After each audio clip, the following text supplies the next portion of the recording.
get ready to jump into the battleground.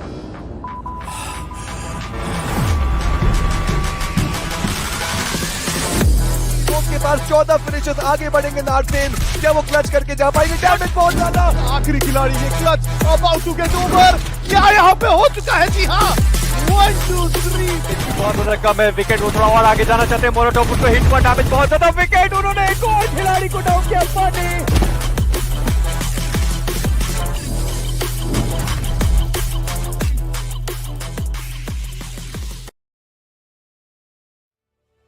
that was left incomplete will now continue this week.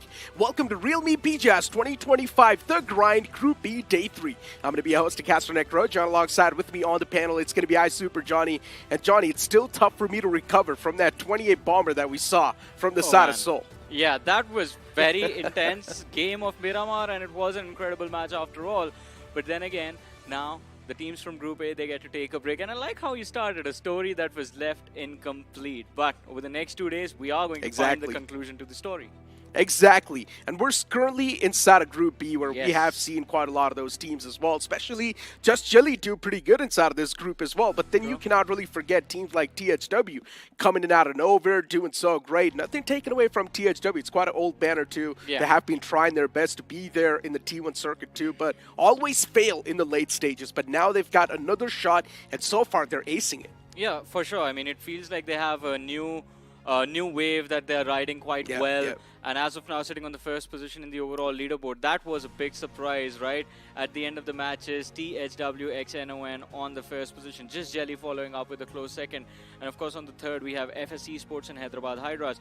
So the results for the teams of Group B were quite interesting, exciting, unexpected as well, because I mean, who would have thought that God's Reign was going to be outside of the top 8 and Basista Esports was going to be dead last in this race? The way God's Reign are playing, it really does feel like they're just barely scraping the surface, getting those average points, trying to stay in the top 8, but still that one single game let loose can instantly hurt you. And that's what happened with the players of God's Reign too, right? That one single bad game put them outside of top 8, and now they just need one big game to pretty much bring themselves back in the top 8 with a bit of that cushioning too. Even Wingod Esports can be part of the conversation, right? Looking at the firepower they possess, newer bunch on the block, but still the struggles are clearly there. And speaking of the points, speaking of the overall standings, let's have a look at the points distribution. First placing team inside of the game will get 10 points, the second one will get 6, the third one will get 5, and it's going to keep on descending downwards until 9th, till 16th get none, and one finish is equal to 1 point. Now, the last time when we saw Seoul, they managed to acquire 28 finishes, and they also got the chicken dinner. That means 10 placement points, which was 38 points in total. And that was a record so far in this realme BGIS 2025. Yeah, I mean, this year's record for highest points in a single match does go to Seoul. But the incredible thing is that in the entirety of that day, they secured a total of 68 points, out of which 60 points came from 2 matches, a chicken dinner on Sanhok, and of course the big win coming in on Miramar. That means on the other 4 matches, they got a combined total of 8 points. But at the end of the day, points are all that matters. And just after the point structure, as you were talking about God's Reign, I want to mention this one thing, that God's Reign, they have a similar approach in mind, that they want to get points. Does not matter if they get the chicken dinner or not, because you look at how they've gotten their points. 57 finishes secured in the 12 matches that they played, only 8 placement points. So this team is all about aggression. But let's see how they fare up against the other aggressors inside of the mix. As you said, Wingod Esports, they are also an aggressive bunch, struggling in terms of consistency as we talk about their survival in the late game stages. But these two teams, I mean, a lot of expectations from them today for sure. Yeah, we're seeing a lot of these teams vary at the pace too, and I think God's Arena is a prime example of that. In the past, they used to play super passive, but now they're just aiming for those elimination points, and they're also trying to play from the smack center. Somehow it does work out, sometimes it does not really work out, and that's why God's Arena right now is on the 9th spot too.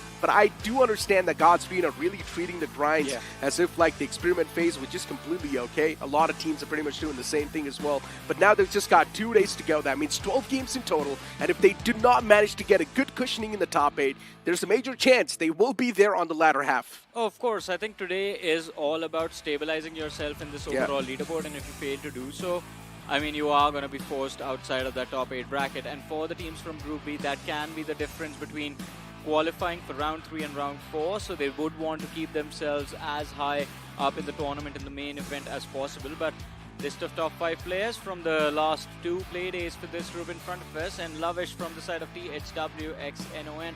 One of the big reasons why the team is doing so well.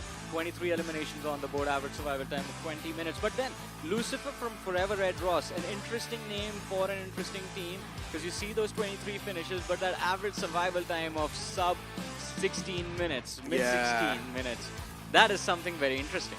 Right? Once again, as I mentioned, a lot of these teams really do like to vary at that pace, and I guess this man is someone who likes to open the fray up. He's the entry fragger for the team, so that's why he does not really have a lot of that survival time. We've also got the schedule for today's day, which will be day 3 and M13. We're going to kick things off on the map of Erangel, then once again, Miramar and Sanhok will be there. Nothing really changing when it comes to schedule. And once again, moving back to the conversation that we're having about Red Ross, right?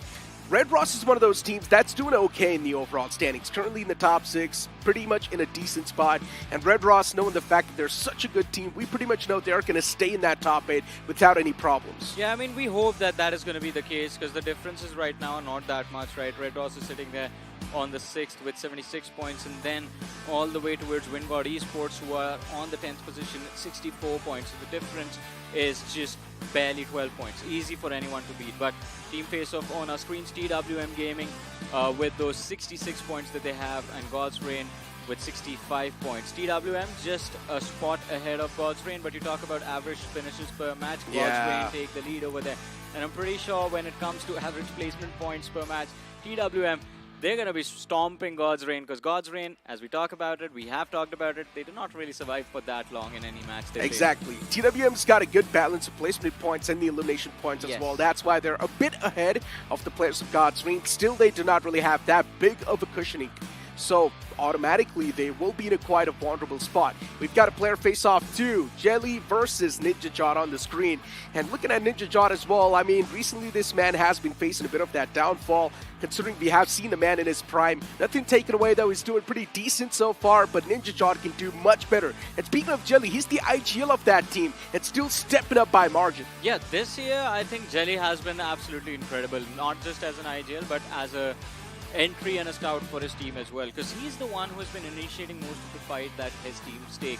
Not in a complete 4v4, but during those early stages, he likes to roam around the map, look for those opponents, look for the early action. But caster predictions in front of us, and a lot of people believing that God's Reign is definitely going to step up today. It's not even a question. Come on, God's Reign, bunch of veterans. They're also currently in red-hot form. So without a doubt, God's Reign's going to make it in the top 8. But I feel like the real ball game is being played by Sparrow, me, and even Anki, and even Salty, honestly. Hail Inferno squad from that man.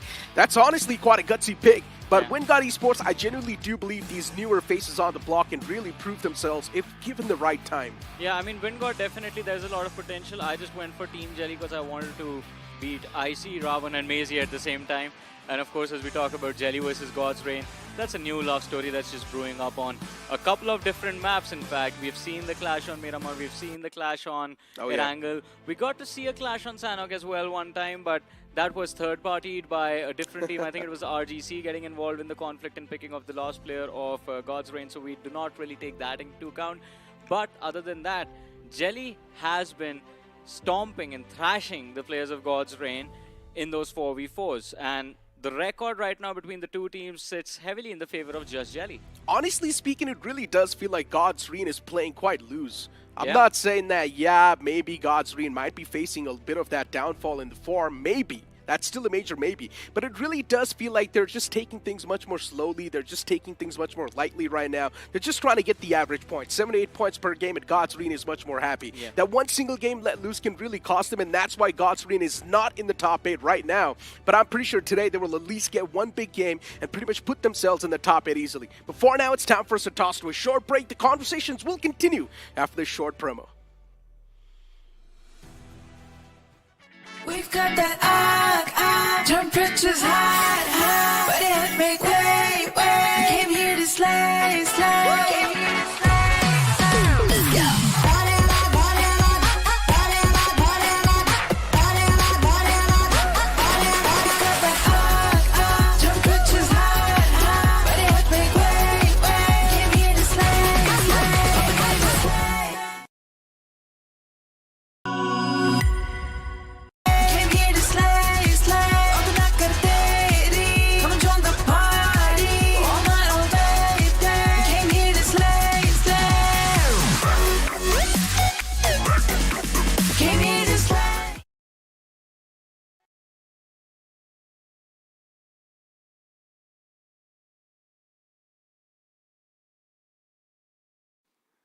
Welcome back after that short promo. And Johnny, once Yeah. again, let's continue the conversation that we're having, right? Now, Godsgreen, it's one of those teams that's playing for the average, just trying to scrape the surface, be there in the overall standings, pretty much be close to the top 8. But what's happening with Vasista Esports? Veterans in the lineup, still the struggles are too much to the point where they're at the bottom in the overall standings. There's no explanation to this. I mean, there is. It's just small little details that are going wrong for them in those 4v4s, right? And there's nothing that Vasista can do about it, apart from just relying on that firepower and making sure that at least they're getting those frags every single time. Kind of similar to what God's Reign has been doing so far in this tournament. Survival, not good for God's Reign, but they get those 4 to 5 eliminations in every single match that they played. And Vasista, we know for a fact that this team has a lot of firepower, and they can match the likes of God's Reign, they can match the likes of Just Jelly in terms of getting those frags game after game. So just simplify all of that decision making, go for those fights, go for that early drop clash. We know you can win it, you know you can win it. It's just about getting the morale of the team back up again. I understand that you're saying, yes, they do have the firepower, but looking at the recent combinations and the way they have been taking the fights, it really does feel like they've sort of lost it. It does not feel like the same Vasista Esports or Carpadium that we've seen in the past, man. The 4-on-4 fights, they seem a bit more lackluster. We're not really seeing the same form being replicated over here inside of the grind. But you know what? Something that's going to help you with your form is also going to be the realme P3 Pro 5G. The device is already launched on Flipkart, starting all the way from $21,999. Move on towards Flipkart, search for the realme P3 Pro 5G, and you might just stand a chance to win some amazing rewards. Exactly, it is an amazing device. Glow in the dark back panel on the one that is there for Necro, and this one just looks amazing. I mean, I like the lavender color that's there. I'm loving that. Yeah, you were supposed to take this one, right? So, ladies and gentlemen, again, born to slay, made for gamers like you. But I think talking about the games, game number 1, what should be our expectations from these teams? Who do you expect to bounce back today? I honestly would love to see Vasista Esports do great, but looking at the form they have been having, I sort of want to give up on them as well. I really do not know if they can make a bounce back, because let's be honest, no one gets eliminated from the grind at the end of the day. So they can once again go back to their drawing boards and try and figure out what exactly went wrong inside of the grind and maybe be back in a better form. Because let's not forget, in 2024, Team Revan X Park was eliminated from the grind, and then they got back in the main event and pretty much took that trophy home. There's one team that we haven't talked about, and they also have a lot of potential to bounce back today. Team Insane. I mean, you talked about this. These lads were originally part of Insane in 2023, 2024. They spent their time playing for other organizations, but now they're back to their home. Yeah, but the aggression, it seems like it's dialed down a bit. We're not really seeing the same Team Insane that we saw a couple of years back, man. This Insane seems like a little bit of more calm version of that Team Insane. And maybe it's not working out for them, because I would love to see these guys just go all guns blazing the way they used to. And looking at the new zone settings, too, it really does motivate the teams to go aggressive. And even the point system that's currently going on, teams should really go aggressive, take opportunities, advantages, the amount of third parties that happen. You can just stay in the back and try and collect those scraps. We've seen Wildfang do that. And if I'm not wrong, I think during 2023 BGIS, Team Insane also set a record for highest number of chicken dinners scored before we eventually made it to the final. So again, and it was the same roster. So the potential is there. Last week when we saw them playing in one game, they had to swap out the IGL. Adi was made to sit out, and that was something that was surprising as well. So again, Insane trying out new things, not really working out. I would say just go back to the old ways and it'll all be normal. It will be better. They say old is gold. Well, if that's going to be happening in this game of Erangel, we'll find out right about now.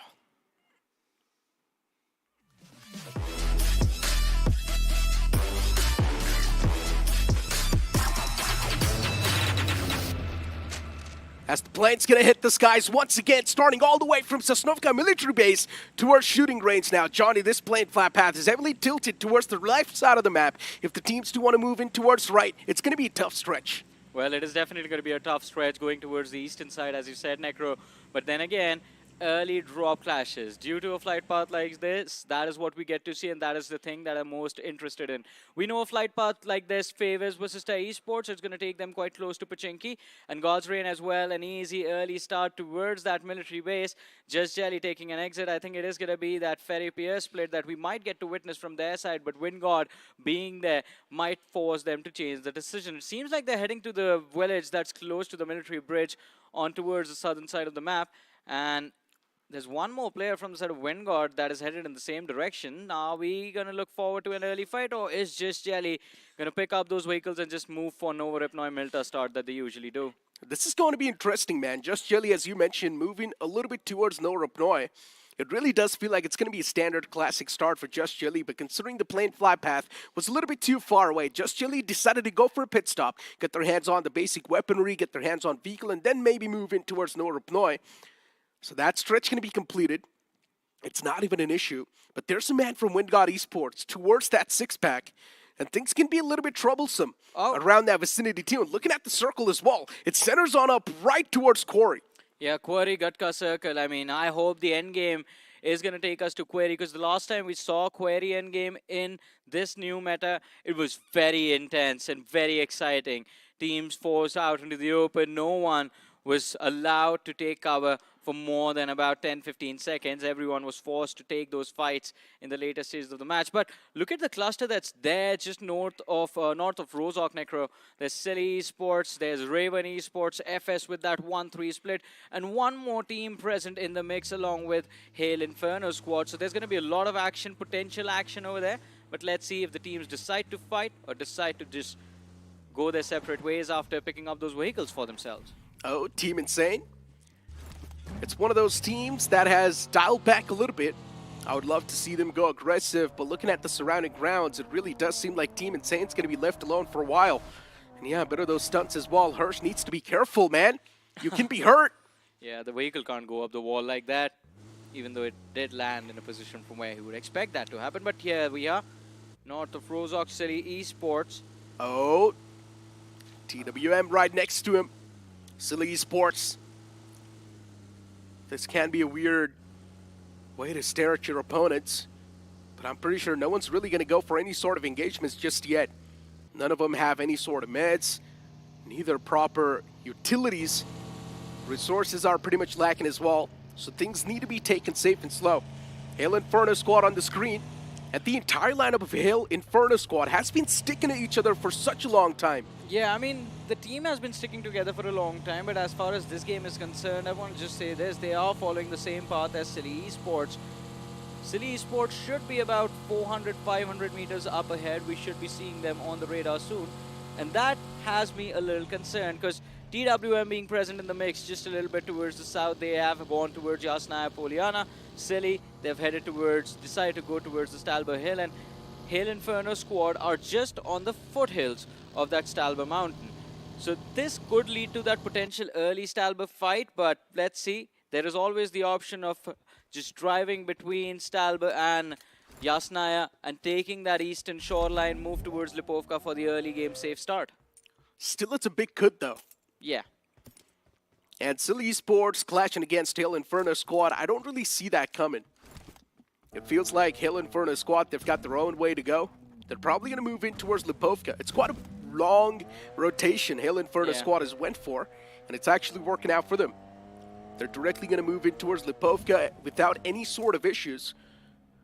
And we've got WinGod Esports on the screen towards Fair Pier. Now imagine if you pit WinGod Esports, 8-bit in the same lobby. That's a clash right there. Even Team Tumula's in the mix. That's going to be third-party potential. Then you add on another team. I think so, another team that likes to move on towards that same vicinity. I forgot that name. It's quite the newer name, but that's going to be like 4 teams right next to each other, waiting to duke it out for that same drop location. But the problem is, Necro, that the odds of that happening are not going to be that great, because all of these teams will progress to different rounds. And even then, they are going to be divided into different groups over there. But Lovish from the side of THW x NON. Incredible performance coming in from that man, and of course his team doing everything that they can to support him.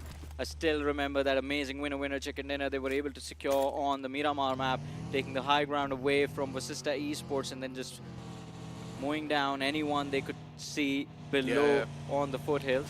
God's Rain, not really able to rain.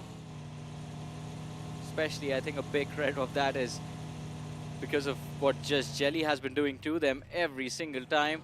Those early fights, God's Rain versus Just Jelly, turning out into the favor of Just Jelly. The one time, you remember that Erangel game, Stalber Shelter Circle, and God's Rain, they decide to make a very aggressive push, found the opening as well, and yet because of all the third parties and all of the teams that were around them, they got distracted for a few seconds, and just Jelly just completely annihilated them in like 4 or 5 seconds. Oh, but look at this. Hyderabad Hydra is close to Visista Esports. Do we expect a fight to break out over here, Necro? I don't think so. Yeah. Looking at Hyderabad Hydras, they've got a big split going on for themselves. A few players in the back, the few in the front. And right now, Hyderabad Hydras, Turbo, AJ, Moch. These players in the past used to play for Team Bliss, not exactly Moch, but AJ and Turbo in 2024 were playing under the banner of Team Bliss, and they made it pretty far as well. And Turbo himself has been incredible. I mean, the start, you talk about it, the first game of Erangel, that solo performance after his team got taken out, getting those 7 eliminations all by himself and making it to the top 2. Almost stealing the chicken from Raven Esports as well in that final 1v2 that took place. And after that, the remainder of the day, Hyderabad Hydras, his teammates trying their level best to keep up and make sure that they do not waste the lead that their boy took for them. But hey, first fight of the game, TWM against Silly Esports, it seems like. TWM, they've already found the opener. Rapido knocked out. And for TWM, considering now they do not really know what the surrounding lands look like, do they want to go for the extra bit of risk? It seems like no is going to be the answer. TWM, they just want to loot the crate and instantly move away from that spot. But it just blows for Silly Esports because it's a really bad start. Taken down to a 3-man squad, Silly Esports, there's someone they need the points as well. They're not doing too safe in the overall standings, considering the gap is pretty much next to none. Yeah, I mean, they are not going to be safe, but at least they are still inside of the top 8 playing on the 5th position. So at least up ahead of TWM. But on the other side, Forever Red Ross, Lucifer did find a pick against the players of Visista Esports. There was a substitution made. Gamla Boy, he's going to be sitting out the matches, and Tapatap has been added in his place, but not a great start to his day or his journey in the realme BGIS 2024-25. 24, he was playing for a different team, right? Do you remember the name? No, I don't. Me neither, but I remember seeing this lad. Yes, we do. I mean, we pretty much see so many teams, man. Remember round 1,016 teams over there. There's so many teams, so many names. Some players pretty much have the same name as well, so it's really tough to recognize if it's the same player or someone else. We've got DHW, a team that's currently topping the charts in this group.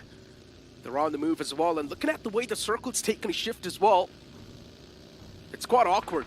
Going to be catching a lot of teams off guard. Whichever team's going to have that proactive control of Corey, that will have the upper hand. And right now, THW, they've found a beautiful knock against Raven Esports. A way to open up the fray. Raven Esports now, that's going to set up a bit of that panic. And even the second player, Smiley, gets knocked out. THW, they've pretty much opened up the entire fray, but Raven Esports too, they don't shy away from this one. As even they found the return knock, the trait that they were looking for. The fight's now taken down to a 3-on-2, and just like that, a return knock comes into play, even from the opponents. THW with the major advantage inside of the fight, as now it's going to be a 1-on-3 on the playing field, but still THW, they need to patch themselves up. A few players quite scratched up. Well, they are going to be scratched up, but Roman is moving in for that final frag, but the revive comes through, and Loki will have the upper hand. The tire, I believe, has been shot up. No, still there. And Raven Esports now barely playing to survive. What is he doing, man? This is impressive. He's trying to dodge those shots just by switching seats constantly inside of that car. Just a small mechanic, but it allows him to stay alive for a few extra seconds, putting up those bandages as well. Oh, it was a little chaotic, but at least he stays alive. But look at this. THW, the greed backfires. They stayed out into the open for too long, and FS Esports show up for the third party. Third parties are always inevitable. That too, this late inside of the game. This is definitely going to happen. Teams are in way too much close proximities, and for FS Esports as well, there's a bit of that return knockout upon themselves. The Fallen Man's back upon his feet, though. THW, how can they make it out alive from this spot? That's my question. Roman, he wants to get back in the buggy. And there we go. The rescue operation pretty much seems like it's going to be successful. THW is okay. And Johnny, you were speaking of switching those seats. I tried to pull that off in my games. And honestly, I switched my seat and directly a bullet came to my head. So, I mean, I know it's quite unlucky and unfortunate, but yeah, I pretty much just straight up walked into that bullet. You sat into that bullet. Yeah, or switched into that bullet. Switched into that bullet. Teleported into it. Yeah, pretty much.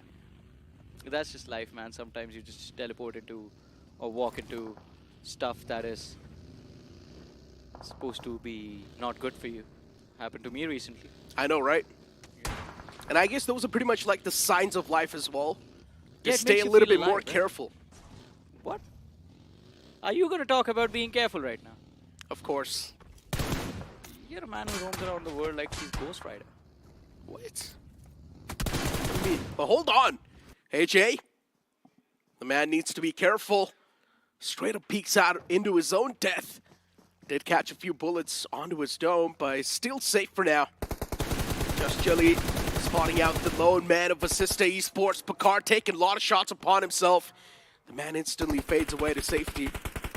Team Just Jelly, they've got the upper edge inside of the fight too. And now being cautious is going to be the most important thing Team Jelly needs to do as well. Looking at the amount of points they've got in the overall standings, yes, they've got the cushioning, but still you never know.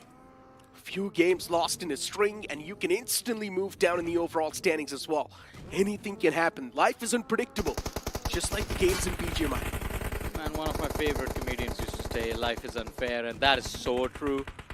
But with Assista Esports, they're going to feel it in their bones as well. Pukar knocked out. And Just Jelly with a big upper hand, considering Assista Esports did lose out on one player very early in the game. So it's just last two lads left alive, Pierce and Rage God. Can they help the team recover? I guess not. Pukar confirmed as Jelly moves in for that frag.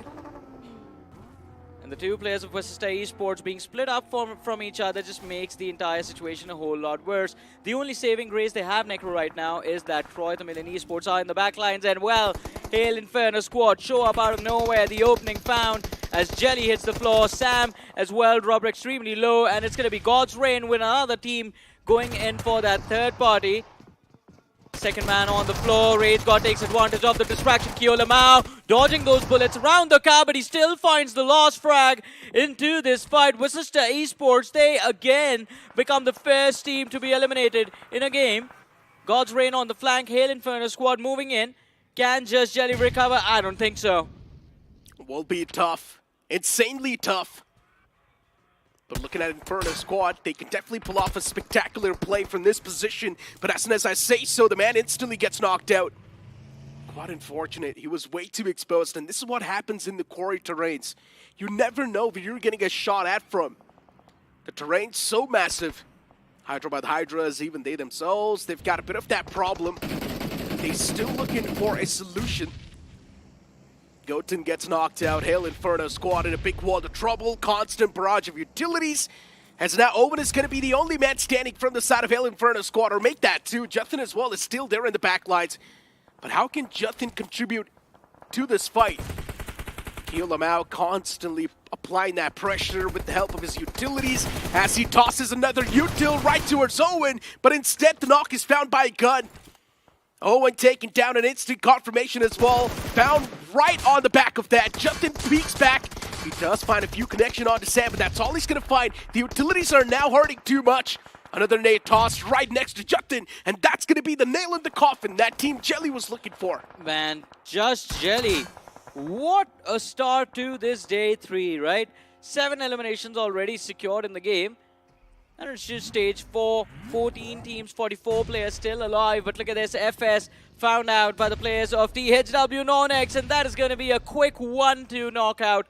Last 2 surviving players quickly wrapped up, sent back to the lobby. THW x NON still looking quite strong, just like the initial start into this grind.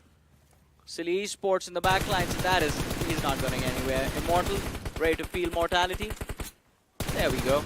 Oh no, the play zone's gonna find that last tick. Just blows. They were not even able to claim that elimination point, Johnny. Imagine the food was right towards your lips, but then someone comes and steals it away. That, I mean, Necro, that has to be a nightmare for you, right? Not for me, for anyone. Imagine you're hungry and the food is right there in front of you and someone just comes and steals it away. That's pretty much how it's got to feel. THW. Still, they need to be wary of the fact that Just Jelly right now, they seem like quite a deadly force towards Corey. They have been eliminating squads left, right, and center. You're talking about Food Lobster on our screens. And we have been able to see amazing performances from him in the past. Let's see if Just Jelly, what would he prefer, jelly or lobster, Necro? This lobster devours. All There's a lobsters difference. devour. This jelly devours as well, man. Yeah. This jelly engulfs. Yeah, this jelly is like the jelly from Phineas and Ferb. It's like amoeba. It engulfs. But hold on. God's Reign. Spotting out Just Jelly and Inze. Utilities tossed towards that direction. Finding connection will be tough. God's Reign now, they need to be wary of the fact that Just Jelly's making that pounce, and still somehow they found the return knock, but Justin as well is not too far back. The cover fire is going to seem perfect. Just Jelly losing 2 players with that push. I'm not even sure what that push was, but Just Jelly, it really does seem like they just don't care anymore. Yeah. They have gotten enough amount of points from this game itself, so Just Jelly's like, you know what? Let's make some random pushes. We've got enough points in this game. Plus, I think they've caused enough problems for God's Reign to allow WinGod to go for the third party over there. I want to see how that fight, that fiasco is going to turn out. But before that, ladies and gentlemen, a big fight. Hyderabad Hydras against TWM. TWM, 2 players knocked out. Hyderabad Hydras have their 2 on the floor as well. But it should have been an easy recovery or so, we thought. RGC, the timing on that third party just perfect. AJ brought back into the game. Arib looking to close the distance, but shots coming in his direction from everywhere. Just make it close to impossible. And that nade, the final nade from Dazzle. And well, TWM, they're going to feel the razzle. 7 finishes on the board for Hyderabad Hydras with an opportunity to go for those revives and recover as well. Hyderabad Hydras, it's all good in the hood. 3 players were knocked out, but they all will be back up on their feet. Luckily enough, no one there to third party. So it's all okay. Wait, how did God's Reign avoid WinGod? Not sure, maybe WinGod themselves moved away. It was a push, a 4v3 push into the side of God's Reign.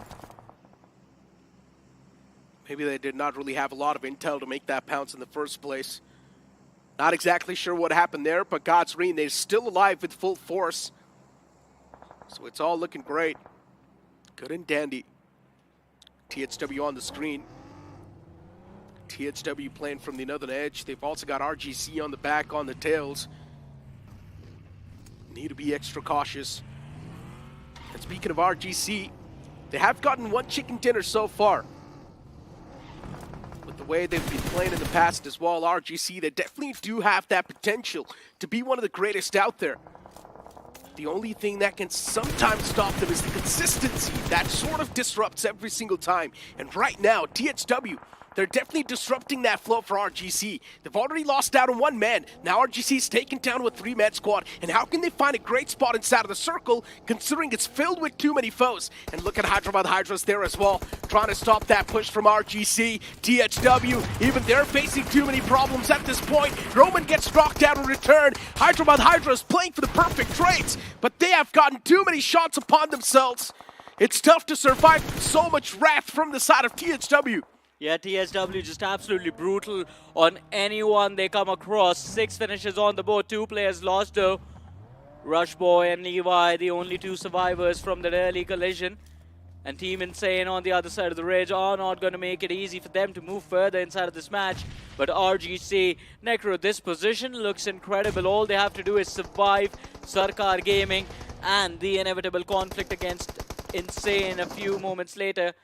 But the third party from TSW in the backlines does make things easier for Sarkar Gaming. All they have to do is just show a little bit of confidence, move to the other side of the ridge, and just start looking for those finishes for themselves. Sarkar Gaming, right now in quite a great spot. They've got the compound to play with as well, so if they want, they can definitely play defensive. But in my opinion, you should be pushing out a bit. And there we go. Exactly what I'm speaking about. The knock found with the nade. Now they just need to get the confirmation as well, which is not going to be any problem. Rishi gets blown to smithereens, and Sarkar Gaming gets exactly what they wanted.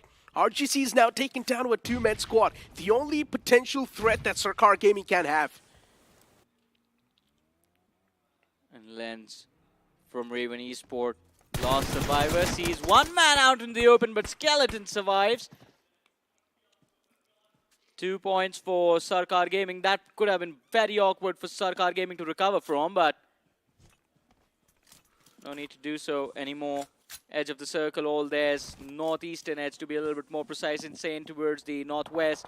You have Troy Million Esports towards the southwest, and God's Reign are going to be the gatekeepers of the southeastern edge of the zone. Wingard smack center. 2 teams up north. 3 teams up north. There's 1 player from the side of THW, 1 player from the side of Forever Red Ross, and RGC. RGC finding the last frag against THW, so they do end up getting eliminated, but RGC might just be next. As I said, inevitable fight against the players of Insane in a few short moments. The nades going inside of that dip, and Skips, he was looking to head down from the flank, but is going to be forced back as shots were fired in his direction, and he did take a little bit of damage upon himself. Harsh also dropped extremely low, with the breathing room available to recover. And he just puts on that first aid and moves forward to join his team. Team Insane's got a great split. 2 players in the circle while the 2 out in the open. Pretty much trying to play as the Guardian Angels, making sure that no one else is going to be breaching it from that northern side. Playing for the intel too, and I like that. They've got their eyes on every single direction. God's Reign moving from the southern side. They do not really have a proper cover to play with, but still it's something God's Reign can work with. At least in this territory, you do not really see too many foes, so God's Reign can at least slowly and steadily keep on making their presence felt to the lobby. Sarkar Gaming taking return shots against God's Reign. It was KSR7. Even RGC spotted out in the open. RGC can't really do a lot. Ninja Jot is taking too many shots against him. Luckily enough, no connections found so far. This time today, God's Reign looked different, but I don't know how that God's Reign conflict has not happened yet. On top of the hill, just a few moments ago, Wingard just backing off and then just hurting the players of God's Reign inside of the circle. God's Reign, they're punishing their saviors over there as well. I mean, they did get 2 picks, shutting down Wingard completely while they were trying to make the move inside the circle. Sarkar Gaming against RGC. Dope takes a lot of damage. 1 man out in the open. Honey knocked out. Pasha falls for the trade. And Sarkar Gaming, they're down to the last man. KSR in the backlines. Dope from the side of RGC is going to be the last man from that team. And while he was still alive for a few extra seconds, the last few shots fired from KSR connect. He does find the finish for his side, but unfortunately, oh my God, there's Insane in the backlines and Beast Rat from the side of Forever Red Ross. Yes, Necro, he's just been there for the last 5 minutes. He's been surviving very well, and no one knows that he's still hiding. An absolute rat. He's barely moving any muscles too. Constantly crawling up inside of the circle. The next zone shift's going to be super crucial for that one individual player, and it unfortunately shifts away. Let's see too much distraction around all of these teams, so Beast will have an opportunity to just slowly and steadily keep crawling forward like he's been doing that for a long time. Hiding underneath that cement mixer. Look at that, looking into the camera, breaking the 4th wall. Saying hello to everyone. Sarkar Gaming. A while ago, all the players were online, and now it's just 1 man remaining. You blink it and you miss it sort of a moment. Just KSR7 alive from that team. And I'm pretty sure the moment he moves out of that building too, there will be Beast waiting to welcome him. So yeah, for KSR7, the problems are constantly going to keep on stacking up. Team Insane next to try to million. And one thing is for sure, Team Insane at least is looking to find that first knockout. That first opener. That can give them a bit of that glimmer of hope. Maybe that they can do something against a team like Troy to Million, who's got such a good compound. Let's see what they will be able to do over here. The Ridge does favor the players of Troy to Million, but KSI is going to see Beast coming towards him, and Beast, He's alive for so long. Finally, an easy shutdown. SKSR with that shotgun finds the pick for his squad. God's Rain distracted. KSR looking to take an edge, but unfortunately gets spotted out by Dark Lord, or Ninja Jord in fact, and gets picked off. Dark Lord from the side of Team Insane has been knocked out as well. Not really a position where Insane thought they were going to be, as shots coming in from Croatia Million Esports. We're finally down to 4 teams, 14 players still alive in this match. It's not going to be an easy win for any of these sides. Godspeed with 7 finishes. And constantly going on his wall, just raining down hellfire against Team Insane. They're able to get a lot of those shots connected too. Burning through the enemy resources. And what a knock that was. A burst in that smoke is going to find the knock, and Team Insane does not even know what just hit them. Team Insane down 2 players. Recovery is going to be there. It's not even an issue. But the wall of death is a constant threat. And soon enough, it's going to start to move even more. Team Insane, something needs to be done right now. They need to find a cure to this problem. And Godsreen from the hilltop, it's really tough to take him down. Even find a single knock. An uphill fight is never easy to be converted. Maybe WinGod Esports, if they chime inside of the fight, can help a bit, but still WinGod Esports, they do not even have the line of sight. How can Team Insane shake away the players of Godsreen? Oh man, I have no idea about that, Necro, but Croatia Million Esports, look at that, not a single finish in on the board yet inside of this game, but they've kept all 4 players alive. Now they have to go for the cleanup, they have to find those finishes and the chicken dinner to make sure that all of the hard work that they did in this match does not go and win. Have the hovercraft as well, that tanky vehicle, but Destro takes a lot of damage. That was quite awkward between the teammates, and the advantage is going to be taken by Croatia Million Esports. Now they blunder. God's Rain, they've started to fall. 3 players out of the way. The trade comes through. WinGod Sahil OP is going to be dropped, and this could be the moment that Croatia Million Esports were waiting for. Insane out of the picture as well. There's 1 man remaining from the side of WinGod Esports, 1 remaining from the side of God's Rain. Team Insane in the back lines left bleeding at the edge of the circle, and Croatia Million Esports, they move in. Oh, Ranveer, he takes him for a ride as Harsh goes down. 3 players still in the back line, but Inferno, he's going to be dropped down from the side of Croatia Million. It's a 3v3 fight between these 2 sides, and the nades go flying. WinGod Esports is still in the mix, and the man is waiting for these 2 teams to duke it out against each other. While Team Insane, they're taking too much damage, and what a nade that was from Dark Lord. Now that's going to be the opener. And Team Insane, now it's time to go berserk and insane in this entire fight. Skips is making that push. He constantly is applying that pressure from one side. He's making the move against the players who tried to Million Esports as he finds the second knock as well. And now Dark Lord, he needs to get something done. He's a man on the mission as Yush is going to be the last man standing. But even he gets wrapped up. Tried to Million Esports. Now it seems tough to stop this game from taking the victory unless WinGod Esports makes a move right now, and that's what Godix is doing. Nade, it goes in. It needs to be on the other side.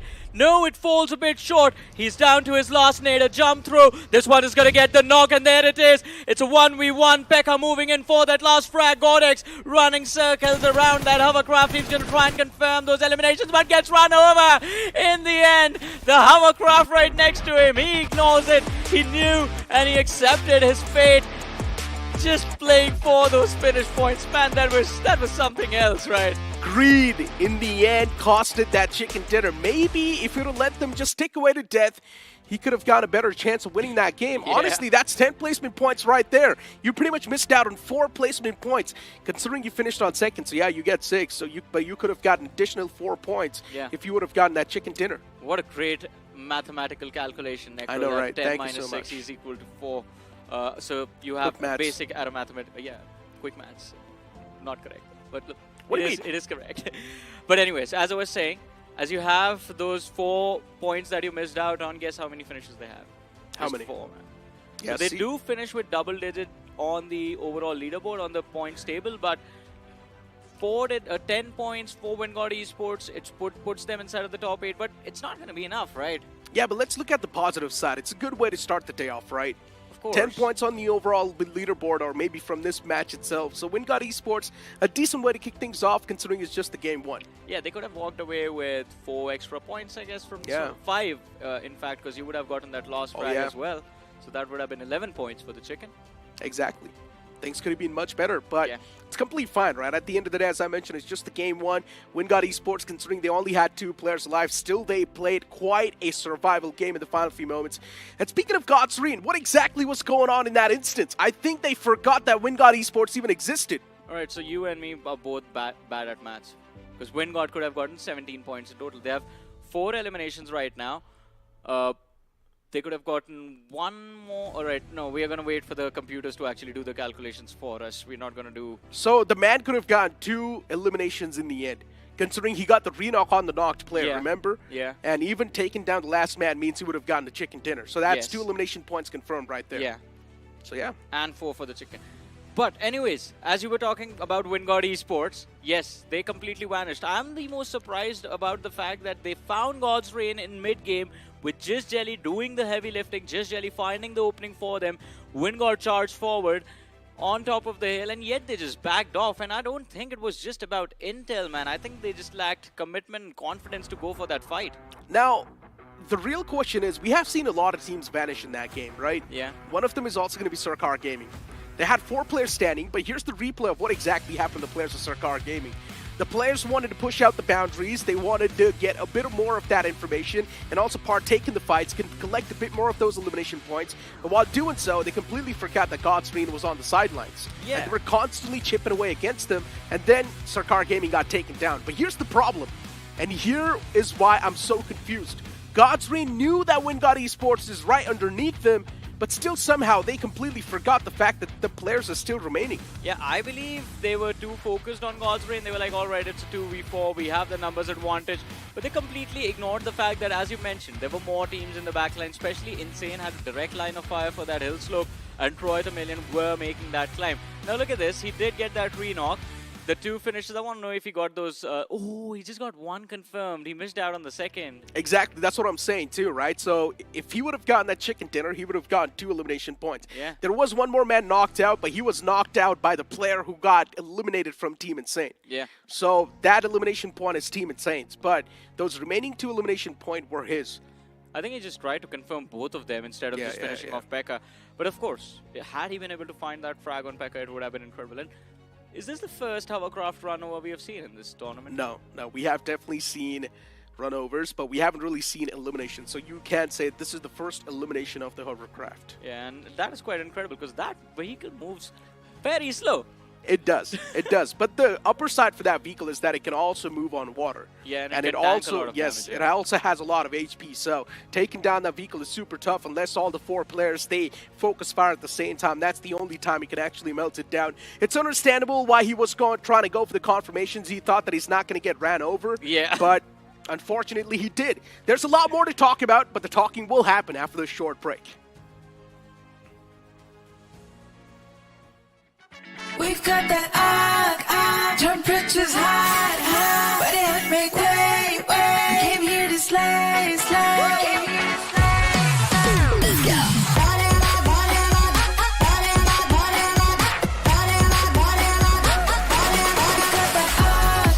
Temperatures hot, but it make way. Came here to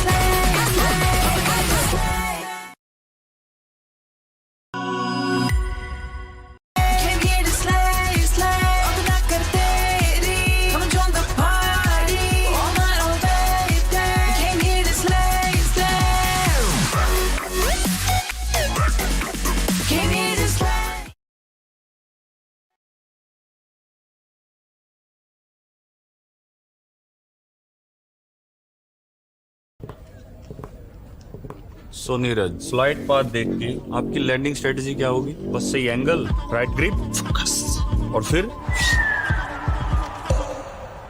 इसको फेंकना नहीं आता. Okay, final circle, 20 बंदे बचे हैं, क्या करोगे?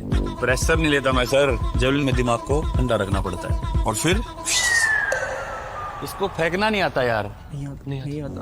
Close range में आपका फेवरेट वेपन कौन सा है? सब सही स्ट्रेटजी और टाइमिंग का खेल है सर, जेवलिन की तरह.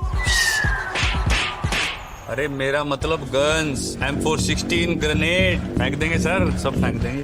यार इसको सच में फेंकना नहीं आता। नहीं आता। अच्छा ये लो, नेट स्पैम करके दिखाओ।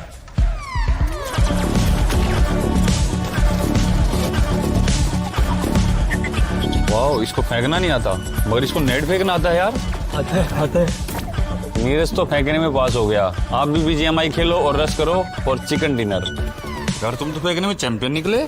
चैंपियन नहीं sir, conqueror. O yes.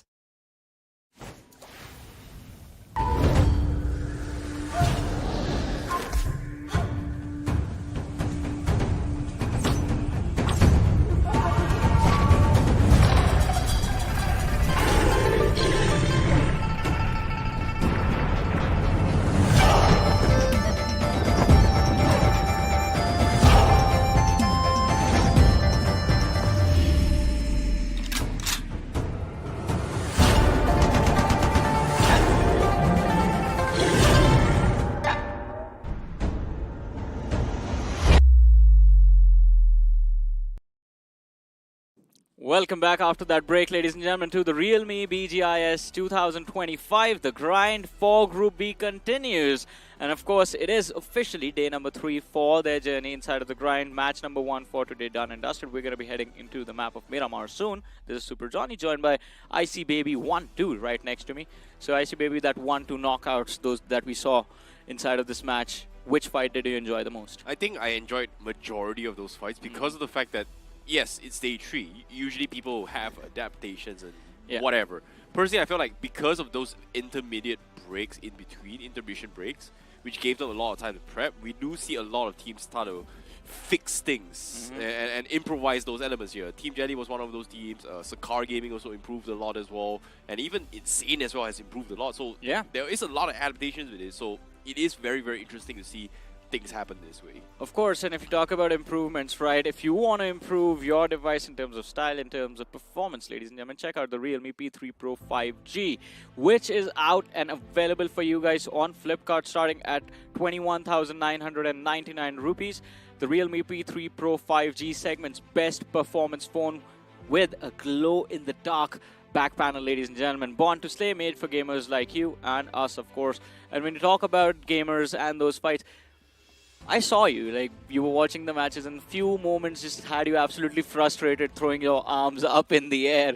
So what was that all about? You know, I saw especially Team Insane. To be honest, there was a lot of really, really good moments. That they could have won the game, they could have overcommitted, they could have just made the right play, which is being a little bit more confident, like how Soul does it. But the problem here is that if I were put in their situation, and knowing that there's still 2 guys on my left, 2 guys on the right, and 2 guys in front, and I can't make the decision to clear out which angle I should be done, I will be frustrated too. So that is true. It makes a lot of sense. But at the same time here, the top 5 players, we do have Pekka being the MVP, AJ from Hyderabad Hydras, Levi from THW X Non-X, Wingod Sahil, you know, amazing standoff against Godfrey in the final fight set, and of course Justin also being one of the top 5 as well. Yeah, but looking at the match summary right now, 8 grenade finishes inside of that match and 236 smokes used. Now that is a very, very insane number to have, especially in a game of Erangel.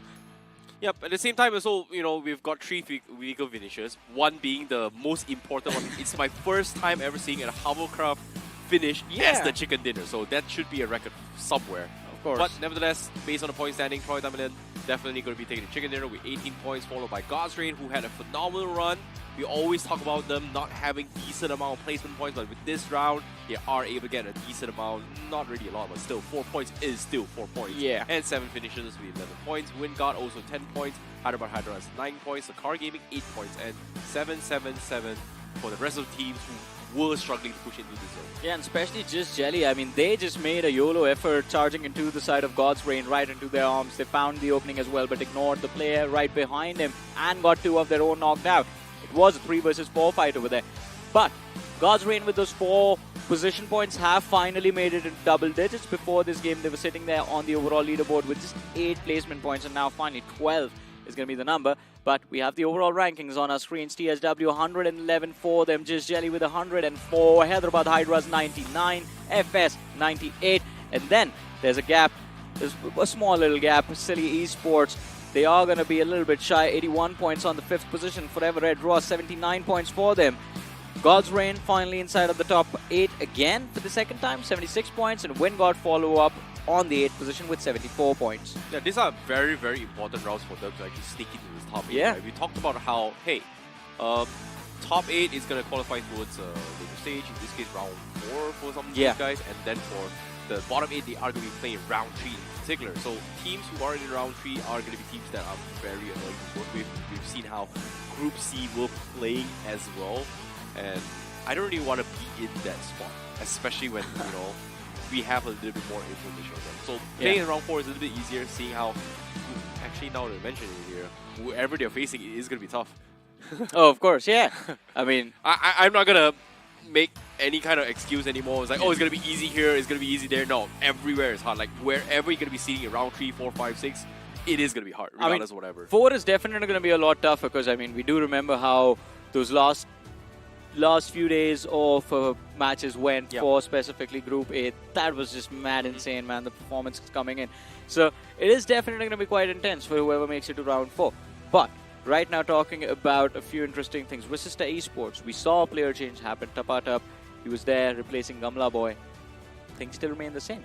I think the situation for Vasista Esports is a little bit delicate in the sense where right now, based on their condition, because of how low they are in the pack, the only way they make a bounce back to make it to the top 8, especially from today as well as tomorrow, is that they start pulling the Seoul Esports miracle run. In this case, Seoul Esports has made history being one of the first teams to get the highest amount of points, getting 28 finishes in a single game and getting a chicken dinner, which I think in the history of BGMI has never really happened in an official capacity. So I think in order for them to make a comeback, that's the miracle run they have to do. And it's not just one, they need to do at least 2 to try and secure the top 8. So it has happened before. Last year, Reckoning Esports were able to pull it off, but that match was not on broadcast. It was a round 1 game for BGIS 2024.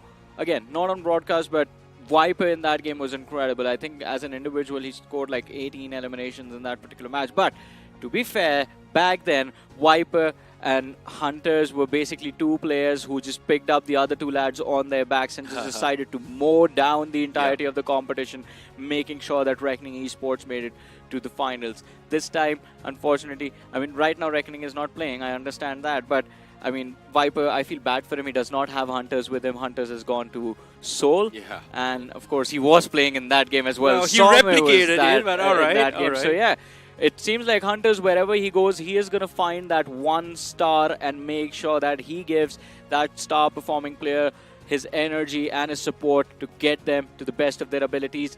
Last year, he picked Viper. This time, he was there supporting Some in that game of Miramar. Well, it was a very, very difficult game to actually watch, not because, you know, Seoul were just dominating the way through, it's just how seamlessly they just did it. I felt bad for everyone they went against. Yeah, exactly. It's because everybody else was just peasants in the presence of a royalty, if you think about it, in that game itself. This was like, what, 2 days ago? It's just kind of hard to believe that this actually happened as well. But yeah, like we said as well, back to the topic, of course, can they do it? That's the big question. I mean, if anyone can do it from this side, I think it has to be just Jelly, because right now, from what we saw in that game 1, they do not want to back away when it comes to aggression. But is that going to happen in the upcoming Miramar? Ladies and gentlemen, we're going to find that out right about now.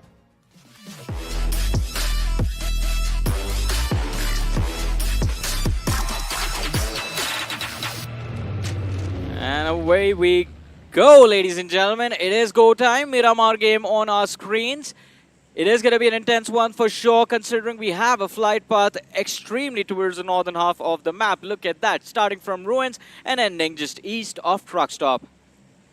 Well, speaking of Truck Stop, I don't know what I'm going to say about this. Seeing how the flight path is pretty northern as well, we just have to pray. You know, really hope and pray the circle is going to be smack in the middle, or maybe even northern region, because if this circle, it's like, you know, shifting down towards the southeast corner, near towards the ocean, or even down towards Prison or Minas. This is going to be a disgusting round for some of the teams who's trying to rotate in. Yeah, Truck Stop, although, has become a favorite location for the teams that have been struggling in the overall leaderboard. It's an isolated position from the eastern side of the map, the teams on Impala, when they close in, they start to move up north. You have those open positions that they have to cross. And it's not that big, so you can take control of the entirety of that area very easily. And another thing I would like to say about Truck Stop is I'm glad that Lightning McQueen did not let Mac take rest at a Truck Stop that night, because we got 3 amazing movies out of it. Well, speaking of movies, guess what? We just missed one. Wingard was able to find one of the members coming from THWX non-X.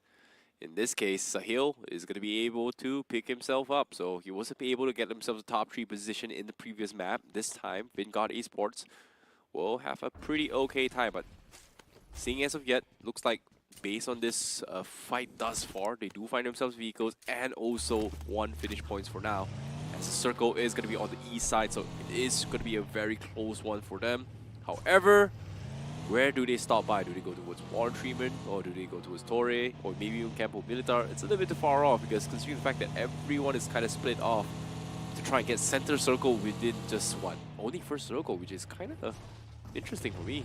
Yeah, I mean, it's already pretty cluttered up, and considering Miramar is a big map, if these teams decide to play those open positions inside a zone like this, they will still be able to find that early decent loot. But I see FSE Sport, now that is almost a 1.5 kilometers split between these two players. 1,000 to 1,500 meters between Insidious and Max, and Crypto and Dreams. I'm surprised by this, considering how far they're actually splitting off, and yeah, seeing that there's no one is pretty good. Meanwhile, as soon as I say there's no one, guess what? Sakar Gaming, they do scout out members coming from Wingard, who's pretty far west outside the zone, and I'm pretty sure they spot out Sakar as well. So they are going to make a rotation away from it, which is weird, but considering the fact that most of the teams do have teams landing onto Valdemar, Minas, as well as Partona, it makes a lot of sense that they are driving out to go for those loots before heading down back into the zone, which we may see a lot of teams resulting in a couple of roadblocks later on. Team Insane as well, still expecting company with VXT. In this case, I don't know what's happening with Vasista, to be honest. As Vasista hasn't been able to do too much. We talked about how they need this insane run thus far. And right from the get-go, they're just proning. Huh. Interesting. Yeah, I mean, Vasista, for the last 2 play days, they were not challenged for El Pozo control, but this time it seems like Insane is here to beat down on an already mentally broken opponent. Player change, performance not really there. Vasista Esports, it must have been difficult to figure out how to dig themselves out of this deep hole that they're sinking in. And Team Insane are just there to push them down further inside, but Forever Ross, the peacekeepers of this lobby, I mean, not really. They've been quite aggressive in that opening week, but today, that first game, they found those early frags and then completely faded away. It's not going to be easy for them to survive as well inside of those late game situations, but Forever Ross do not really care about survival. 55 eliminations secured in the performance during the first 2 play days, 21 position points in 12 matches. Wow, that's oddly specific. That's oddly specific numbers coming from Johnny, the stats man, the math genius on the table. Nah, man, I got sheets. Okay, yeah, makes sense. I was trying to make you sound like a genius, but seems like you don't want to be called a genius. You want to call me a cheat. See, a cheat sheet, huh? I am a genius because last time I had my IQ checked, it was around 130. That's not really that high. Anything above 128 is considered genius, man. Okay, so all right, I don't believe you, but all right.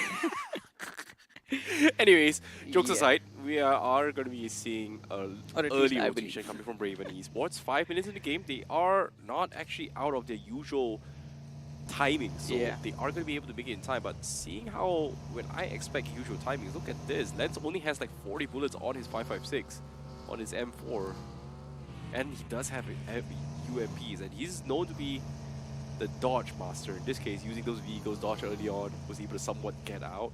Raven Esports is a team that you kind of need to respect. But speaking of respect, they are actually scavenging for loots as well.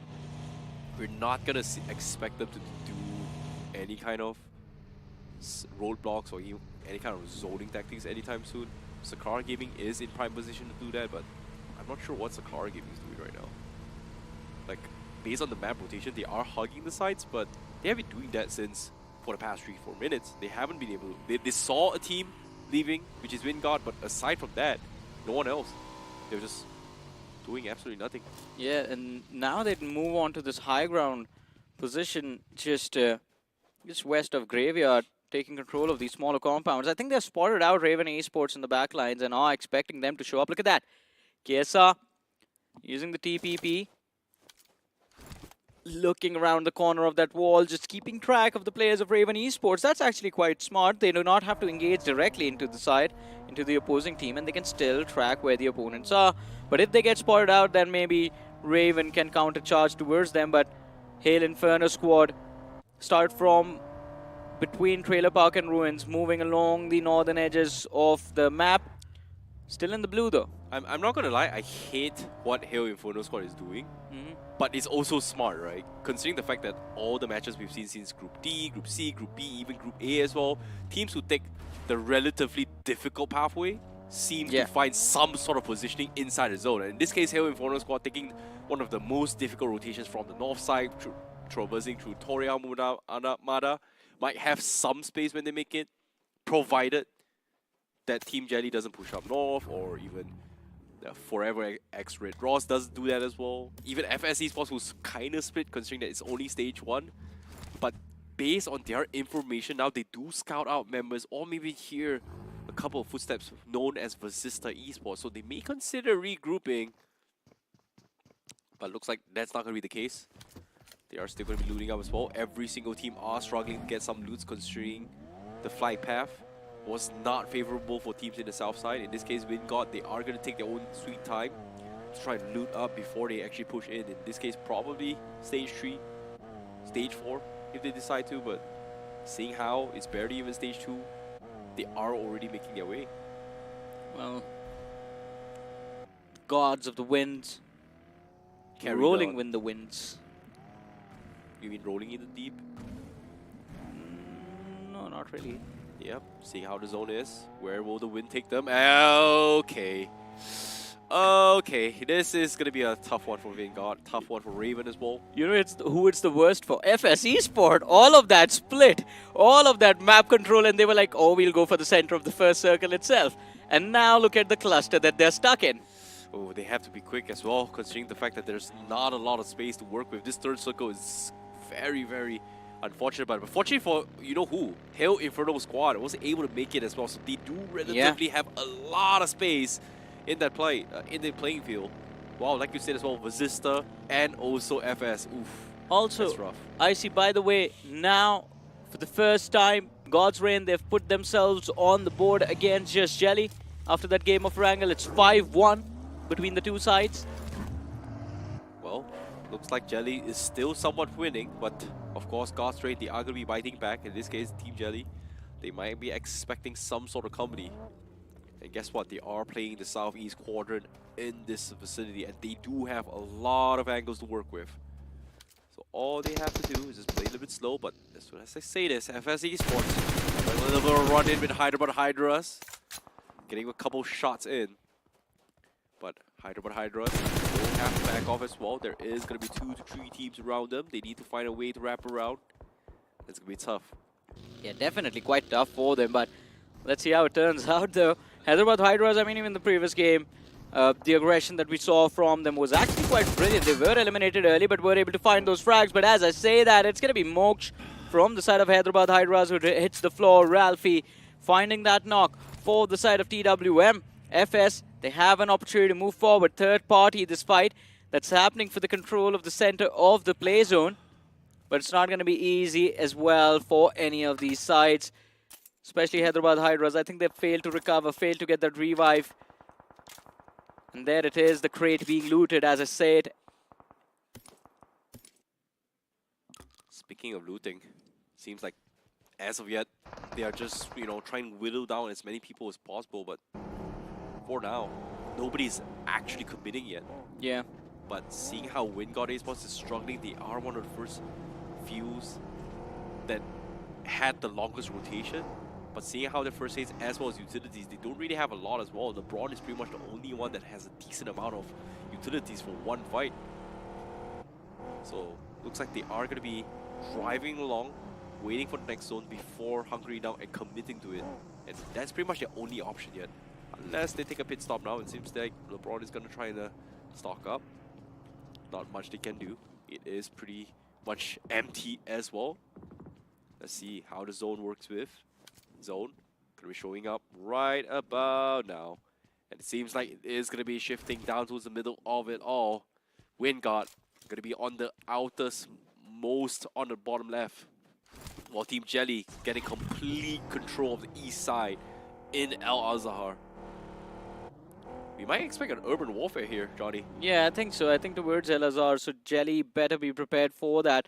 But on the other side, I mean, not a lot changing because of this circle. The teams that were inside the zone are all, again, in this one already. And the teams that are outside the play zone are pretty much in the blue. So you look at Tri-Tamilian Esports, you look at Insane, you look at the side of Silly, you look at the side of RGC, all of these teams still stuck in the blue zone itself. And everyone who was in the safe zone is not going to be more than 500 meters away. But look at that, FS against Hyderabad Hydras. The fight continues as it brews up and it comes to a boil. Turbo and AJ have been finished off. Last man, Dazzle, again with the Razzle, is going to try and spot out or at least be prepared just in case the players from the side of Forever Red Ross, they show up in his direction. Oh no.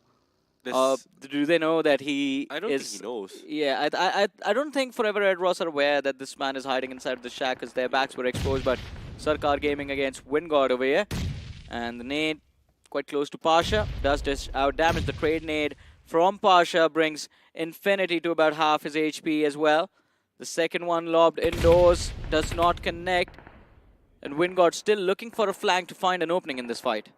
Well, see how this is happening. Wingod, they've used up most of the utilities. They need to come up on top on this. And Sakara Gaming not making it easy for them as well. KSR looking for the big flank. Unfortunately to say, doesn't have those angles to see on towards Wingod. God looking for that push. Looking for that flush as well. Seems like they're just hesitating for now. A Skeleton finds an opening. Sahil OP first to get docked. Well, the opening is there. That's Sarkar Gaming were looking for, but Wingod, can they find the readjustment? Because that man was knocked out way in the back lines. So even Sarkar Gaming can't move in for the punish. Infinity goes for the reload and shots connect. LeBron with the M16 from the flank helps out, and Infinity, the extra bit of damage does help them secure the finish. 2 versus 3 overall. Still the fight still in the favor of Sarkar Gaming. The players from Wingod isolated, but LeBron, he's closing in to help his teammates out. Pasha is playing with a Mini 14 and the S12K. So no ARs on this player for a close quarter combat situation. If he can find the headshot connection with that Mini 14, that is going to be a game changer. But if that shot connection is not there, then he could be in trouble. Or maybe just go for the S12K. That's going to be damage enough, but God X, my goodness, he's been dropped down to about half his HP and just barely avoided running into that Molotov in the back lines. But Infinity has done a pretty good job just tracking the players through those sounds. Fails to realize that they're on the other side towards his left. Pasha still just playing mind games. Infinity still a little too scared to commit. Finally runs inside of the smoke, wants to find the frag, gets a little too aggressive and falls back along with the rest of his team. Sarkar Gaming hiding their presence inside of all of those smokes lobbed. And now Skeleton, he sees the men from Wingod. He can mark the opposing players. Infinity too exposed. Skeleton, this could be his fight. The AK finds the connection. And even though he could have had the edge, Sarkar Gaming, they are going to be the first ones to fall as Godex and Infinity did a brilliant job just closing things out. So 5 points secured by Wingod. What a fight coming from Wingod. Like, yeah. Sakar Gaming, they had all the upper hand, but it's just unfortunate for them, considering that Sakar Gaming's hesitancy resulted in just getting wiped out. Meanwhile, up on screen, Insane, with an insane run, just takes out Troy Tamilin. Not expecting that as well. Hail Inferno Squad also going to be looking for a couple of skirmishes to try and wrap things up, but they've lost one. Goated getting taken out. Yeah, it is kind of an even trade. Insane, one player was knocked out as well, but in the backlines, there is another team looking to third party in the form of Silly Esports. So whatever happens between Insane and Hail Inferno squad, they need to find a way to settle their differences. And by that, I mean just wipe each other out very quickly. There's a 1-2 split going on between the players of Hail Inferno squad. But hey, look at this. They completely disengaged from the fight against Insane because they are like, you guys stay out of the zone. We're going to find some cover inside of the play zone. And all they have to work with now is this small little shack that is in their control. But if they get spotted out, it means the entirety of the squad is going to be huddled up with basically no cover because this is an exposed position to be in. That door is wide open. Yeah, this is very, very difficult to play as well. But fortunately for Hail Inferno squad, right? Like, if they are able to hold down this fort and teams from the north don't really pressure that spot, they are going to be A-okay. Yeah. They have a decent amount of cover for any fights from the south or west or east. But when it comes to the north, especially like you said, out in the open, right? It is going to be very, very difficult. So they need to figure out a way to pray that no one sees them in this case. Right now it's green, FS Esports. We have a little bit of run in with Vasista. This has been the longest of time, but the drive-by from Fierce will take him out. That's going to be Crypto taking out. As Vasista Esports may look for that miracle run. Tap. Losing his life. It's only Fierce left. He has to make the boy wonder. Here comes the spray. FS Esports going to go for a drive-by, and here comes the bomb. He finds another one. Fierce, can he find another one? But no.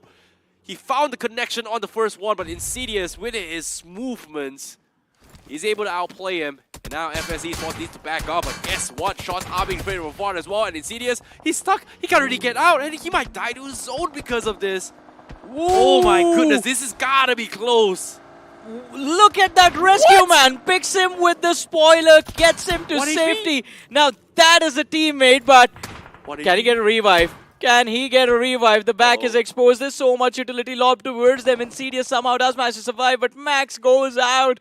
What a valiant effort from Insidious to try and save his teammate over there. I've never seen that happen. I mean, I've seen players pick each other up just by from the front of the car. That seems to be a little bit easier to pull off, but from the rear... He tried, you know, he panicked a little bit. He tried to go for a smoke. He accidentally dropped a Molotov instead of a smoke, which resulted in him not being able to pick up his teammate. So it was a very risky move. Meanwhile, Insane still finding cover towards the north side. They still haven't really pushed in yet. They've got 8 seconds before the next phase of zone. And like you said, settling their difference. Hail Inferno squad still inside that shack. And guess what? Jatin gonna be stuck. No one's gonna be found out. Finds an opening. He needs to get the knock. Unfortunately, Jatin doesn't seem to get it as well. So that's gonna be Team Insane out in open. Gonna be holding down those angles, cooking up the nade. Jatin, can he lob it nice? He looks good, and that's perfect. Nades coming from Jatin. That's gonna be the full finish as well. But while this is happening, Hail Inferno squad getting shot by just Jelly. But what? Guess what? He did not expect there's gonna be one more member from Insane who's outside, and he's gonna be picked off out in the open. You know, ostriches believe that if they hide their head inside the sand, that the predators cannot see them. But my man Jatin, that is not how it works. Just because you can't see the opposing player doesn't mean they can't see you as well. But anyways, I think his teammates are gonna have that discussion with him. And in the meanwhile, yep, a little too far. Just Jelly knocked out. 3 players still left standing. Stam looking to gatekeep the players from the side of Insane. Jelly in the backlines does get finished off. Skip spotted out. Harsh right next to Skips. They're trying to climb that ridge, but just Jelly, they are a little too split up from each other. They have a little bit of a high ground to work with, but it is the distance that the players have amongst themselves that might be the reason for their demise in the early stages. They're doing quite well in terms of those finishes, I'll be honest about it. And also, there's one team that we've completely forgotten about, God's Reign. I see them on the alive status towards the right-hand side, ladies and gentlemen, of our screens. They're playing very patiently. Yes, all 4 players intact. This is the first time we see this as well, but guess what? Great pixel shot coming from Skips, getting the knock on Ninze. And just like that, Team Insane, they are going to try and make a rush for this, and seeing how Team Jelly does have the tendency to play split, seems like the read from Insane is going to go through. He is going to find the full finish, unless Kyo has something to say about this, but seems like it skips. Just has to play this a little bit slow. Sam and Kyo is regrouped, but Ninja still out in the open. Skips. They know what's up. There you know that Team Jetty is going to be inside as well. And look at this Kyo. He's going to try and smoke him up to try and provide cover for Ninja. But it's going to be tough, but he is going to get full finished. Oh boy. Oh boy. That's a rough one. Yeah, it is. It is definitely a rough one, especially considering I think if this game doesn't go well for Just Jelly, it can be the momentum shutdown for them. But hey, RGC getting picked apart. Wind God, man. As we were talking about the gods of the wind, it seems like the winds are turning into a storm. Rishi fighting for his life, finds a knock, but still gets traded out in the backline. Sahil OP falls, as it is going to be TWM that show up for a perfectly timed third party. As soon as we come in with the praises, WinGuard Esports, they start getting assassinated. LeBron, he's going to be the last man left alive. Looks to go for a revive on Sahil, but is going to be spotted out by God's Rain. They have the high ground advantage, so I'm pretty sure they saw him fall back as well. Although they are a little too focused on the players of RGC. I think it's smart for God's Rain to disengage, right? They did the damage, they need to reposition. That was the opening they needed, and they are going to back off. And like you said as well, RGC still has members still alive.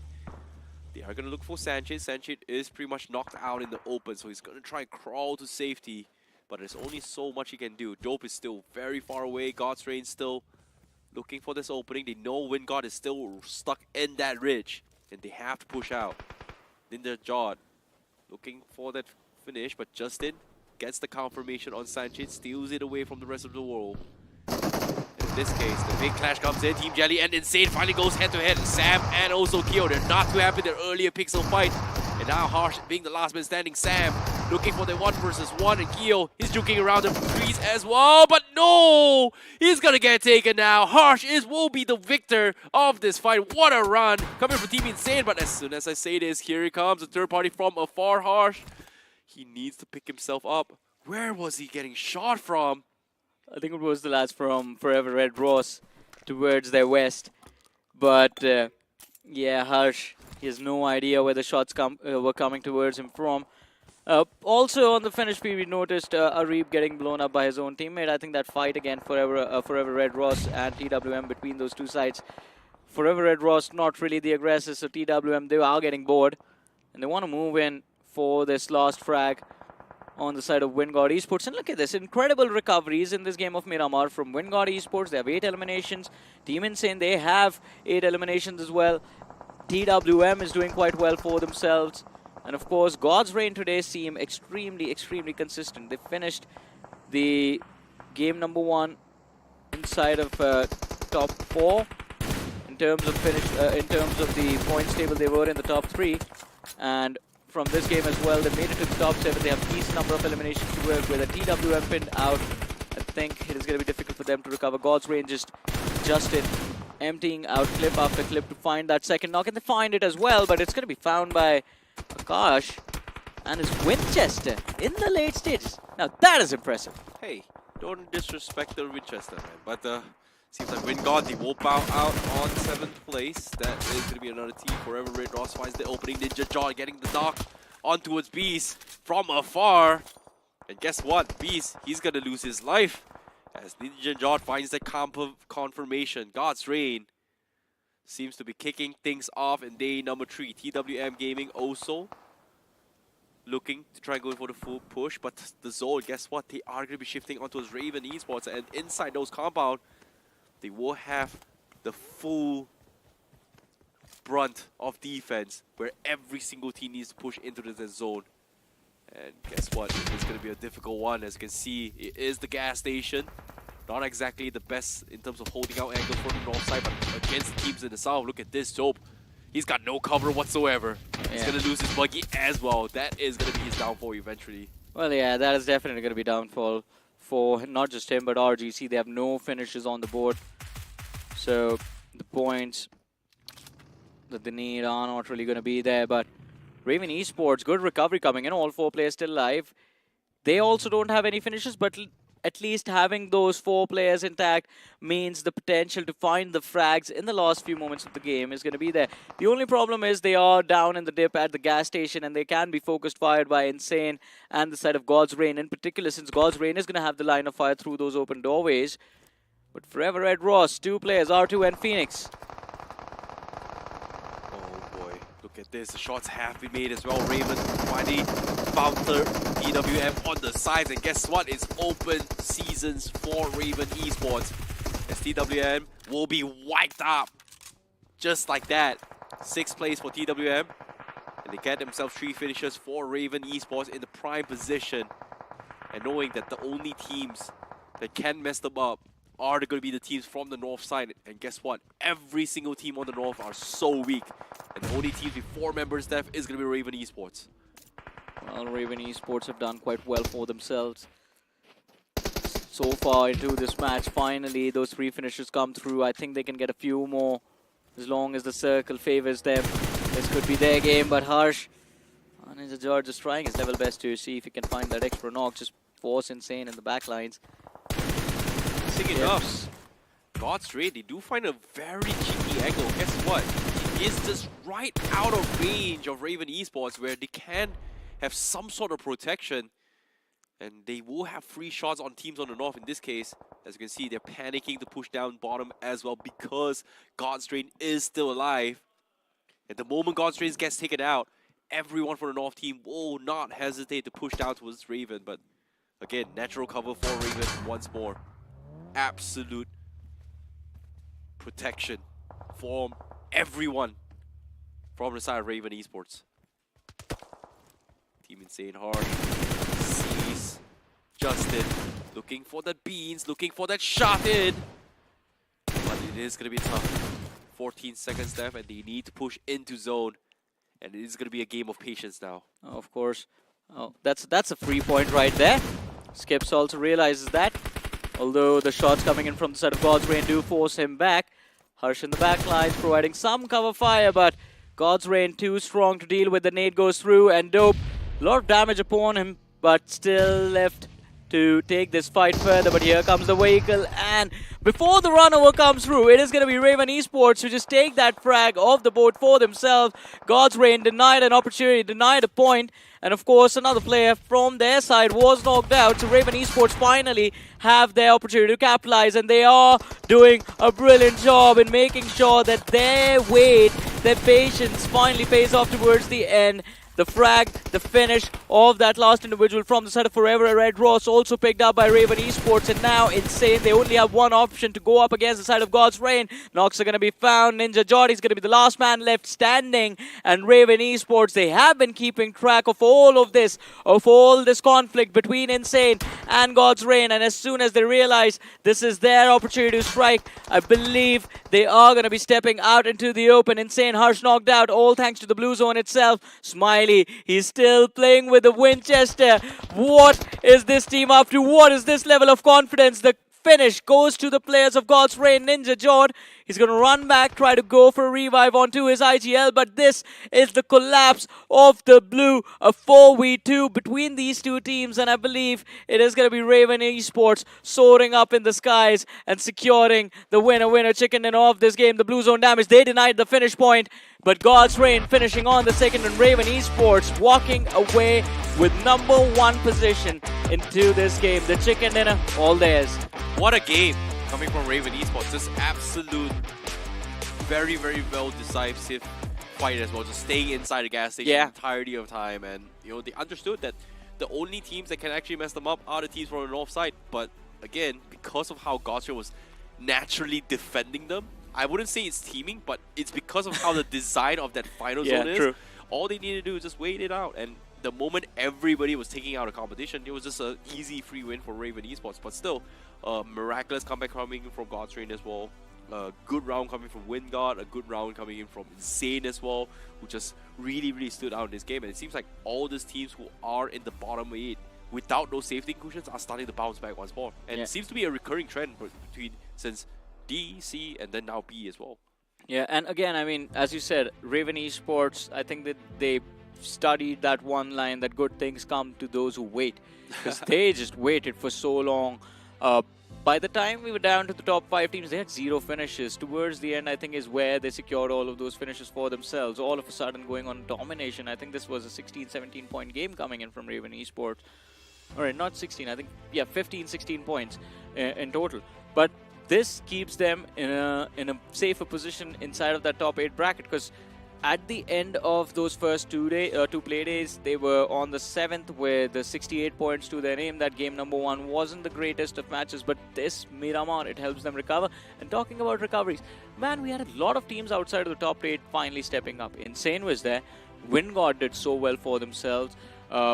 There was God's Reign, who are extremely consistent today. RGC was there inside of the top 5. So all of these teams that were struggling after the first 2 days were done, all of a sudden have woken up. Well, it's pretty much every single team that you've just mentioned Yeah. in the previous game and also this game as well has really stepped up. It just shows you that homework is very important. Yeah. But in this case, the one that I was a little bit disappointed here is actually Sanhok. So they had a good run game 1, but game 2 feels like the hesitation from them resulted in them losing out the fight with Wingard. And even here as well, this was a very unfortunate for Team Clearly because Team Insane really popped off. Like they were able to find a very sick opening, which I would say it's pixel perfect moments with a 4x, and spraying with 4x back then is way harder. Now it's like a compulsory thing, especially in how difficult and how mature the scene has become. Yeah, man, 150, 200 meter spray with a 4x is like a fundamental that players need to practice and know. Back and then it was just 3x, now it's 4x as well. You need to be stable with it.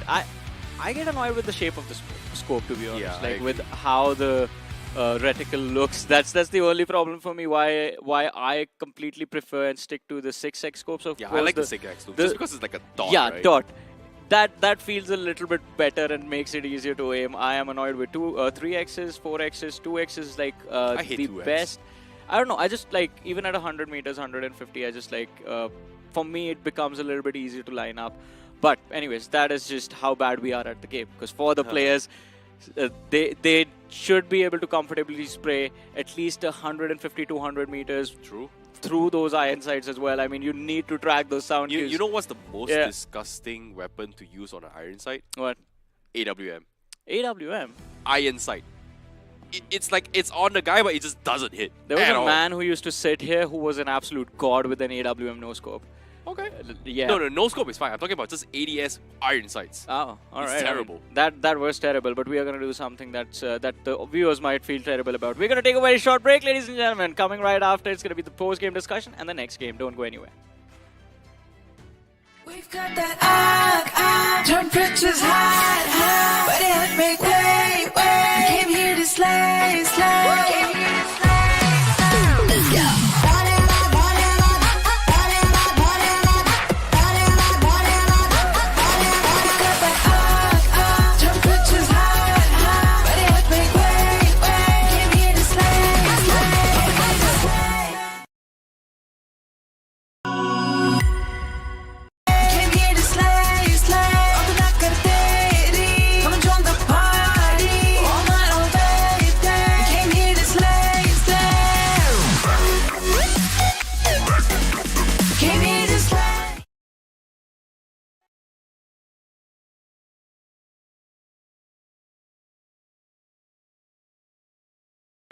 I grind to survive, it's a state of mind.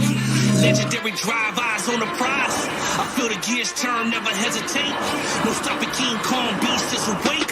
I'm knocking down the walls, pounding at the gate. My hustle don't sleep, let me demonstrate. Got iron in the fire and I want more. I intend to win the battles, yes, in the war. I'm the champ, I'm the champion, I'm the champ, I'm the champion. Boss beast, Kawa Master. I'm the champ, I'm the champion.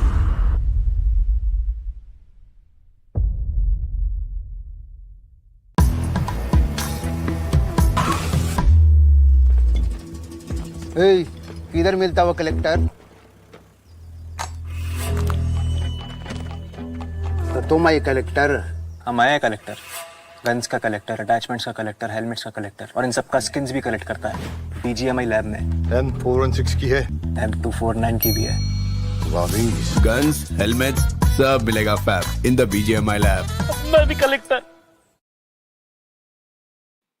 Hello everyone and welcome back to the realme BGIS 2025, the grind stages. This guys, today itself is going to be a very, very interesting one because we are going to be watching the stages of Group B. We're continuing it after a short break in the past few days, now in day number 3. My name is ICBB12. He is not Johnny. He is Salty as we take you through the commentary for today. He took it personal, by the way. He took it personal. No, I think I would love to be called Johnny because he's one of the people I looked up to. We discussed that on a podcast. No, the sexiest man alive, yeah. Well. I have to disagree with that. Oh, okay. I mean, especially when it's me, I'll have to disagree with that. But coming back to the conversation again, that gameplay from Raven Esports was actually sexy. But, ladies and gentlemen, do you know what else is sexy? Something which is right in front of your eyes, right in front of us as well. It is the realme P3 Pro 5G. Do you agree, IC, that this is probably one of the sexiest looking device that is launched in 2025 yet? I agree. It's the glow in the dark design is what makes it the sexiest, right? It's only right now in 21999. All you gotta do is just search it on Flipkart, and guess what? You can even check out the specs as well. It's finally officially launched after weeks, days of endless nights of unsleepable moments waiting for it to come out, and it's finally out. Exactly right. We have been building the air. We've been kind of trying to clear the air when this device is going to be coming out. It did come out 2 days ago, but talking about the features, it is of course the segment's fastest device, just like we always talk about. But coming back to the conversation again, with that map of Miramar, with the Group B kind of settling its dust, the storyline for the day has to be God's reign and their comeback so far. Finding consistency, finding their 4 players inside of the final circle, majority of the times being on the right end of the spectrum and always finding the right fights. It finally seems to me like Destro is back in form. But it was always obvious. We always knew that this man will do something or the other which will kind of bring it back. With Team Insane and Raven Esports continuing their run, I'm actually very surprised. I think out of all the teams that really stood out, even before the show even started, discussed between all the casters as well, we could agree that God's Reign, WinGod, and also Team Insane were the 3 top names that might make a little bit of a comeback in today's games. But what didn't really expect was actually Team Raven getting the chicken dinner. But all things considered, a win is still a win. But now, let's talk about the MVP for game number 2. Ninja Jot being star player of the match with 4 finishes, considering the fact that the circle was a very difficult one to play. A lot of these teams were completely struggling to push past the barrier. And of course, God's Reign, they were one of the ones that conquered the southern edges of the zone alongside with Team Jelly on the east side. But up on screen, you do see Insane, Harsh with 4 finishes, Skip with 4 finishes, Insidious with 4, and also Smiley with 4 from Raven Esports. It seems like these are your top 5 team players who really, I would say, raked havoc onto everyone in the match itself. Absolutely. I mean, to be honest, Team Insane, they always knew that they had the capacity. It's just about finding form. Talking about the match summary again, we had a lot of healings, to be honest. 10,582 points of healing. And then, of course, Just Jelly's Q Lamau always finding himself in the longest finish, 388 meters, 4 grenade eliminations, and of course, 155 smokes utilized. But ladies and gentlemen, let's move on forward with the point standings. And this is where you see Raven Esports currently sitting at the top with, I believe, 16 points. My eyesight is kind of gone absolutely berserk, but Insane, 15 points on him, GDR on 13. And I love this, right? GDR, Insane, WinGod, all 3 of them with double digits. It seems like the climb is on, baby. Exactly, like 2 games in a row consistently. These are the 3 teams that actually stood out the most as well. Forever X Red Ross was able to do well on day number 2, which was like 4 or 5 days ago. But today it seems like it is a very slow warm-up coming in from teams like Forever X. Red Ross, same can be said for FS as well, who's been known to be very dominant the past 2 days, earlier 2 days. But day 3, they're just taking a back seat as well. Just Jelly also going to be those team that really took a very, very big hit because of the unfortunate fight against Team Insane. But all things considered, I want to see how well it affects the standing, because as we get up on screen, THW is still on the 1 top place. Team Jelly is going to be in 2nd place, but God's Reign will push up the ladder in towards the 5th position right now. You know, to be honest, I see the conversation has to be about the bottom 8 right now, because those are the teams who will drop down to round 3 right now from Group B itself. I'm talking about certain major teams. You've got Silly Esports out there with 82 points, TWM with 74. Team Insane still have an opportunity already on that upward curve, but yet a lot of ground is to be covered. Troy the Million, Very surprising over there. They still have that chicken dinner, but consistency is yet to be found. RGC love their explosiveness, but still not the consistency. But my problem is with the last three teams. You've got three heavy hitters, I see. You've got Sarkar Gaming, you've got Hail Inferno Squad, and you've got Vasista Esports. Vasista, of course, with the changes that we discussed at the start of the day, they haven't really able to cope up with the situation, and it seems like a lot of things are going wrong behind the scenes. Yeah, they just need a couple of big runs to actually make a comeback, right? Like in this game, they need to actually, like today itself in general, they need to get one chicken dinner and also like maybe 7 to 8 finishers consistently throughout all the games today. It's gonna be their way to actually make back into the top 8. Like especially when there's like 10 more matches to go. And that's going to be a big problem because if they don't start bulking up now, it is going to be trouble. And Sanhok isn't exactly the easiest map to do when it comes to tactical position. It's all about those firepower. So this is a game where we're going to be expecting Keolamau to pop off, Ninja to pop off.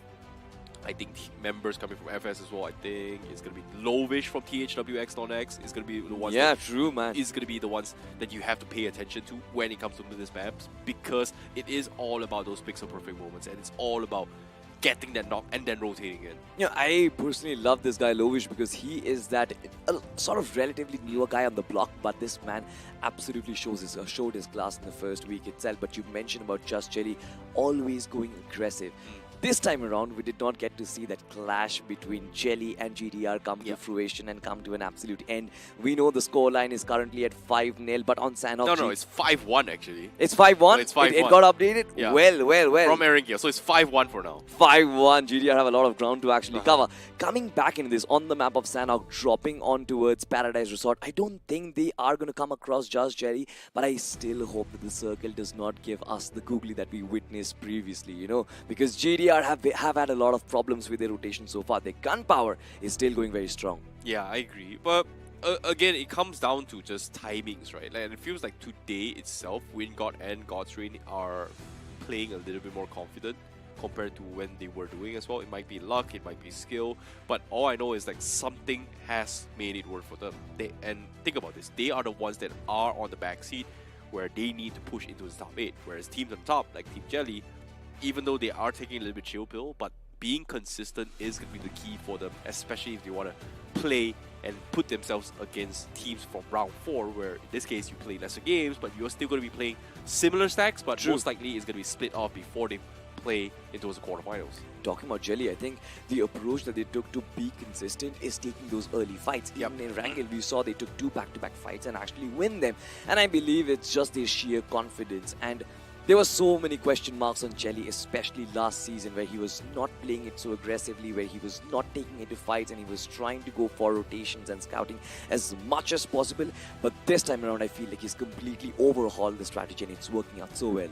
Well, speaking of working well, it seems like when it comes to teams like TWM Gaming, I feel like based on day one's performance, they had one of the worst run-ins. Yeah. They were one of the teams that no one expected them to completely drop the ball and flop, and then day 2 they were doing a little bit better, and now it seems like they are doing okay, but they have been very, very low-key, right? Just because of how unfortunate the circle went. And even in the final moments, TWM, they finished around 4th to 5th place. Yeah. They were just caught in a position where, you know what, there was just perfect angles for Raven Esports to just completely blast them, right? In gas station, you're pretty much natural cover from everywhere. There's just nothing much you can do. Even with vehicles, you're pretty much going to get shot to death. And I think it came down to a situation where even God's Reign on top as well, they pushed towards one particular guy.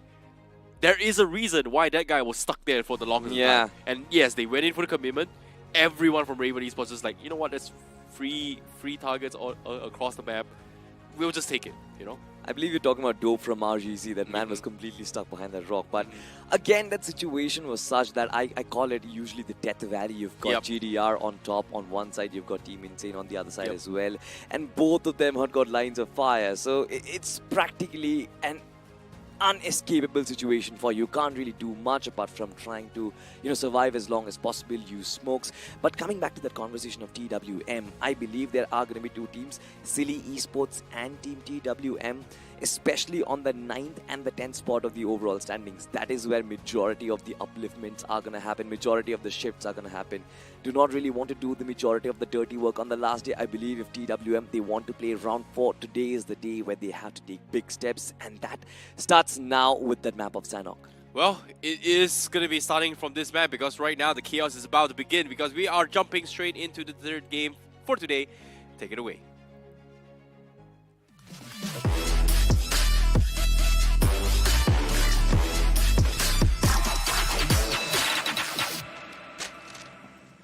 Are we ready for the tropical landscape, ladies and gentlemen? Yes, we are. We are flying high on the map of Sanhok, and this time around the flight path, it seems to be pretty natural. It seems to be pretty straightforward for majority of our players out there. It starts from the southern part of the map, moves towards... What are you talking about? That's not natural. That seems kind of southern approach as well. I don't know about teams who's going to be going to Mongnai. Okay, maybe you're right. It's a 4x4 map. It's a 4x4 map. They'll be fine, right? No matter what. No matter what, you just have to, all you've got to do is just glide past. But look at the map standings, of course. You've got Jelly, who has been extremely successful. This is one of the reasons why I brought up the point between GDR and Just Jelly. Jelly being so successful in GDR, dropping in on Paradise Resort, a hotspot inside of this map. I believe there is enough money on the line for Jelly to just try and stop this team dead on their tracks, but focusing on the drop locations as of now. And if any probable drop clashes happening, we've got two teams on that Camp Alpha Island, FS Esports and THW, extremely close by. THW, I see. Let's just talk about this team for a fact. They've been a pleasant surprise. Did not really expect this team to end up on the #1 seed, especially with so many big names on the clock. What are your thoughts about their performance so far? I think it comes down to just consistency. Yeah. And so far, I've talked about this being stat checking and ego checking is very, very common, especially in the grind stages or even early stages as well. So you need to test whether or not are you able to take head-on fights against specific teams. And in this case, even in groups D and C, we do see that happening a lot. But in group B, the only team that has had some kind of stat check is, like you said as well, Jelly as well as God's Rain. So in this case, are we going to see some of these teams actually stat checking THWX, not X? That's going to be the question because so far no one has really done that. Vasista Esports has done a couple of stat check, but right now on screen, seems like on the finish feed as well, Vasista is able to find one members coming from Hale in Hydra, but Hydra, that's going to be Dazzle getting knocked off. What is that range? Did not expect that at all. Seems like Vasista, they're not out yet. The range and of course the inability to use a scope over there, the iron sight. I mean, that was the biggest shocker. But Vasista Esports need a lot of these to actually cover the ground that has left, trailing by a margin. Dazzle might be dead. Dazzle will probably be dead there. Oh wait, just at the moment as well. He was able to pick him up, Turbo. Wow. Just at the last pixel. A little bit unfortunate for Vasista. They needed that knock, but can they survive this? But okay. Seems like across the board, Vasista doesn't want to let them off the hook, but Dazzle gets re-knocked once more. Ay. Not exactly the situation Hyderabad Hydras were looking for, considering that they had one of the best runs in the first 2 days. They certainly did, and in fact, it was actually Turbo and Moksh who led that charge for this team as well. But now, in a very improbable situation, I don't believe they have any sort of exit strategy.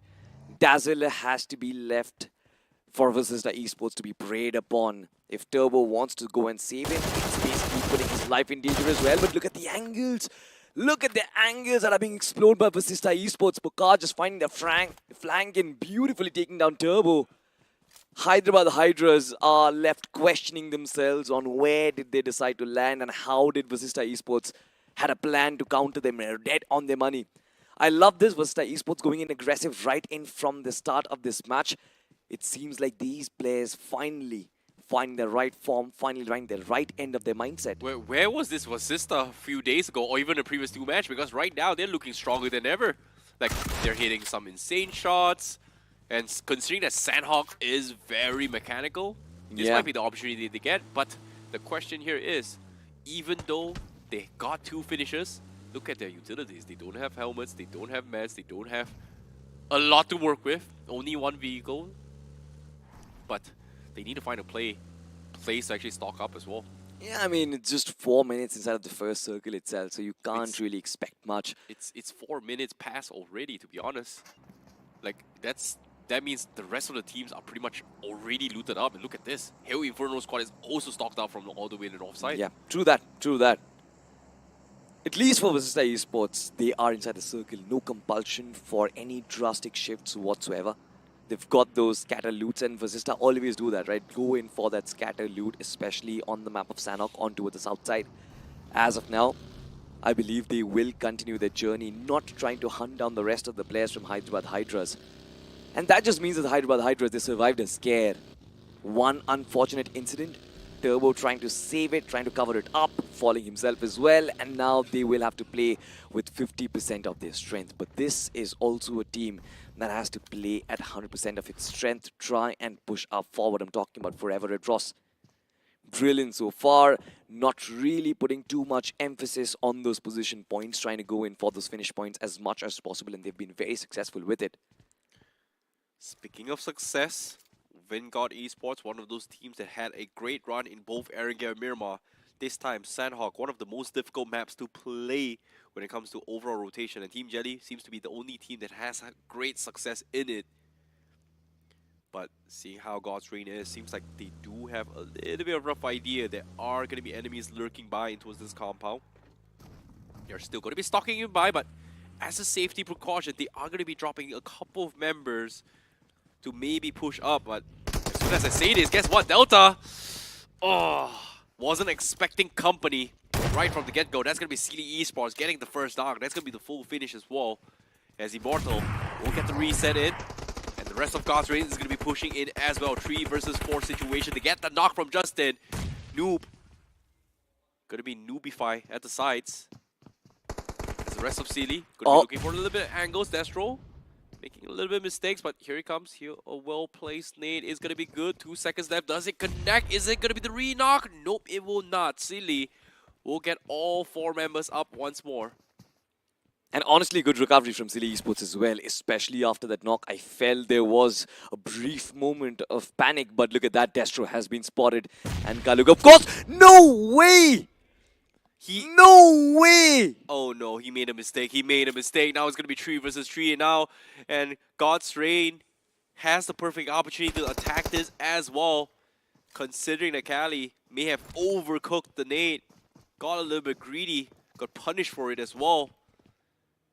And now, what do they do? Seems like Destro is all by himself. Justin is a little bit too far off as well. Sealy, they need to go in for the reset. Noob, as soon as he shows himself, he is going to be done for as well. But here comes another nade, comes in from the sides. It looks good. But it is not going to knock him for now. It looked good, but it was ineffective. But this one from Ninja Jor is going to bring down Kalyug as well. Destro, a little bit of a risky maneuver. He did heal himself up, patch himself up, but now going in for the push without a lot of support. This can actually be a cause of problems, but at least they know the numbers advantage on Silly has been neutralized. You know he has that space and the time. Silly Esports withholding all the information that is out there. No movements whatsoever. None of the 3 players that are standing are moving an inch. Look at that milestone from Ninja Jor. 25 eliminations. This man is always there in those high numbers. But coming back to this fight, it's taking a dead stop right now. I know, right? All this gunfire is just attracting a lot of attention. Guess what? Here, Inferno Squad does scout all this out as well. They want to try and test this, but we have to put that on hold for now because Forever Red Ross getting completely annihilated by Vanguard Esports. They lose 2, but at the same time, they've gotten themselves 4 total finishes down in the middle, out and open in the north side, south side in the 4 boot camp. No one around it, apparently. Absolutely no one. And even their fallen comrades, they are going to be resurrected as well. Not a lot of problems, but look at this. Oh my god, Just Jelly. They have been knocked down in the middle of nowhere. Sam still on his knees, and I believe the shots, they came in from the likes of Vasista Esports. And I like this approach from Vasista, to be honest. Just looking out, hunting for players, trying to find information, and as soon as the information is there, taking the shots, coming back to this fight. Rapido, he has that little bit of an angle, has the shotgun on him as well, but he faces two players from GDR. Find the first one, jump shot to connect and confirm that finish. He goes in, he actually has the guts to go in and fall back as well. Destro was left staring. Could not help his fallen comrade right there, but still has time for GDR to restrain, put a halt to this fight and fall back. But I believe Destro is not going to do that. I see it seems like a full-fledged war at this point. But now, Destro with the rest 12k is still waiting for his time. No utility in his kitty right now. No throwables, no nades, no smokes. He has to play it on timing. And Justin, quite too far away. This play coming from Silly Esports at the standstill, it's so patient that is actually working out in their favor, and it's annoying to work with because normally having the numbers advantage, especially that there's only one guy in front, you should have won this, but they just can't take the risk knowing that maybe other people are going to be looking by, but seeing how the zone is going to be outside for them as well, they have to take action eventually. Meanwhile, Team Jelly, they do get caught off, but Sister Esports with a couple of roadblocks in, they are going to try and third-party Team Jelly. And right now, Fierce and Pukar looking to be on form. They are going to try and gatekeep the members coming in from Team Jelly. Meanwhile, on the finish feed as well, Destro getting scouted out. So that's going to be the knock coming in from Silly Esports. While Sam looking to try and play outside the zone. Doesn't have those vehicles. Doesn't really have a lot of option to work with right now. I love what Vasista is doing so far, but it seems like Jelly has found the counter. It's IGL versus IGL, and the IGL from Team Jelly stepping up once again. Finding Pukar, knocking him down. I believe that has cut versus the Esports and their forces quite a bit. But look at this on the other side. Justin facing backlash from TWM. Did manage to find that connection on towards one player. But now he's swarmed by the rest of his enemies. Does have the shotgun though. Does have the DBS. He's going to find the second one. Yes, he does. Moves in to confirm as well. Takes a little bit of a breather. But Lobster comes in from behind. Finishes him off. TWM just survived a scare, but Justin was almost there in position to finish off the entire team, and now it seems like Silly Esports want to capitalize on this opportunity. Well, that's a little bit unfortunate, but all things considered, they are doing pretty okay. TWM Gaming gonna be backing out a little bit. They've heard all those gunshots from Silly, but as of yet, Team Silly in a very awkward situation. It is, after all, the third circle. It is going to hurt a little bit more. They need to rotate away, but seems like Silly is going to back out and try and rotate from the north side instead. But inside the zone, Sakar going head-to-head against Hill Inferno Squad. Skeleton in a little bit awkward situation. Nice catch coming from Owen with the UMP. He's going to be able to survive for now, but the rest of Sakar Gaming still not too happy about this. Owen looking for the reposition. Try and group up with his teammates. Seems like he does know where Sakar is. Oh, just a pixel off. Might have snuck in through the door. And Sakar might have paid the price. And now, second attempt once more. Sakar gets tagged up a little bit. But Owen almost getting dropped as well. 1 HP. As Sakar looking for the full commitment. Another nade comes in as well. PMWI. Gonna be looking for those nades. Oh boy. Third parties from afar. Looking, trying to take him out, but seems like this fight is just not worth it to commit, but they don't really have a choice. Teams are looking from the outside right now. They are trying third party. There are going to be a lot of teams looking third party because this fight is happening at an extremely high traffic region. Something which is extremely surprising for Hail Inferno squad is the fact that Jatin is not firing on all cylinders. We've seen this lad just be super successful, especially in 2024 as well as 2023.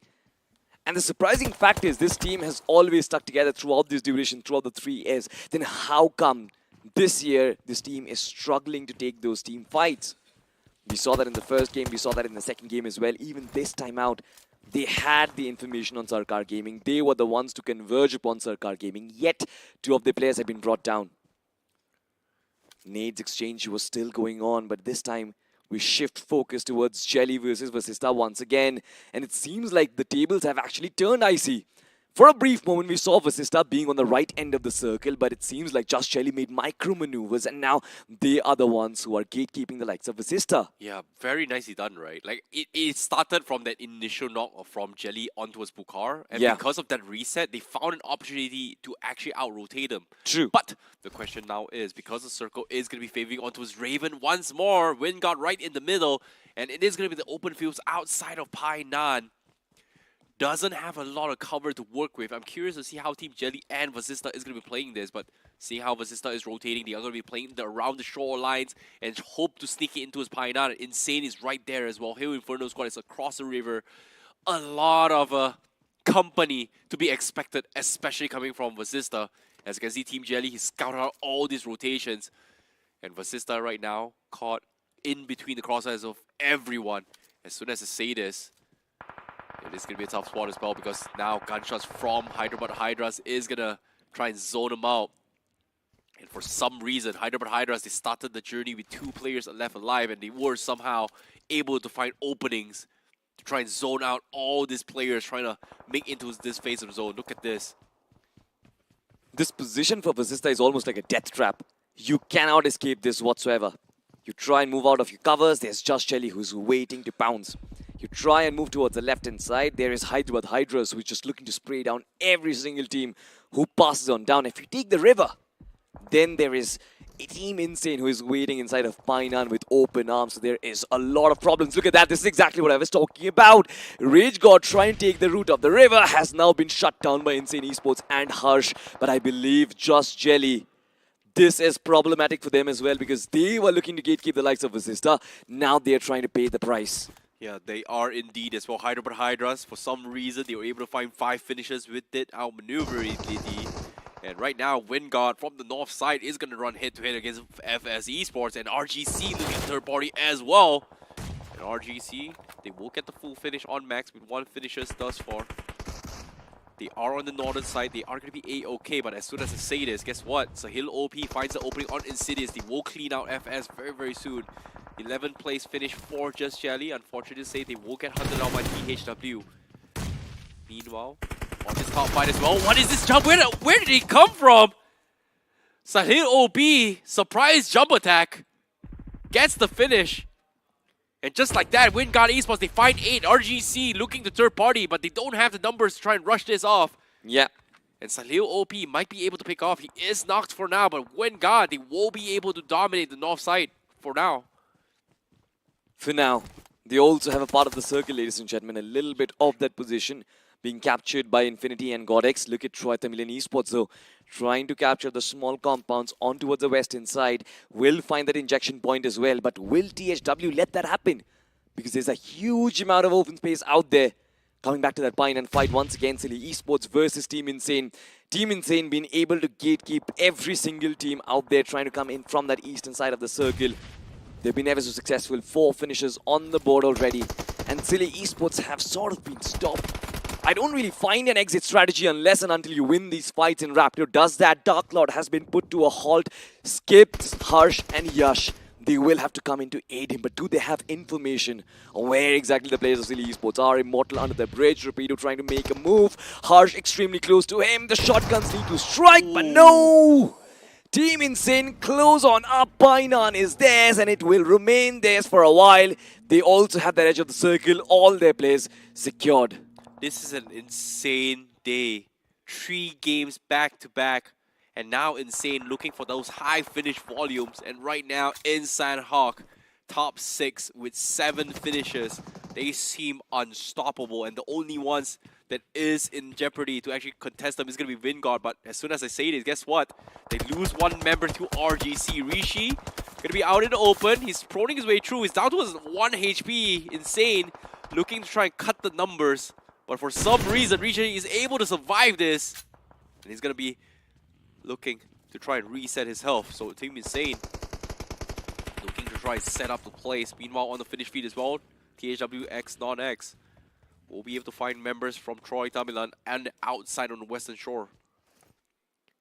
As Team Insane continues to look for fishes, RGC looking for those reset for now. Wingard already making their way into the next phase of the zone. Team Insane's Dark Lord, he spotted Rishi for a while, he spotted Dope. The shots could not come through, but he knows the information is there. Talking about THW out on the run, trying to make their way inside, but there are so many foes at this point.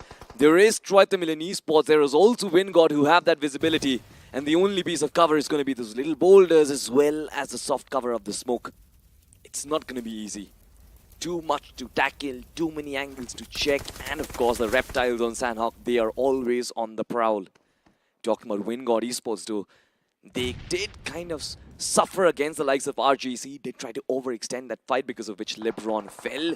But even with 3 men, they are looking for players to finish off. And it seems like Becca has been spotted. The hit marker was there. He's going to spam out that position. But it seems like retaliation fire is also there as well. So he's going to get pushed back. Ooh. Very, very close call for Sahil OB. They have 8 finishes. Infinity with the sprays do find Pekka finally. And Troy Tamilan, they are on the edge of the zone. They have to run out in the open. As you can see, Hydro looking to try and heal himself up, but he's stuck in that tree. There's no way he's not going to get taken out, and he will get fully finished. But it is by the members from THW X-Non that joins in with third party. Final 5 teams, Wingod Esports, 3 men strong, 9 finishes, having complete absolute domination in the north side. And RGC right in the shorelines as well. They are going to get rushed in. Insane Dark Rock going for the push as well. Rishi has to make things work, but Wingod is not making it easy for RGC as well. And why should they? RGC coming in from the same territory. They were the ones who actually avenged their fallen comrade, but it seems like Skips from the long distance will find that connection. The main battle right now that we have to focus is going to be Team Insane versus Wingod Esports. The only one who stands in their way for a chicken dinner. Team Insane with 4 players trying to make their way in. Raven being ever so consistent, trying to creep inside of the circle, but majority of their players are trying to fight this out. THW trying to hold this position. What a beautiful nade. The explosion ripples through the air. THW and the defenses have been broken, I see. Oh boy, what a day. What an opening from Raven Esports. Top 4 finish thus far. Hasn't been able to get a lot of finishes, but guess what? They were able to just help Wingod Esports wipe out THW with one fell swoop. They're gone. They're out. We're down towards the final 3. Team Insane with 4 members alive. Wingod with 3. Loki with the opening. Infinity gets taken out, and Loki needs to go in for the reset. And he does have the space to work with. Wingod in a lot of trouble, but Team Insane, they are in the low ground, but they do have the numbers. And as of yet, they're waiting for the right moment to strike. Infinity has to be picked off. They're down towards 10 finishes for Wingod. 3 of the biggest hitters are back alive. And Wingod, they do find the Dark on Dark Lord with the nades. And here comes the push. Here comes the push. Godex through the cloud of smoke, of course, trying to move in with the height advantage. But that small little ridge is going to protect the players from Team Insane and Wingod's Wrath. Circle has moved in. It's in no man's land right now. Wingod needs to decide which one do they want to focus fire upon. Is it going to be Team Insane? Is it going to be Raven? As of now, it seems like Insane as well as Raven. Both of them are struggling. Dark Lord is down, and on the other side, it seems like even Loki is down as well. Wingod trying to force their way inside of the circle, but Skips is there in the middle of nowhere, and the nades have been launched. It's just a matter of time. One perfectly cooked execution, and Team Wingod can be stopped dead on their tracks. Multiple teams trying to focus fire. Meanwhile, Skips just holding his ground in the middle of the circle. This is absolutely crazy stuff. Yeah, I know, right? Skips, they are going to wipe Wingod as well. They've got them all completely pinned, and they know for a fact they're done for as well. Infinity down to his last HP. It's going to be a pixel-perfect moment, and Insane wipes them. But guess what? It is going to be Raven versus Team Insane now. 10 finishes on Team Insane. 3 versus 3, but the next comes in down towards the last player, and Riyash out in the open. He's stuck. He's got no first aids, and Raven gonna be looking to try and hunt him down. He's dropped down pretty low. Loki down to 1 HP, and Lance is still proning his way through. But guess what? Does the Molotov clip him as well? Yash gonna try and hold this down for now. Moments away. Doesn't have health. And Raven is going to use Akosh to give him the information. He's going to get completely full finish. But Yash, 1 HP. Here comes the rush. And Lens will find him. And that's going to be Raven Esports taking 2 chicken dinners back to back. They were so lucky. Yash was out of ammunition. He was out of medkits. He was out of resources. He was out of throwables. He absolutely had nothing over there. Team Insane They deployed majority of their resources in the initial fight, especially when they were pinned down in that region of Painan. But what a way to actually make a comeback, especially that entry inside the circle from Raven, where they took down THW. That nade was brilliant, and especially after that, the way they were tackling Wingod as well as Insane simultaneously. I absolutely loved it. They're very good at third-partying and finding opportunities for some reason. And Raven itself, 2 back-to-back games of chicken dinner. I don't know if the circle is meant for them, or they have figured out a way to rotate and out-rotate everyone, which allowed them to be into this situation. Like, personally, I think luck is a factor. Yeah. But for them to get back-to-back, it doesn't seem to be luck anymore. It seems like they've understood certain specific spots that really help them out, and even their day one's performance, their debut first game getting chicken dinner, I felt like it was a mixture of luck and skill. But for them to get back-to-back this game, it seems like they've figured out something that not a lot of teams have. You're just talking about rotation, right? Yep. I would talk in from the perspective of fights. Look at the way they spread their team. Look at the way they use their comrades as cover fire while they move in as well. There's a reason why all their 4 players remain standing when they are fighting in those final circles, even on the map of Miramar as well as on the map of Sanhok, and I absolutely loved it. A little bit technical on their part as well, technical improvements as well as, like you said, there's a piece of luck as well to find themselves that position inside the circle. But all in all, I feel like it's been one of those improved teams. This team does not seem like the team that were on the 7th spot after the first week at least. Yeah, agreed. You know, considering the fact that they had one of the strongest debuts coming to this game, True. and today they are looking to jump in with those consistency factors. But now, instead of talking about the winners of that fight, we want to talk about the biggest hitter. Of course, we do have God Esports, who's starting to bury their fangs as well. God's Train had a little bit of run in today's match, but Insane. 3 games back-to-back, high finish volumes. It feels like Insane is back to their prime from back in the days. I think the change in attitude, that has to be the biggest factor. You look at the way they are moving into the way they are scouting out for information and trying to get as many finishes on the block as they can. Not really focusing on those position points. It's going well, it's going good in the hood for them. Talking about Troy, the Million Esports could not really find any sort of breathing room. Even you were mentioning about GDR, right? That fight against Silly Esports was just so awkward at a time. And now, this was the nade that opened everything up. I believe Levi was the one who was in charge of holding down the fortress, especially from all the teams coming in from that western side. But with that one single grenade, Raven Esports just broke open the treasure hunt, of course. Wingod, they had one of the best positions inside of the circle probably, but then they were left in for a choice. Do they want to go in on Insane? Do they want to go in on Raven Esports? They decided to take both fights simultaneously, and I believe that was the result of their fall. Yeah, it's a little unfortunate as well. Let's also looking for the opening. The moment Yash went for the shot and going for the pre-fire, and he did not have those first aid to reset, it was nearly impossible for Insane to fight. So a little bit of mistakes were made, but again, still a great run for Team Insane, great run for Raven Esports. And for some reason, Raven Esports just able to just third party and not get punished every single fight. Like every single fight that Raven has started has been instigating the fight, but they are not the ones that is committing to it. They're just like, okay, these are very, very smart players. And again, for them to do 2 games in a row, I think Raven Esports is back. They're very wise in the fact that they can pick off 1 or 2 finishes and they back out, right? Exactly. They do not really charge in. They do not really have that egoistic approach of finding that entire squad vibe. And that is going well for them. But I'm not really sure what stopped GDR, man. That fight against Silly Esports, especially even Silly Esports movement as well. It was awkward. Both of those teams kind of felt a little average when it came to their approach in this fight.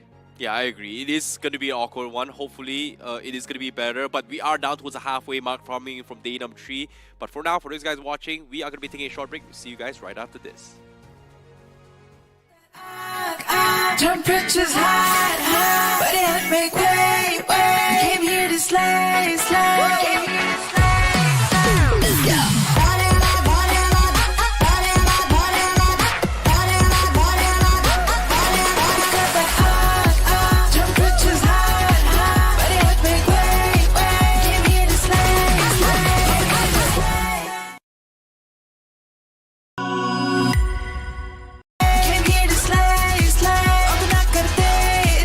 Come and join the party. All my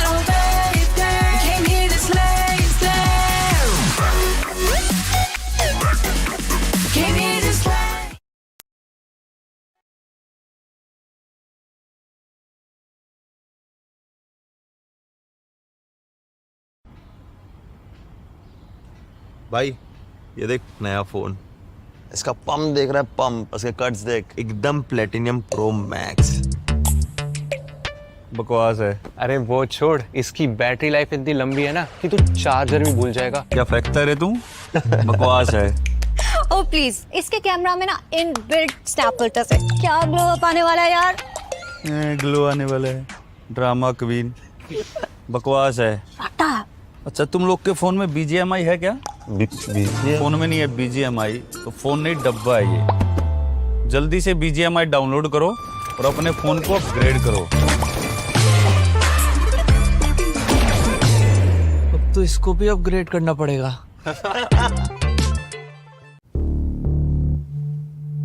हाँ तो गाने के बोले, तेरे वास्ते में कर लूं अपने स्क्वाड से फाइट।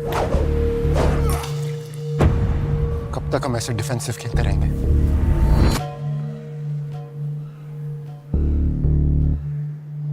तू नूब नहीं है। नूब नहीं? टाइम आ गया है, सीधा उनकी स्क्वाड पे स्लैम करेंगे। Next shot! हेडशॉट! हेडशॉट! तेरे वास्ते में कर लूं अपने स्क्वाड से फाइट। तेरे साथ मुझे करनी है कैंपिंग ऑल नाइट। डे हो या नाइट, इंडिया करे फाइट। डे हो या नाइट, इंडिया करे फाइट।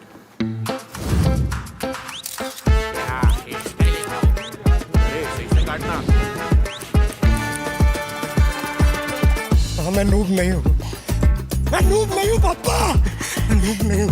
मेरा बेटा नूब नहीं है। तेरी आंखें M416 ग्लेशियर का हथियार बेबी, हो गया दिल के आर पार बेबी। TPP पे जा। FPP TPP FPP। मैं नूब नहीं हूँ।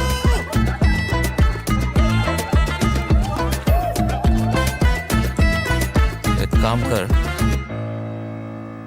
TPP पे जा।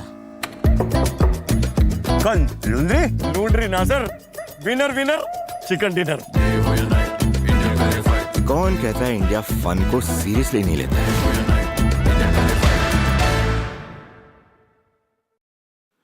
Welcome back, ladies and gentlemen. Once again, you're watching Realme BGIS The Grind 2025. Of course, a small change on the panel. Mr. Necro is back on the desk. And of course, we're talking about that map of Sanhok. It was extremely good, but now we've got one more Sanhok on the cards. But you were mentioning about Wingod and being extremely happy with their performance. Talk about it, Necro. Listen, Salty, first of all, when I'm on the panel, it's not a small change, all right? It's a pretty big change. Big change. And once again, speaking of Wingod Esports, today's day, they've been playing pretty well. Yeah. Every single man from the side of Wingod Esports knows their duty. They're getting those elimination points confirmed as well. But I'm really surprised with the way a few other teams are playing too, man. Survival games on point. Raven Esports, they've been quite surprising so far. It's not just Raven Esports, right? It was TWM in the game prior, and this game as well. THW did a phenomenal job. GDR, their run has been halted, and we kind of predicted. But ladies and gentlemen, of course, there has been something which has kind of got everyone's eye so far. I'm talking about these beautiful two devices that are placed right in front of us. It's the Realme P3 Pro 5G. Amazing features, power-packed in terms of performance, and a budget-friendly price. 21,999. Get one for yourself and start your grind, possibly. We always say this, right? Maybe in the next BGIS, there are going to be some people from the audience as well who come in and they actually make a shot as well. Maybe in the Pro Series itself, you never know. They can be there in the future. But speaking of Flipkart as well, right? Move on towards Flipkart, search for the Realme P3 Pro 5G, and you might just stand a chance to win some exciting rewards. Born to Slay, made for gamers like you and us. And once again, moving back towards the conversation, right? Raven Esports, super impressive. Miramar, they were doing great for themselves. And speaking of the future stances as well, right? Now, we do understand Raven Esports, it's one of those teams that has sort of been hit or miss. But so far, they've been consistent, and I'm loving that. On day 3, a lot of these teams that we did not really have a lot of expectations from, they're actually performing. And it's because of their proactiveness. Look at Lenz's stats, the MVP, of course, just having 454 points of damage. But this man landed 6 finishes. Along with that, he had 2 assists as well. That is absolutely crazy. That's being efficient and frugal at the same time. Moving on to the second and third position, you've got Infinity. One of the reasons why Wingod has been doing well is because this man is back in form. 799 points of damage, 5 finishes. Smokes from Hyderabad Hydra is doing well. Yash and Harsh has been doing well as well. And I heard that you guys were having a conversation about Insane. We all remember the 4 out of 5 chicken dinners that they had in 2023. Yes. Once again, this lineup coming back together in BGS 2025. And finally, they're back in their groove. They actually made that happen in the Pro Series, by the way, Exactly. in 2023. So, yeah, for Team Insane, this lineup has been super successful. Just one single man changing the playing core. Still, the core is something that's staying together. And so far, Team Insane's been doing great, man. Now, Day 3, Team Insane's been pretty consistent. Yeah, I do understand Day 1, Day 2, they were fumbling up a little bit because they still were adapting to the new zone settings, right? It's quite understandable. A lot of these teams were experimenting new stuff, considering it's the new zone settings. A lot of these teams are trying out new things as well. And Team Insane may be on the same boat too. But right now, looking at the point standings, the previous game quite consistent, 17 points on the board.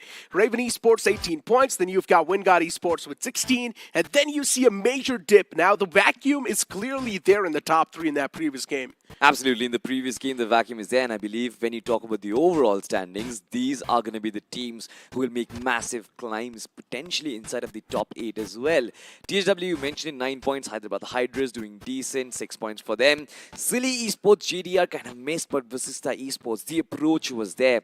Overall standings in front of our screens right now. THW in that #1 spot, not surrendering that lead, being consistent every single time. 122 points for them.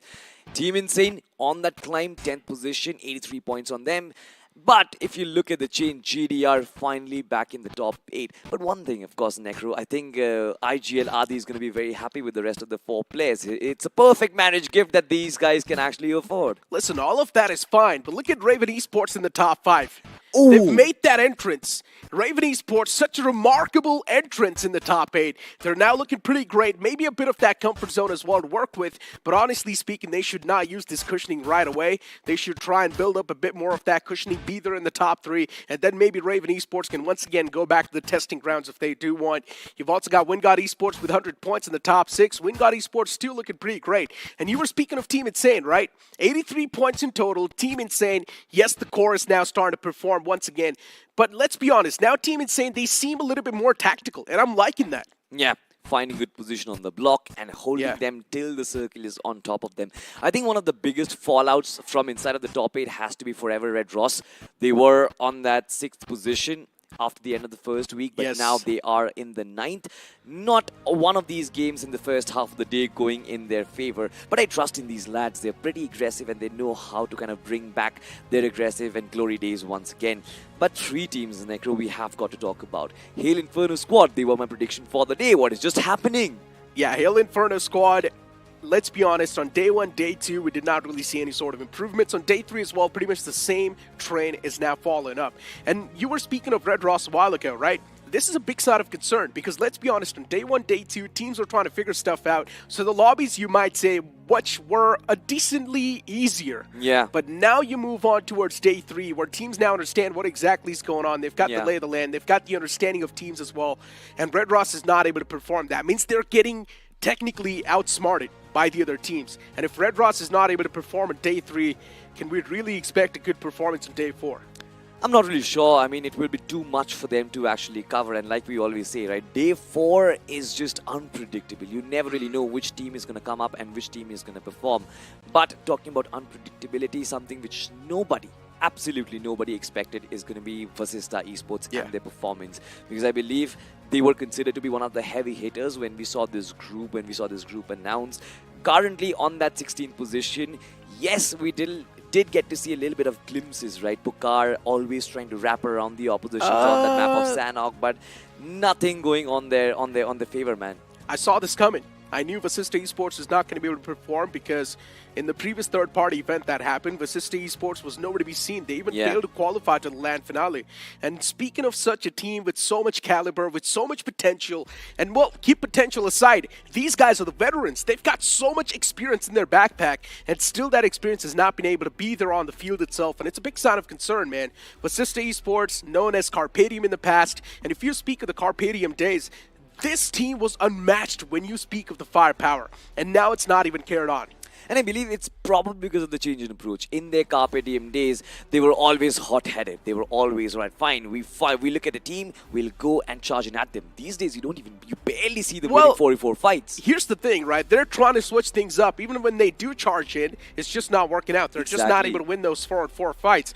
I'm not exactly sure what's going on, but a clear discord is there between the players. And they need to try and make sure that that miscommunication that's currently happening in those 4-on-4 fights, it's being sorted as soon as possible. Absolutely. Of course, ladies and gentlemen, we did have a small change, small substitution as well. This one, of course, small change because Sanchit has been subbed up. Bunny comes back into the squad. RGC Esports, initially they were known as MICI back in those days, and then, of course, Mayur Gaming.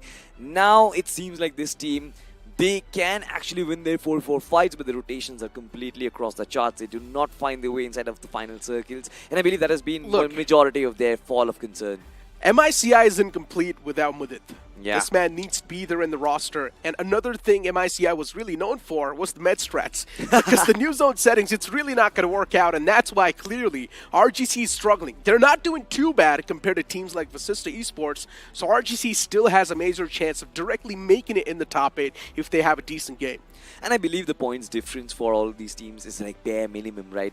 They are within that 10-point gap for RGC. One good game, they will be able to catapult themselves. So I'm sorry to cut you off, right? One thing I've noticed about this group is that a lot of these teams are really playing for the average. Yeah. And that's one of the main reasons why the overall standings are so quite knit. And now they need to at least go for those big hitters, just like the players of WinGod Esports are going for, Team Insane are going for. That's why we're seeing those catapults from their side. But if you're going to try to get those consistent point average, then you're automatically going to be there somewhere around 9 or 8 spot.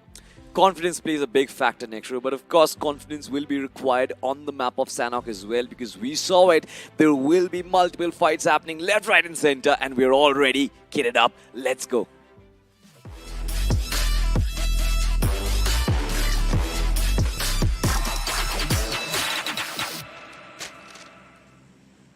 The map of Sanhok once again being dolled up and prepared for another battle, ladies and gentlemen, and we are ready for another blockbuster. This time around, the flight path, talking about it, starts on from the Yampa Alpha Island, a little towards on the right-hand side of it, and ending in between Khao and Mongnai. Extremely northern favored. Majority of the teams, especially the likes of Vasista, especially the likes of Sarkar Gaming, will have to do a lot of their gliding to try and move to the southern regions of the map. We'll have to find out if that results in any of the drop clashes, which we anticipate. But majority of the teams on the northern part of the map, I believe they are going to be decently safe.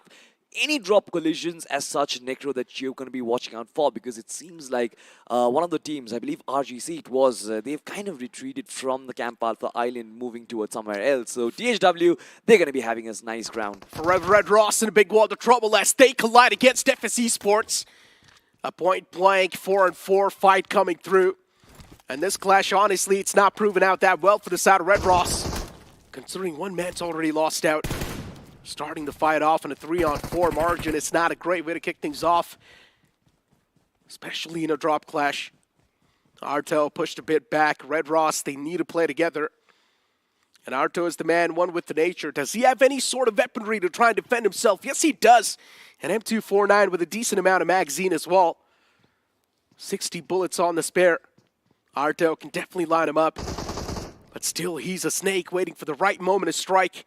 While his teammate Beast in the front, he's completely trapped. Can't even take an exit from this compound. If he tries to move out, he will be too exposed. FS Esports as well, not making the push just yet. Even they're playing it quite patiently.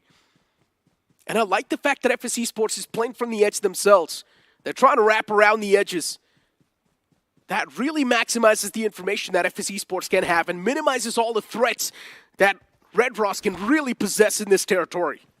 It does minimize the threat, yes, number one. But number two is the fact that their domination against this team has been cut short by a half. Look at that. Absolutely no finishes apart from that first. Could not really challenge them. Look Just at this. Jelly was your pick, right? Just Jelly was not my pick. My pick was Hail Inferno squad. Just Jelly was our team pick on the English desk. Yeah, and I was telling you guys to pick WinGod Esports, but no one listened to me. Come on, man.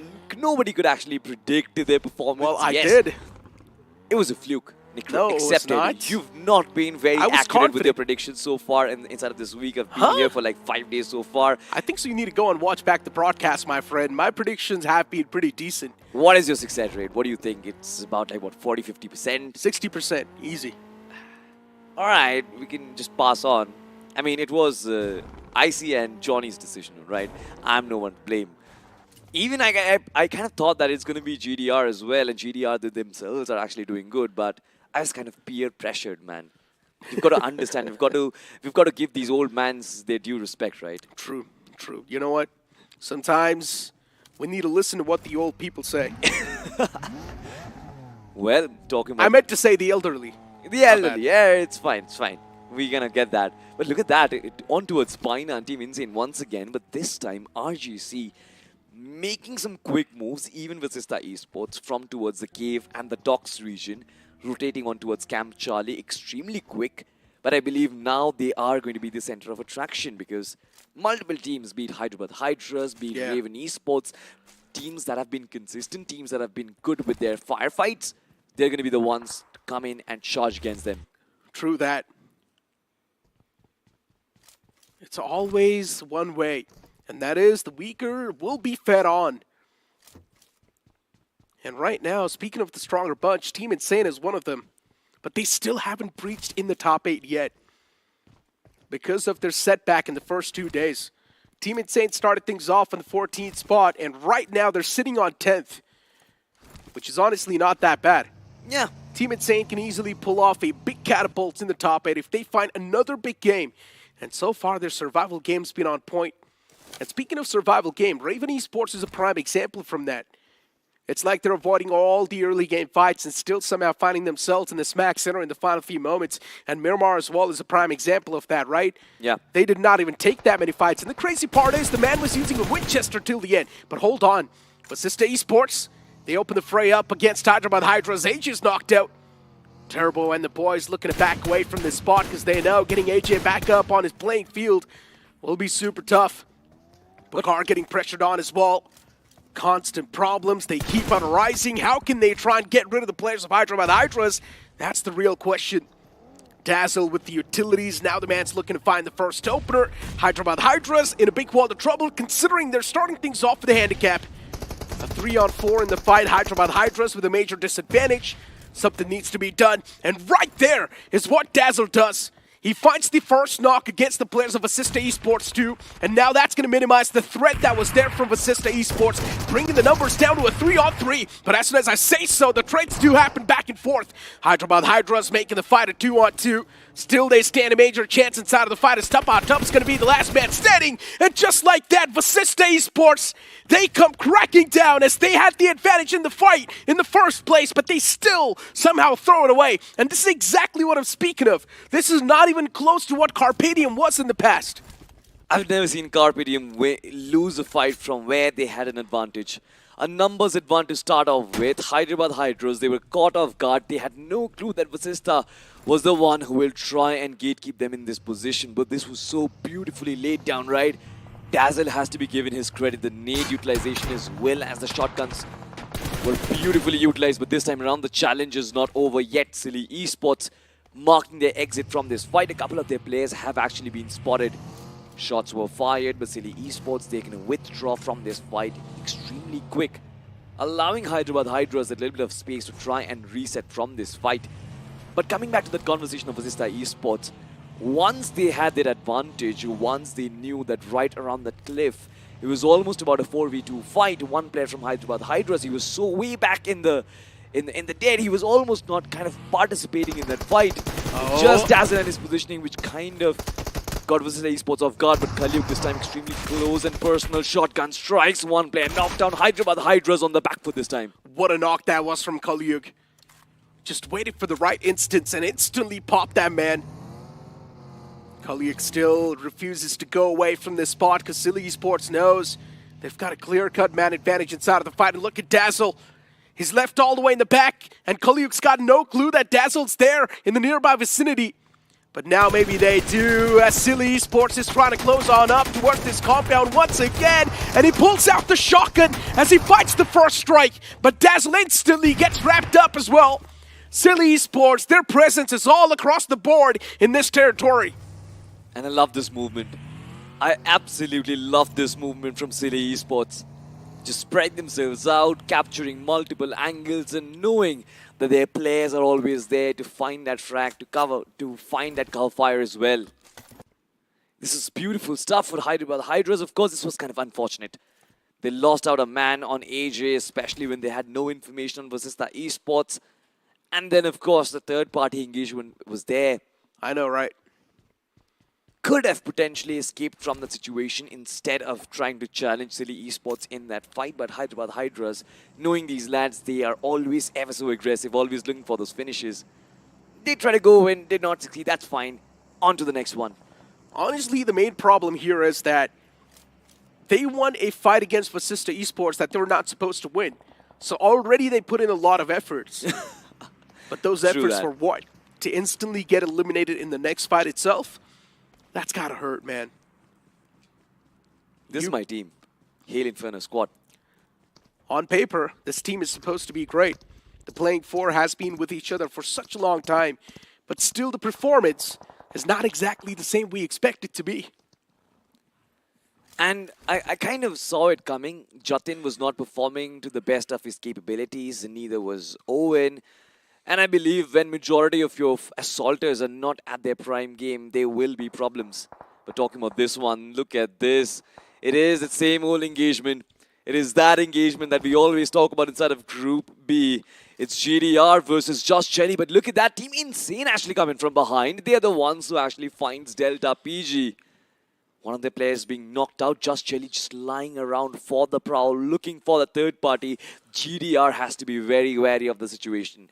At least something which is good for them. It's a long distance engagement and Delta PG can be saved. Delta PG. The man's trying to back away to safety. And yeah, for God's Arena, it's not even a concern. The man can be easily back up on his feet. But they still do need some cavalry. Shots taken through the smoke. No connections will be found, considering the man's already on the safer side. He will be able to get the revival on to Fallen Comrade. While Team Insane towards Pine Ant, they're still hunkering down towards that same area. No intentions of moving out just yet, which makes a lot of sense too. As long as you're there inside of the circle, why do you need to make any sort of moves? And this is how Forever Red Ross took a fight against Wingod Esports. That one single piece of candy that was found in that closet. Beautiful stuff. Talking about candies, it seems like Team Insane, they are looking for their candies themselves. A trifecta, extremely aggressive. You've got Just Jelly, you've got God's Reign, as well as you've got Team Insane in extremely close proximity. And the good part for Team Insane is that they are only holding their home turf. They're holding the grounds of Painan, which they know every nooks and crannies. They will be able to find their angles, they will be able to hit their shots, and the circle has been favoring them for a while right now. GDR themselves do not have the compulsion to move, but that, I believe, causes more trouble for them because they were already in a sandwich situation. Now there are going to be multiple teams who will start huddling across them right away. It's going to be a big problem. Tough terrains to try and maneuver. And even the elimination feed popping off bit by bit. Few return knocks happening, but nothing too serious just yet. Few teams in the Smack Center feeling quite comfy, while THW, the man, almost can be knocked out. Ejects out in the open. Luckily enough, he instantly jumps back to cover. We'll be okay for now. But that vehicle's going to be out of commission. No use of that US anymore. THW, a team that's currently sitting at the top in the overall standings. Looking untouchable, but this game can be the game that can really disrupt the flow. THW, they at least need a few more placement points and a few more elimination points to once again maintain that average. 8 points in this game is going to do the deed. 8 points is actually too much, considering they only have 2 players left, Necro. And look at that, I believe this is actually a good strategy, trying to move out into the blue, but this time around, it's Hail Inferno squad who are charging towards Just Jelly. No. But does No clue. PMWIIGL have information? I do not think so. The man he's going to be facing is going to be the likes of Kyo Lamau, one of the heaviest hitters on this map of Sanhok. But I believe BMWIGL, he's scouting for information. Otherwise, he would have just moved in. I believe he's looking for those players. He's trying to hunt down where exactly the players are hunkered around in the corner. He's going to waltz in the window soon. I can feel that itch. BMWIGL is feeling too. He really does want to move on and take the compound control. But the moment he waltzes in, will be welcomed by a shock and blast to his face. There was a man towards the shack. Has he spotted him? And yes, he has. The Molotov's going to flush out the player. Sam TWT catches himself on a bit of those flames as now the man up close as well reveals his intentions. The player's looking pretty unsettled. BMWIGL slowly and steadily sniffing out the players Just Jelly. All the three players position notice. The nade was cooked to perfection. Man up close gets knocked out. BMWIGL, now it's time to move up as he fights the second strike as well. How is this even possible? This one single man takes down all the remaining players of Just Jelly.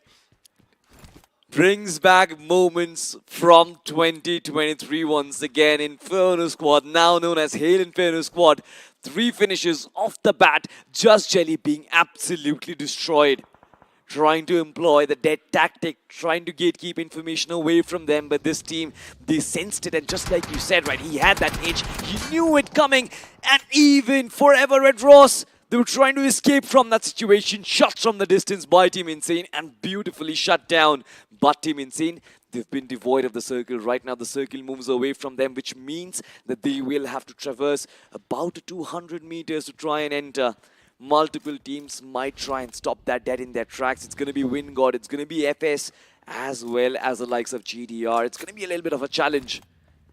And knowing Yash, knowing the rest of the players, I believe they are going to be the late entrants, trying to cause problems for everyone else, Necro. Chaos will ensue. But Salty, let's speak of Team Just Jelly a bit. Yeah. And honestly, with the way things are going for them, I don't like it. Because first 2 days, things were quite unpredictable. Teams did not know exactly how Just Jelly's going to be performing. So they had that upper edge. But now as we move on towards the latter games, Team Just Jelly's getting countered pretty hard. We're not seeing the same Just Jelly that we saw in the first 2 days. And honestly, this also gives us a little bit of the understanding of future too. They need to bring something new on the board to try and catch teams off guard. Just Jelly, a few adjustments need to be there. But look at RGC. What a way to open the fray up as Rapido gets knocked out by a well-placed nade. And now Noob is going to fall back. Wait for the players of RGC to overextend. And Noob is going to try to patch himself up. But Kalyuk from the back, beautiful cover fire. Bunny, a lot of responsibility was on his shoulders. He was the one who was supposed to be the super sub this time around, being knocked out. Silly Esports trying to deploy the flank, and Kalyuk and his angle being ever so vicious at this point. Noob going in for the revive on towards Rapido. Kind of giving him the time for RGC as well to settle in the dust, to go in for the revive on towards Rishi. But this time around, Dope is under fire. And I believe it's coming in from FS Esports. They will get absolutely shattered down. Honey under a lot of pressure at this point. It's Insidious, it's the rest of his comrades as well. 3 players coming in right in front of him, and RGC have been wiped off. FS Esports, now they know there is another team. They must have heard the gunshots as well. Silly Esports might not have recovered from that fight as of yet. But FS Esports, they're not charging in towards it. This is surprising. Yeah, it's a big punch in the gut for the boys. FS Esports. Now it's time to focus on someone else. And those bursts are actually finding the connections too. Disgusting from Insidious. Through the leaves, somehow the man's able to match the terrains and even find those flesh connections. Silly Esports. A while ago, we thought Silly Esports is done for. RGC opened up the fray in such a good manner. But then Kalyuk from the flank was able to provide that perfect cover. And just like that, the entirety of RGC as well got dismantled. Silly Esports now, they need to focus on the team in the front in the name of TWM. And TWM, for them, things are not looking too fluid, considering one man's lost out. And thanks to the players of Hail Inferno Squad. And Look at this right now, Silly Esports, they've got the high ground territory, an advantage against TWM, but constantly they will also have to check on their backlines because FS, they're not wiped out yet, they're still in contention and they're looking extremely hot right now. They're looking at multiple angles, but any point in time they might decide to converge upon these lads. FS Esports trying to rotate out of that position, finding themselves a low ground. An inherent disadvantage for them, needs to lay out the smokes as well.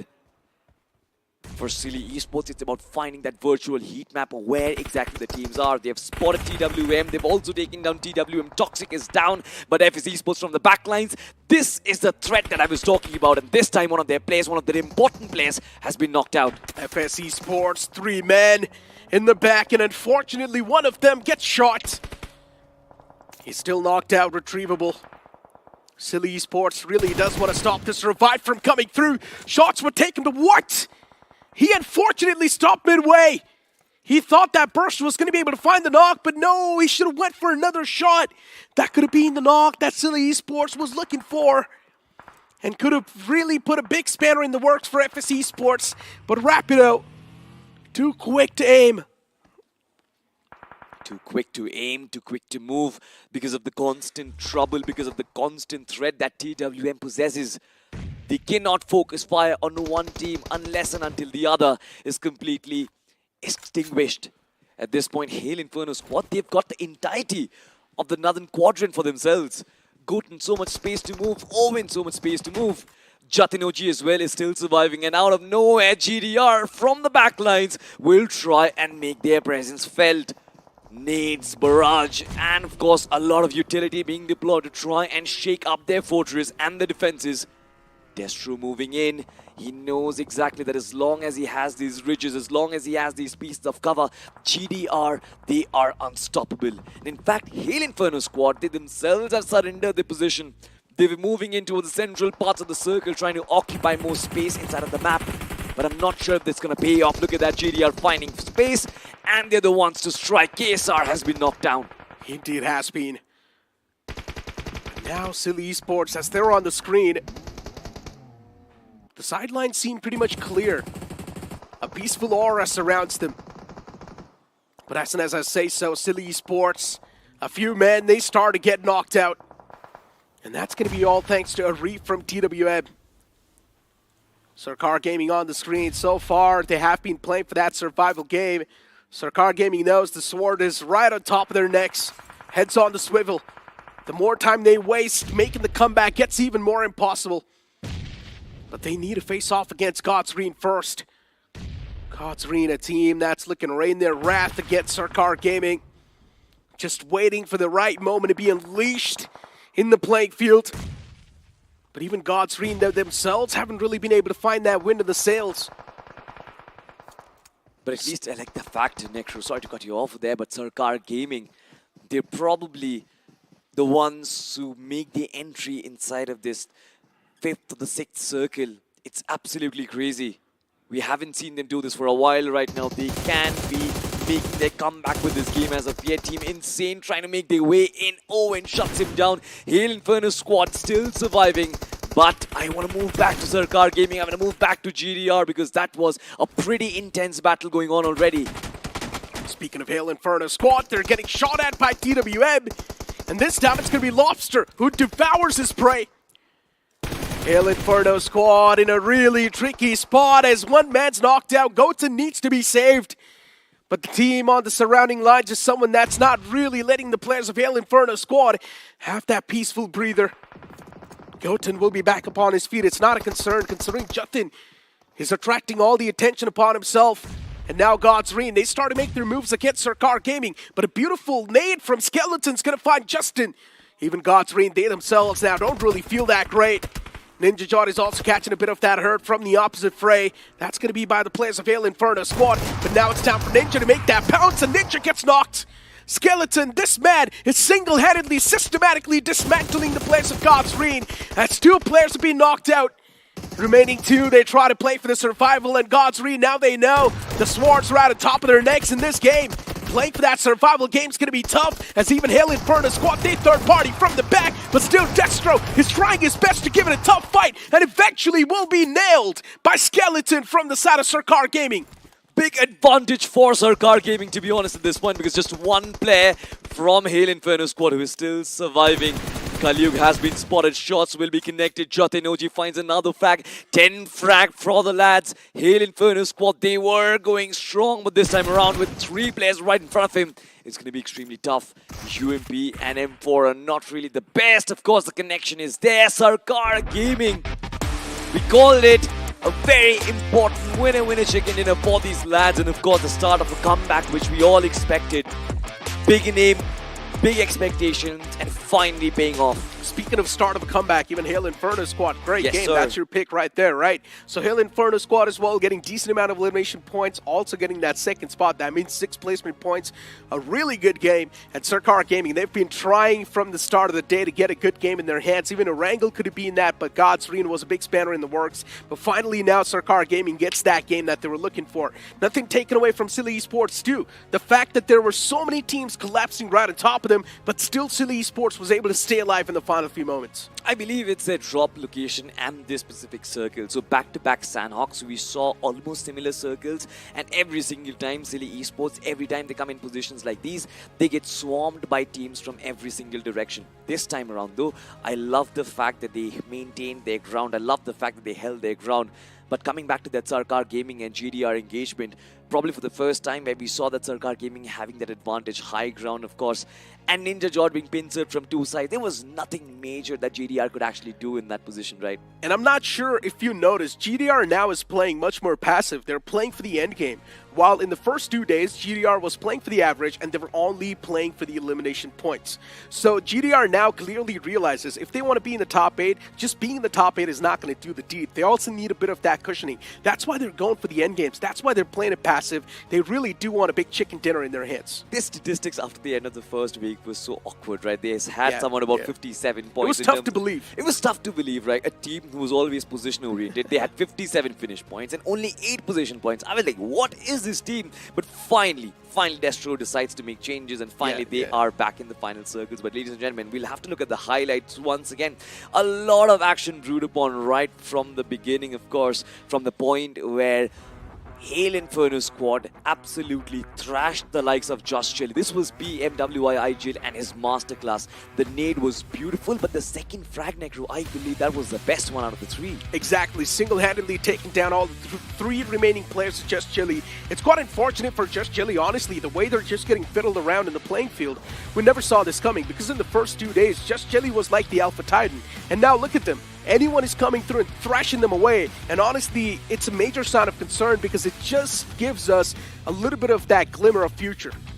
Yeah, talking about the future, of course, Sarkar Gaming, I really want to see this team back in the final circles, contesting for those chicken dinners in the future as well. And not just them, even Hail Inferno squad, right? I love the way they timed this third party to perfection. Yes, they did get the likes of God's Reign, but that resulted them to fall a lot of bodies, especially Destro with his DBS was way too good in that position, finding that 1-2 over there. But for Sarkar Gaming, all of that just pans out to give them that chicken dinner. They hand them that chicken dinner. At least one team's run has been stopped, and that will be the like of Raven Esports. I'm not really sure where did they get eliminated. I kind of forgotten. We'll have to look at the point standings. How many points did they acquire? Finally, that consistent spree that they were having has been broken, right? Even for WinGod Esports, the same spree has been broken. But I'm happy for the fact that Hail Inferno squad is now starting to make that comeback in the overall standings. I would love to see the overall standings too. Yeah. Because Hail Inferno squad had a decent amount of points from that previous game. So that's definitely going to be a decent bit of a leap, maybe 2 or 3 spots leap in the overall standings, because that's still going to be affecting quite a bit. And you know what? I believe that if you start your comeback today, I believe there will be a time inside of day 4 as well where you'll have the opportunity to make one final dash. But once again, unfortunate for Hyderabad Hydras with the way they got third party in that fight against Vasista Esports, right? Vasista, I'm not really sure what is going wrong, Necro. But of course, a lot of these discussions are to be had, ladies and gentlemen. But before that, we're going to be tossing to a very short break. Don't go anywhere. We'll be right back after this very short break. We've got that temperatures hot, but it make way. We came here to slay.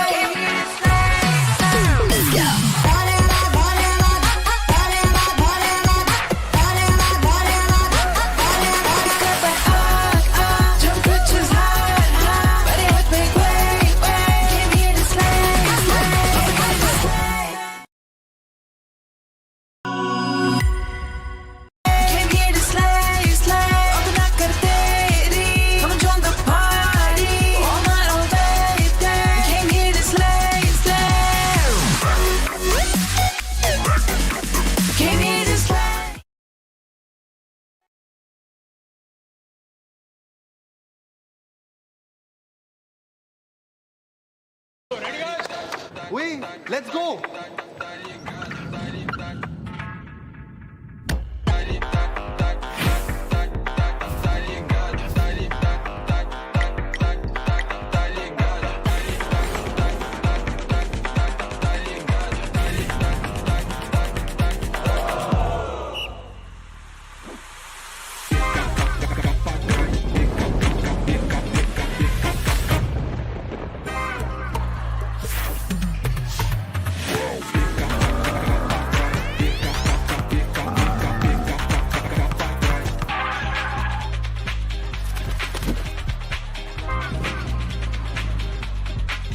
कर क्या रहा है ये? Sir लगता है अपना bro वाव mode में खेल रहा है।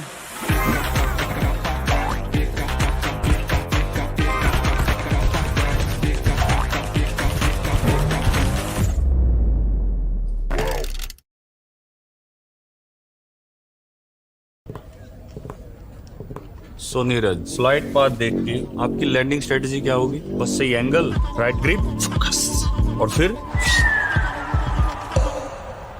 इसको फेंकना नहीं आता। ओके, फाइनल सर्कल, 20 बंदे बचे हैं, क्या करोगे? प्रेशर नहीं लेता मैं सर, जेवलिन में दिमाग को ठंडा रखना पड़ता है। और फिर इसको फेंकना नहीं आता यार। नहीं आता। क्लोज रेंज में आपका फेवरेट वेपन कौन सा है? सबसे स्ट्रेटेजी और टाइमिंग का खेल है सर, जेवलिन की तरह। अरे मेरा मतलब गन्स, M416 ग्रेनेड फेंक देंगे सर, सब फेंक देंगे। यार इसको सच में फेंकना नहीं आता। नहीं आता। अच्छा ये लो, नेट स्पैम करके दिखाओ।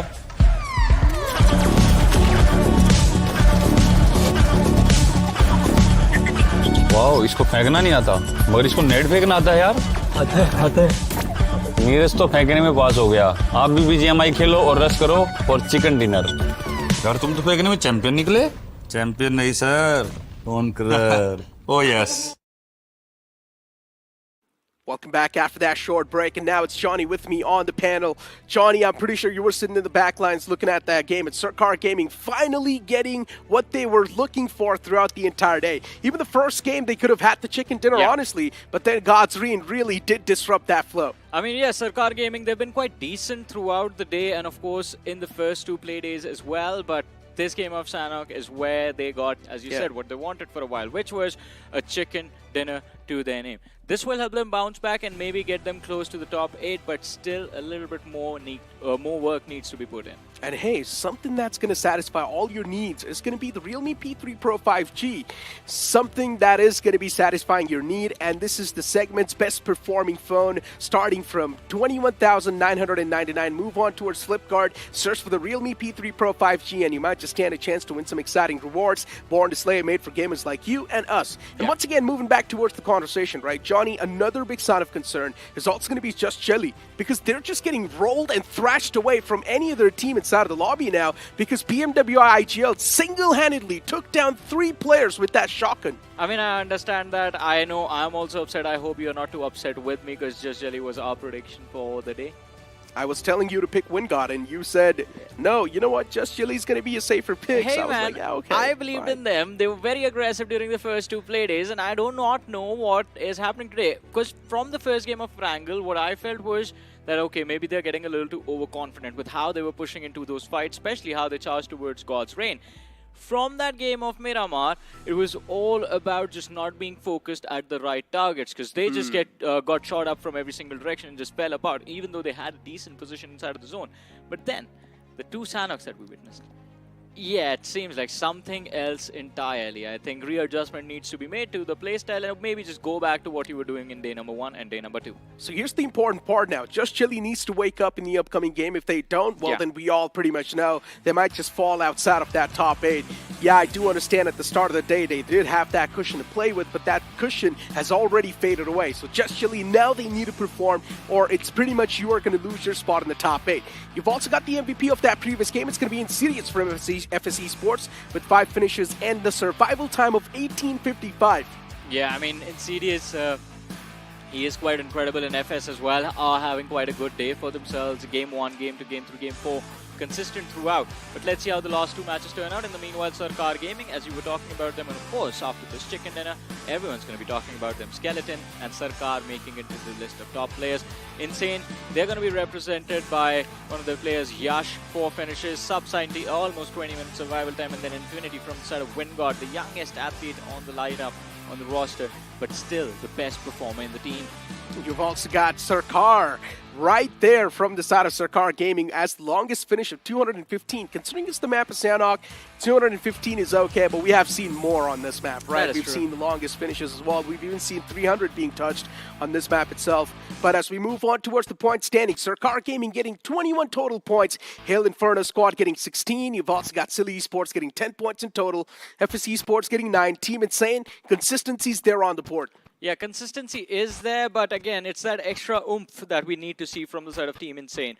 Troyth Million Esport on the 6th. You have God's Reign, a little bit of a fumble with just 4 points, and this is quite interesting. I'm not going to say exciting, that for the first time, God's Reign have more placement than finishes because they ended with 0 finishes. Why? Why do this? Now look, for God's Reign, the first 2 days, they were really experimenting with the aggression. Yeah. And now the remaining 2 days, they're like, you know what? Let's go back to the basics. Let's go the way we used to play. And that's going to be a complete passive and a defensive play style. And I guess God's Reign are really aiming for chicken dinners now. Nothing else than that. True, but I mean, Destro, in his own words, is if you end up winning the tournament, why would you care about chicken dinners, right? Because he is the only one who has pulled that feat off, won an entire tournament with no chicken dinners on the board. But look at that. We have the overall leaderboard in front of us. TSW still leading the charge, 125 points to their name. FS on the 2nd. And Hyderabad Hydras have made up the climb into the top 3, all thanks to Just Jelly not being able to perform, 108 points. So I do agree with you, Necro, that the safety cushion that Just Jelly had, it is slipping away. But they still have more matches, and from what we have noticed with Group D, Group C, I think a safer target for them, especially considering the competition within the top 10 is quite intense. Just Jelly, they need to focus on hitting that 140. 140, if you are able to cross that, I think that is the safety cushion you're looking for, and they have approximately 8 matches to secure 32 points. True. So 5 points per game, right? Yeah, I guess. I mean, a lot of these teams in the top 5 can directly play for the average. It's not even a concern, right? But still, when you try to play for the average, as I mentioned, Johnny, here's the big concern. Even if one single game is let loose, that really does cost you a lot. Yeah. And God's Reign was a prime example of that in the first 2 days. They were trying to play for the average points, 7 to 8 points per game, but then one single game was bad, and then instantly God's Reign lost their top 8 spot. They were pushed all the way back on the 9th. That is very true. And again, it is going to be interesting to see, can Just Jelly recover with just last 2 games to go? All they need is just like one good chicken dinner to their name, and I think this team is about momentum. So if they can build that momentum going into this game of Miramar, I think it's all going to be good and dandy. Again, 140 should be the target. 38 points, 6 matches tomorrow, 2 matches remaining for the day, 8 matches in total. These lads have done better than that before, so like, I'm just like, in IC strategies, right? I'm sitting like this, hoping that Just Jelly performs. Yeah, so today we've seen 2 crazy comebacks, right? Wingard Esports and Team Insane. Considering Team Insane was all the way on 14th spot, now they're sitting on the 9th spot. The entire day, Team Insane has been getting those proper placement points and the elimination points as well. Now you compare this Team Insane to 2023, this Team Insane seems a little bit more calculative. Yeah. They take those right risks for the right reward. Exactly, and at the right time as well. The timing has been impeccable throughout the day. It's kind of similar to what FS has been doing, just running into those fights at the right time, going for those third parties very proactively, and getting those frags for themselves. Insane, replicating the same performance. And they started off on a very nice note with that performance on the map of Erangel as well.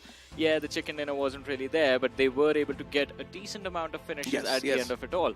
And again, it is that consistency that I think we would want to see from the teams in the latter half of the leaderboard. Now, considering that Sarkar Gaming are coming off this momentum of a big win in this map of Sanhok, can they conquer Miramar? The previous Miramar as well, it was a decent run, but unfortunately they were wiped out at the hands of Wingard in that one. Today, a lot of these teams are initiating the comeback, right? Sarkar Gaming right now. A while ago, we did see Inferno Squad as well pull off that comeback. The previous game itself, Inferno Squad was doing great. Decent amount of elimination points, even the placement points added up.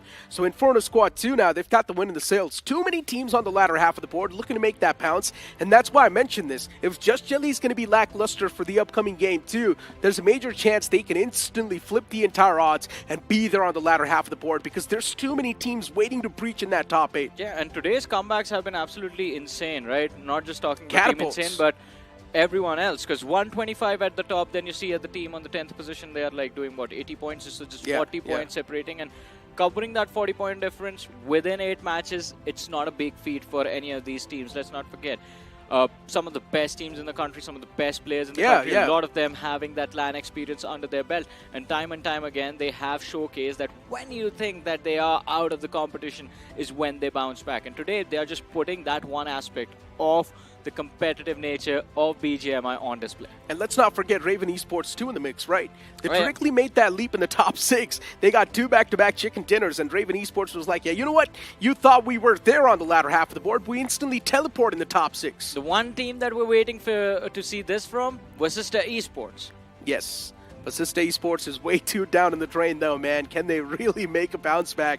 Because with the way things are going, it really does feel like it's not just about the gameplay. Something's going on internally as well. That seems to be true. I mean, especially with the substitution that has been made. Because Gamla Boy, of course, on paper, you see Gamla Boy, Pukar, you see Rage God, you see Fierce inside of the mix, and you're like, all right, this is the main playing for. This needs to perform. There is no way this lineup does not make things work. Yeah, the matches that we've seen say something else entirely. But with Tapatup coming in for the team, we expected a switch in performance. It seems like they're trying to play at the same pace as they would with Gamla Boy, but I think that one readjustment, just like slowing things down a little bit more, not really being out into the open for way too long, playing from cover to cover rather than just making those wide, long stretches of rotation in one go. I think that might be the way to go. It is something similar to what God's Reign does. They move from compound to compound, slow and steady, small increments. Fine. Look, it is understandable if you try to play for the placement, as you mentioned, try and take those pit stop, get the intel before you move inside of the circle.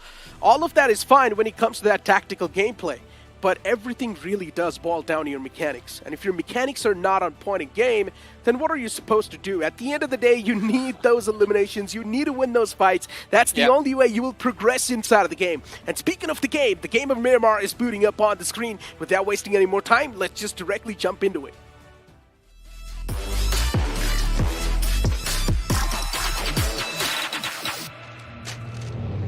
As the plane's going to hit the sky, starting all the way from El Azhar towards Trailer Park. Now this plane fly path is heavily tilted to the northern side. If you want to move down south, go for a pit stop, get your hands on the basic weaponry, get your hands on vehicle, and then move down south.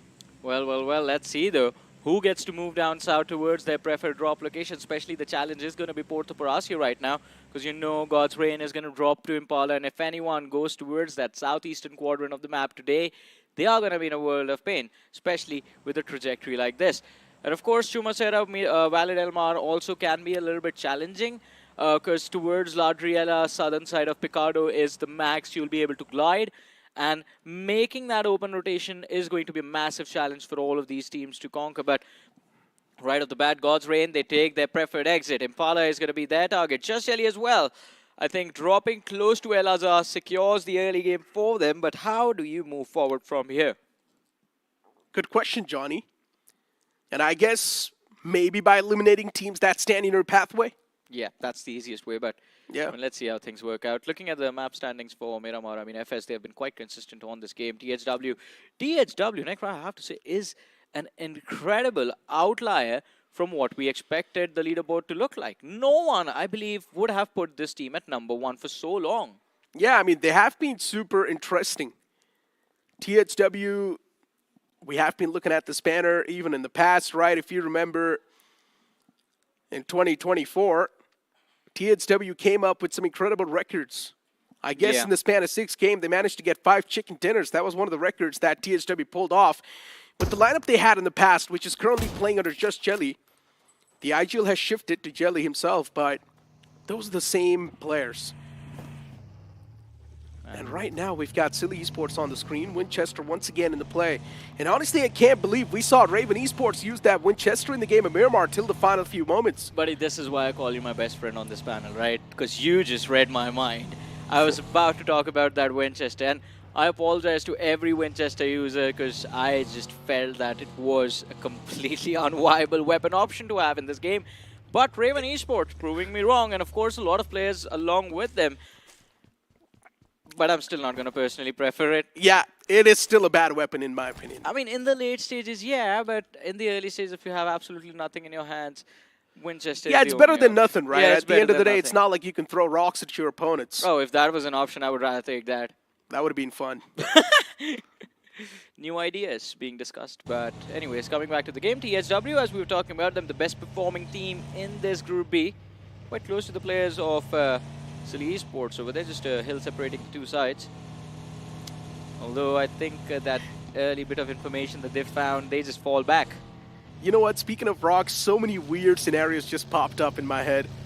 What else were you trying to throw at? Imagine Yeah. 2 different teams camping in the same compound, and then you're just throwing rocks through the windows. That is just going to be hilarious. I mean, we have seen those pan exchanges, but this time it's going to be an exchange of bullets between Sarkar Gaming and Wingard Esports. And Sarkar Gaming, they take the first casualty and the second as well. Crates were found in the form of Infinity getting knocked out, but quick wrap-up coming in from Wingard Esports. Alright, Godix was knocked out. Infinity was the one who found those frags for his team. Easy revives coming through. This is straight up jealousy. Of what? Sarkar Gaming got that chicken dinner in the previous game, and Wingard Esports was like, yeah, you know what? Maybe that's one of the main reasons why we were not able to stay consistent in that game. So they straight up hunt them down. Jealousy at its peak. Wingard Esports. They wanted that meal that was stolen by Sarkar Gaming. Did something happen to you recently, Necro? Did someone actually take your food? No. You made the same reference in Game 1 and now again on Miramar. I meant it in the way of chicken dinner. Yeah, did someone take your chicken? No. I'm actually on a diet these days, so. What? Yeah. Are you sure about that? Compared to what I was eating. Yeah, that is I'm eating much more cleaner these days. That you is know? true, yeah. So, yeah. Good for you. Slow and steady wins the race, Johnny. That's what I've learned. And look at Manny, too. Slowly and steadily climbing at the hilltop. He will make it. He will be the king of the hill. Yeah, this is the best way to do it as well. I mean, just takes the straight uphill 90-degree climb in that buggy. But he does not even have the suitable weaponry. That was the problem over there. No weaponry, not suitable weaponry. Of course, the armor and the helmet as well.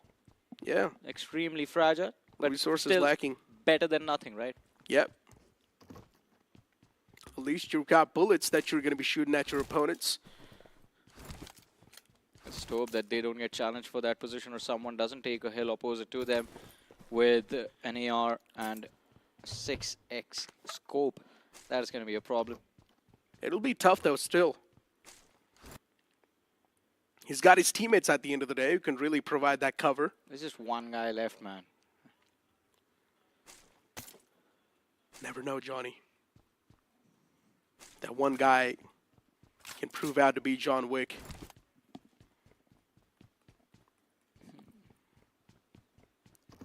I mean, sure, if you say so, Necro. I've heard a saying, never underestimate your opponent. Yeah. And I guess that's what these teams as well, they need to implement. I think one thing Sarkar Gaming can implement, and especially considering the You were talking about John Wick, right? Yeah. Did you see what happened? No. Are you just blind to those mistakes? What happened? Someone just jumped off a cliff, man. Oh.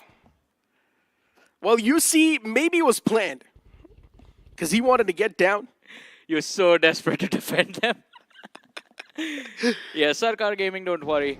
Necro's got your back, but sometimes, Wingard, Johnny, you got to turn a blind side to some of the things, right? Especially when we're hyping up a team and that sort of moments happens. It's jokes on us more than them. I mean, we weren't really hyping them up. They just lost that first fight of the game. I just wanted to present them as if they still stand a chance. I mean, they still stand a chance, but you have to be realistic with your expectations. Just like Wingard Esports are, they knew Vasista Esports coming to them, 2 players isolated, can't really take the fight, so they just completely give them those shack positions on the high ground and fall back behind a ridge. Yeah, I highly doubt they're just going to give it away like that. It's Wingard Esports we're speaking of, the stubborn bunch. They're constantly going to make sure that Vasista Esports is going to feel uncomfortable in that spot. And I'm pretty sure Wingard Esports is also looking for that first initial knockout. That first blow, the punch in the gut. Wingard Esports, as you can see, just playing for the intel for now, spotted out the player as well. And the man's got a UMP-45 and a 4X. Also, just noticed, I mean, Vasista Esports, this rotation timing coming in from El Pozo, it's way too quick for them. Stage 1 not even collapsing, and the circle was close to them. They still just charge for the center. So, a little bit of a switch in strategy coming in from Vasista Esports. The rotation timing has been moved, but what's going to be the impact of this? In the meanwhile, LeBron, that's just brilliant spotting, man. Just sees the vehicle, instantly starts to check for information. But here we go. Just Jelly, we were talking about them. They are looking to see if they can find a pick against the side of TWM. Or do they even know that one man from the side of TWM is quite close to them? Oh, no. The shift. It's going to be catching a few teams off guard. Still majority of the teams in this Mac Center. Red Ross, they've got a decent spot to play with. They're not even going to move an inch. But then you've got a few teams like TWM who will start to make that pounce instantly.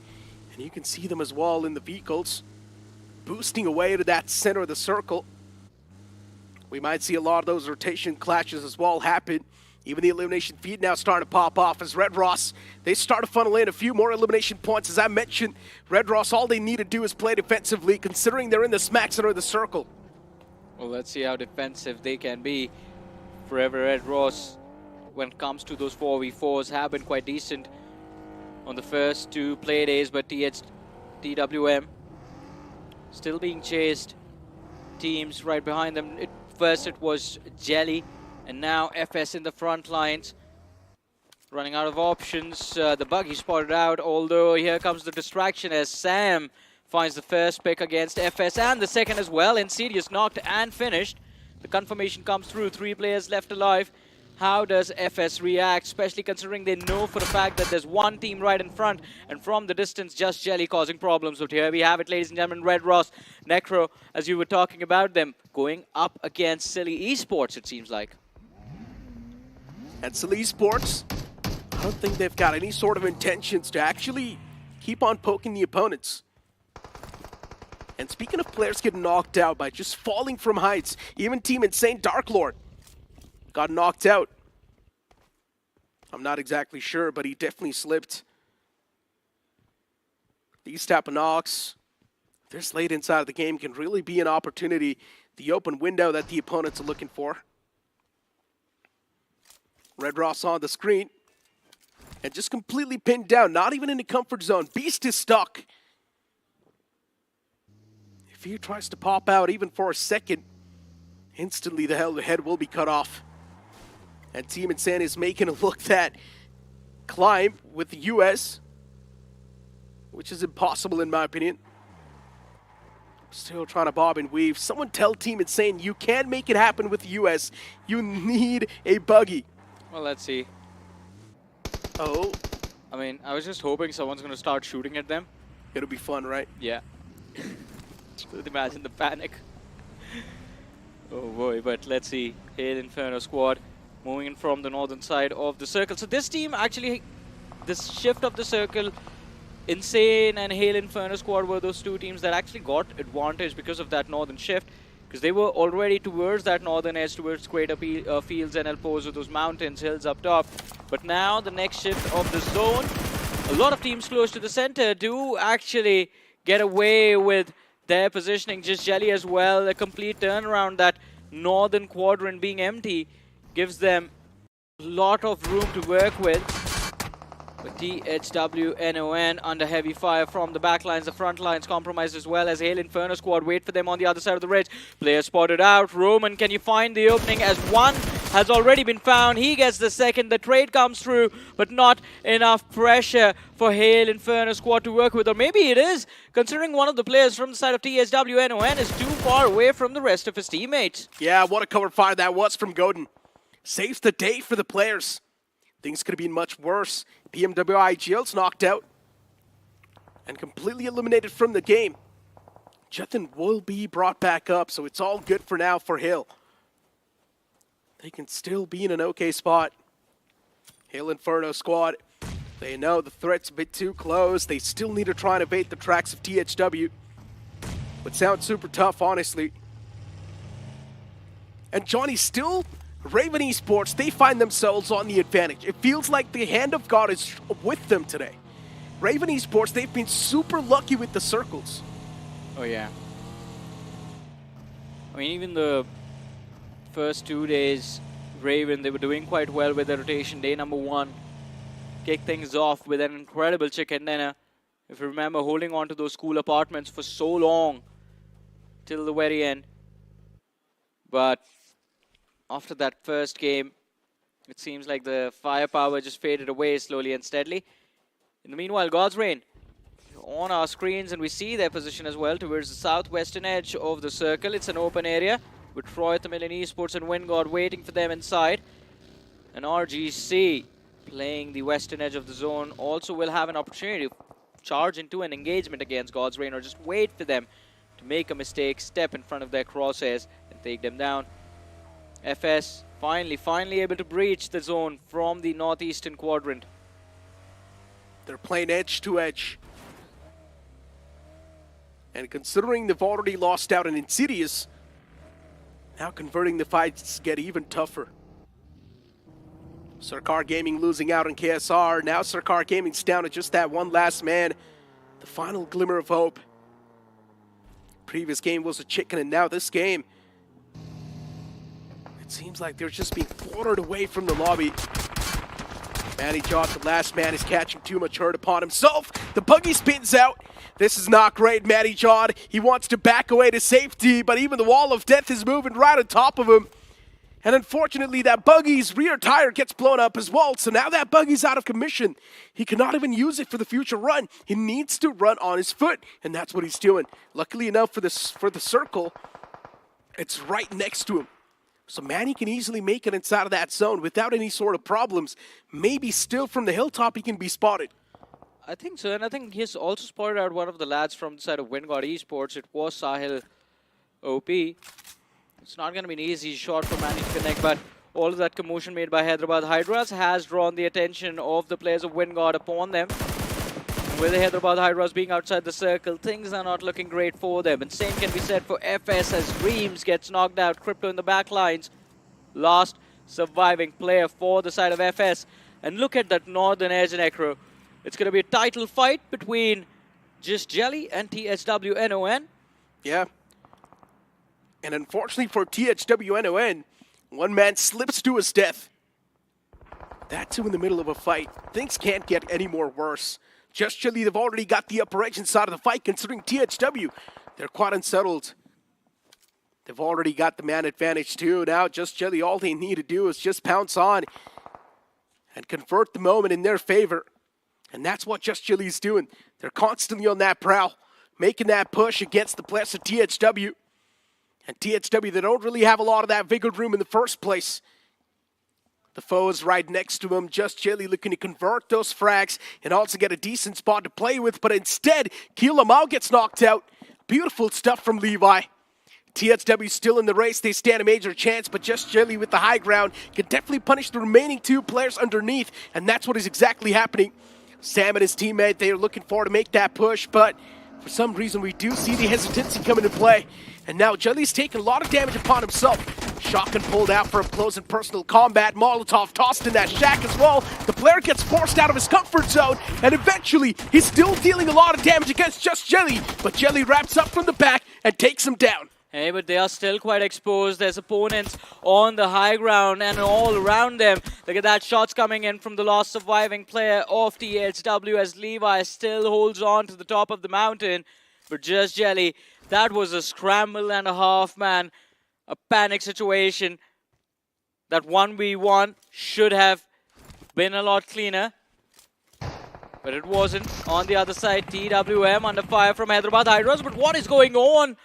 All of a sudden, it is the third party coming in from Forever Red Ross and the side of Wingard Esports. And Hyderabad Hydras, they're going to be forced down to the last man. Don't even get a single finish off of that. It's just down to Mox now, see what he can do. Lobster on the other side fighting for his life against the side of Forever Red Ross. Lucifer and Arto still present and quite close to Lobster. Is this Lobster about to be cooked, Necro? Good question. This one, he's got a tough shell. And Lobster, he replies back with 2. Incredible stuff. The shell is uncrackable as Lobster. He's got the intentions of devouring his foes. And even the last man gets eaten alive. What a play by Lobster.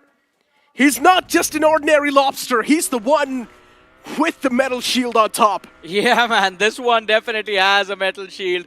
And of course, it comes in the form of that level 3 armor and helmet. What an incredible play and what an incredible day he's having. 5 eliminations already on the board as an individual. And for his team, they've gotten a grand total of 7 so far. But it's just the fact that it's 3 players alive and not 4. Because of which their odds of winning the game are going to be lowered. But hey, you know, as long as you're willing to take those fights and not willing, but are forceful enough to come out on top, you're definitely going to do well in this game. But Ralphie sees Sahil out into the open. Big blunder. The shots come through. 1 more point is going to be secured by TWM, or maybe not. Good cover fire coming in from Infinity. I'm pretty sure Sahil just lost patience. Yeah. He really wanted to take a peek on the other side, but then got punished. He really did remind me of myself over there. Yeah, definitely. I mean, you are usually the one running out into the open like that. Curiosity, man. It takes over. Yeah, and you know, curiosity killed the cat. Which cat? It's a philosophy thing. Yeah, but fine, I guess. I don't really know how, but okay. Infinity, constantly peppering those shots. The man's raining down bullets on that guy. And eventually even a nade to back it up. And that nade's gonna catch him. Troy to Million Esports, things not going their way. Flow's disrupted. The man's confirmed as well, but that elimination point is stolen away by the man of Sarkar Gaming. Ooh. This is not looking good for Troy to Million Esports and Wingard as well. If your opponent gets knocked out from the back lines, you can't really step into the same position. Becca knocked out Wingard with the upper hand in this fight. And how is Manigod still alive? That is very impressive. Inferno also taken care of as Infinity chimes in. But it seems like Necro over here, the momentum that was built throughout the day by the players of God's Reign is about to fade away. Bunny trying to secure those finishes. The Molotov lobbed out, but Destro moves in at the right nick of time. Going for the revive, but Insane. They show up from the back lines. Those are not nades. They were smokes. Finally switching up to a nade. Skips. He wants to make sure that there's no one in the back lines that causes trouble for the players of Team Insane. Although, from how this utility is lobbed, it seems like no information in the hands of Team Insane to realize where the players of RGC are. Hold on, Hirsch. Oh, Bunny, he tried to make that run, but his own teammate knocked him out. Nice. He's like, you know what? Since you're out in the open not getting punished, let me be the one to punish you. I like that. Teaches him a lesson. 2 steps ahead of your enemy. Dope. Now he's the only man standing. Too many bullets taken against him. Dope, you know, survival's impossible because he does not really have anyone to try and defend, but he still somehow knocks Destro and gets back to safety. He's inside of that shack, and God's Reign slowly and steadily getting ripped apart by the teams around him, and even the shotgun's able to find the connections, but Dope, that connection was not enough to hand out the death blow. But look at this, God's Reign, just to secure that frag, they commit so much. 2 players knocked out, they run into the blue. Ninja Jordy has taken a lot of unnecessary damage upon himself, and Harsh from the flank puts him down. Delta PG, he's going to be the last man from his team, still in this fight, but Team Insane, they've built up so much pressure. Harsh, can he spot Delta? The smoke lobbed out into the open, the nade on the flank. It overshoots. And Delta somehow does manage to survive. Insane. Kudos to them, man. Staying alive and keeping all 4 players alive at the same time. Team Insane. But they haven't really gotten a lot of finish points. They had 0 a couple of minutes ago, but in that burst of action, Team Insane contributed quite a bit. They now have 3 finishes in total. But Team Insane is also looking to regroup. They've got something new cooking in their heads. God's Reign taken down to just Delta PG. Real concerns. They now start 0-8. And Raven Esports still in the circle without even making any sort of noise. Well, let's see though. How long can they pull this off? In that previous Miramar, they had the same strategy. Just hiding in the gas station until the top 5 teams were all that were remaining inside of this game. And that is when they were able to secure all of those finishes. If they can replicate it again, then it would seem like Raven Esports are headed towards an impressive comeback. But that nade from Pekka, Infinity, knocked out Insane on the flank. Wingard about to have the wind knocked out of their lungs, it seems like.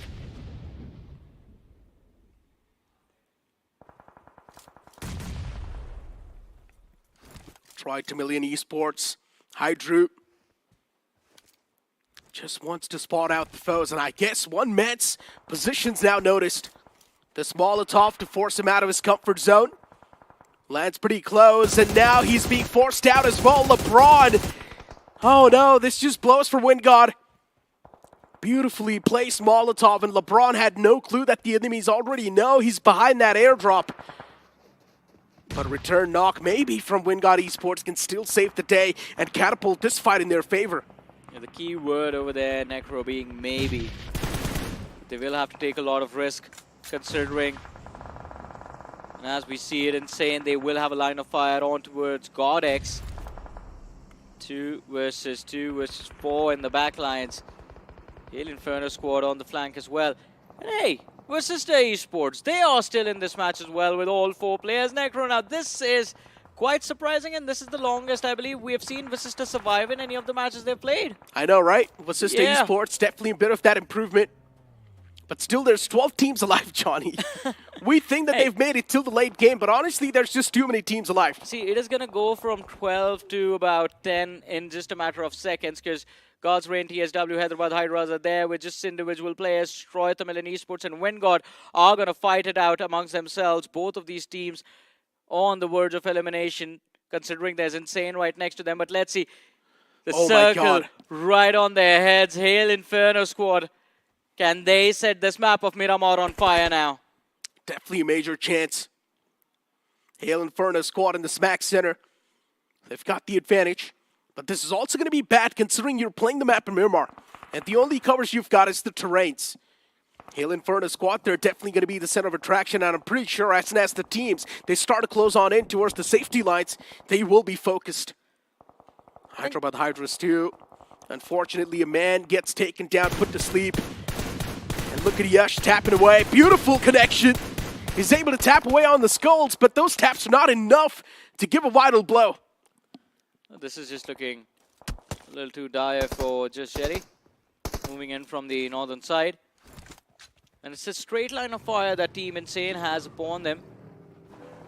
So it's not an easy rotation for them to pull off, especially considering when they move into the dip. They do step in front of the players of Raven Esports. Now, desperate because time is running out, 1 minute and 13 seconds before the next collapse of the blue. But they charge forward. Silly Esports, 1 player down. Just Jelly. They have one of their own traded out as Sam hits the floor. Solid stuff. There's fights happening, but at the same time, it feels like there's not a lot happening.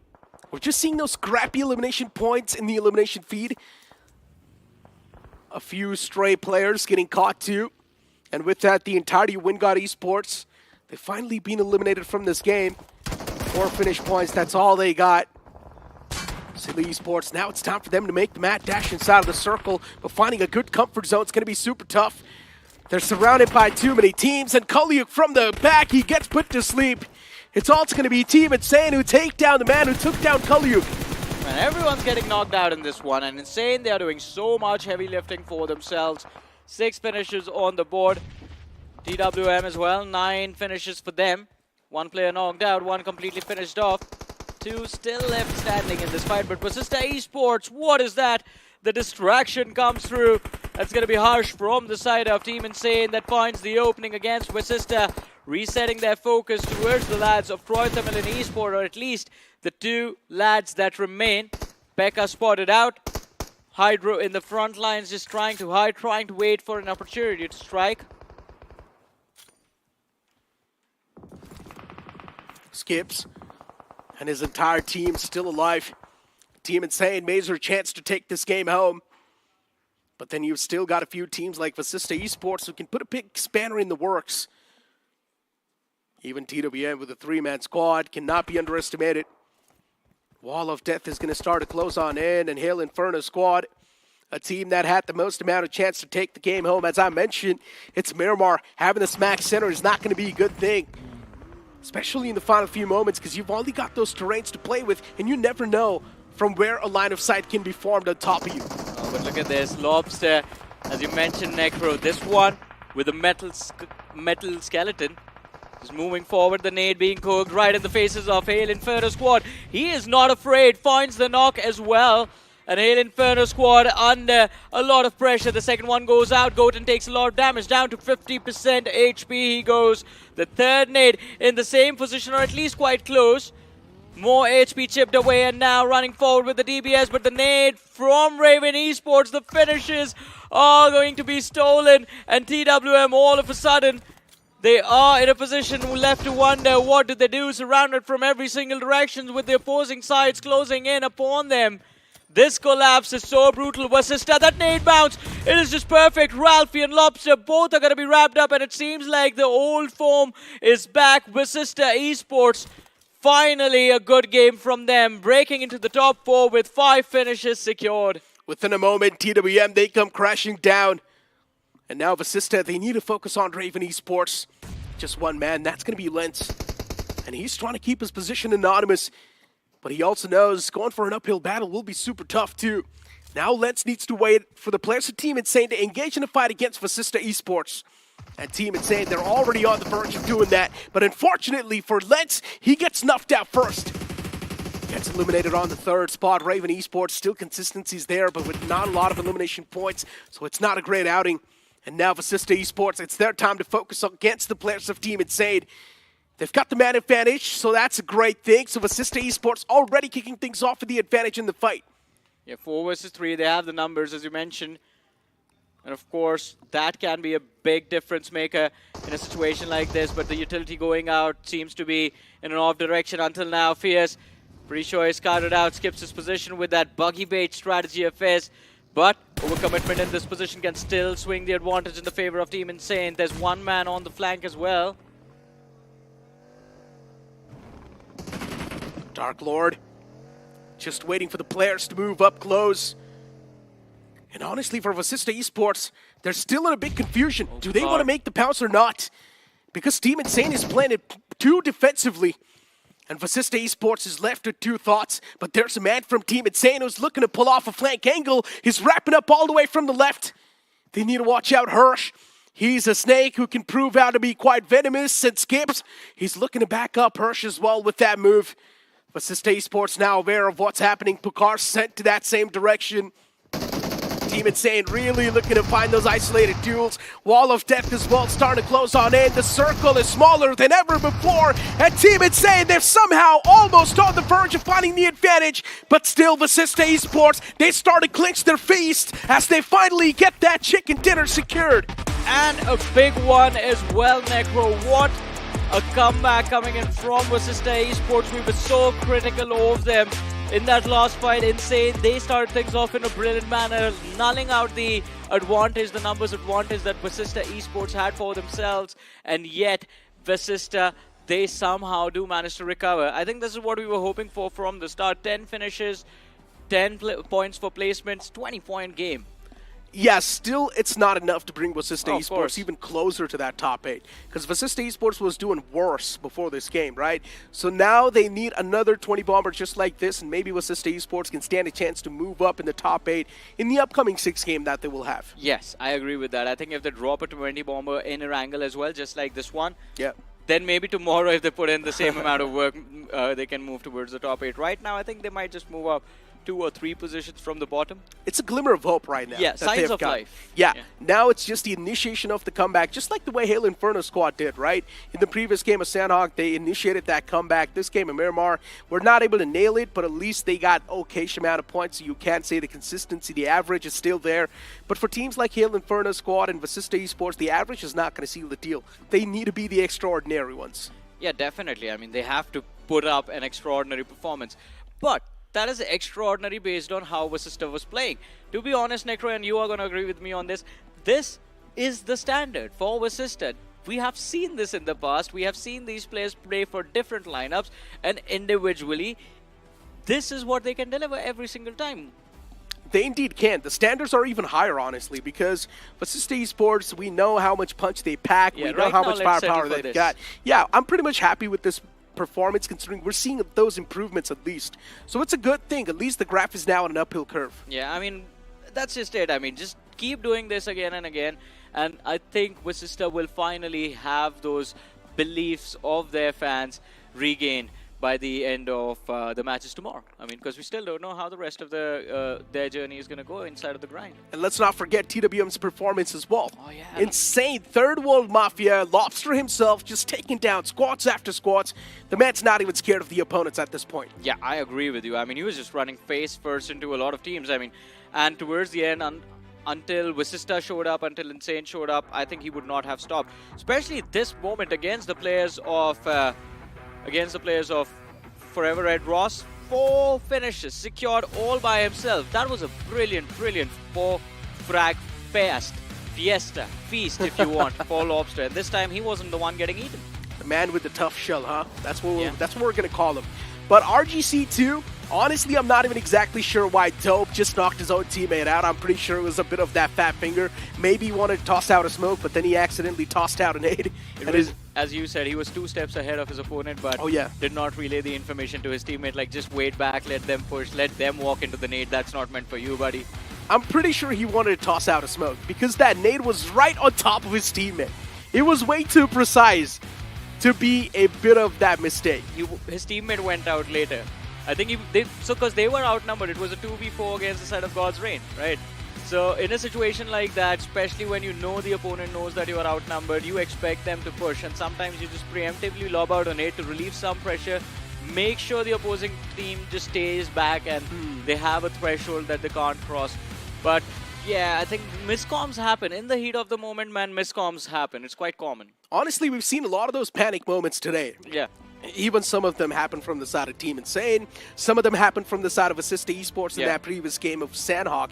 And honestly, that was an absolute blunder from Vasista Esports. And the fact that they've recovered from that blunder, it's a great thing. Once again, they pretty much came back to the map in Miramar with a clean slate. Because losing a fight against Hyderabad Hydras with such a major advantage, that's not something you expect from a banner like Vasista Esports. They finally started making changes in their gameplay. That early rotation for the center, I think that is the big reason why we saw Vasista survive to the late game stages. Exactly, man. And even Hail Inferno squad, I'm loving the improvements too. Yeah. They're now being much more proactive, prioritizing the center of the circle. They're getting those elimination points too. But as I mentioned, being the center on Miramar is going to be a tough pill. But for now, it's time for us to toss to a short break. You guys don't go anywhere. We'll be right back. We've got that temperatures high, but it make way. Came here to slay, Came here to slay. Came here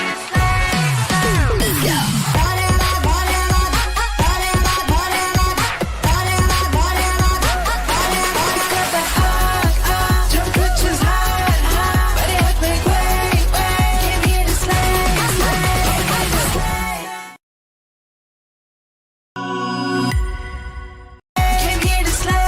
Open up, got a theory. Come and join the party.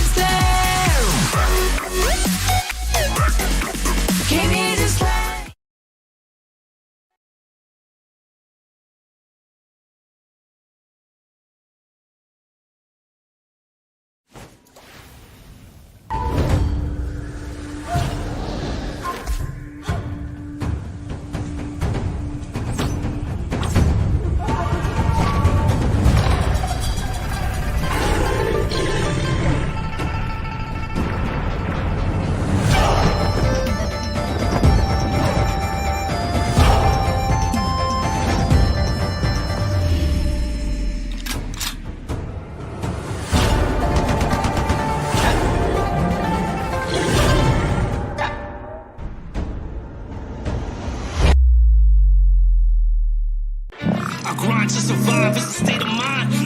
Legendary drive, eyes on the prize. I feel the gears turn, never hesitate. No stopping King Kong, beast is awake. I'm knocking down the walls, pounding at the gate. My hustle don't sleep, let me demonstrate. Got iron in the fire and I want more.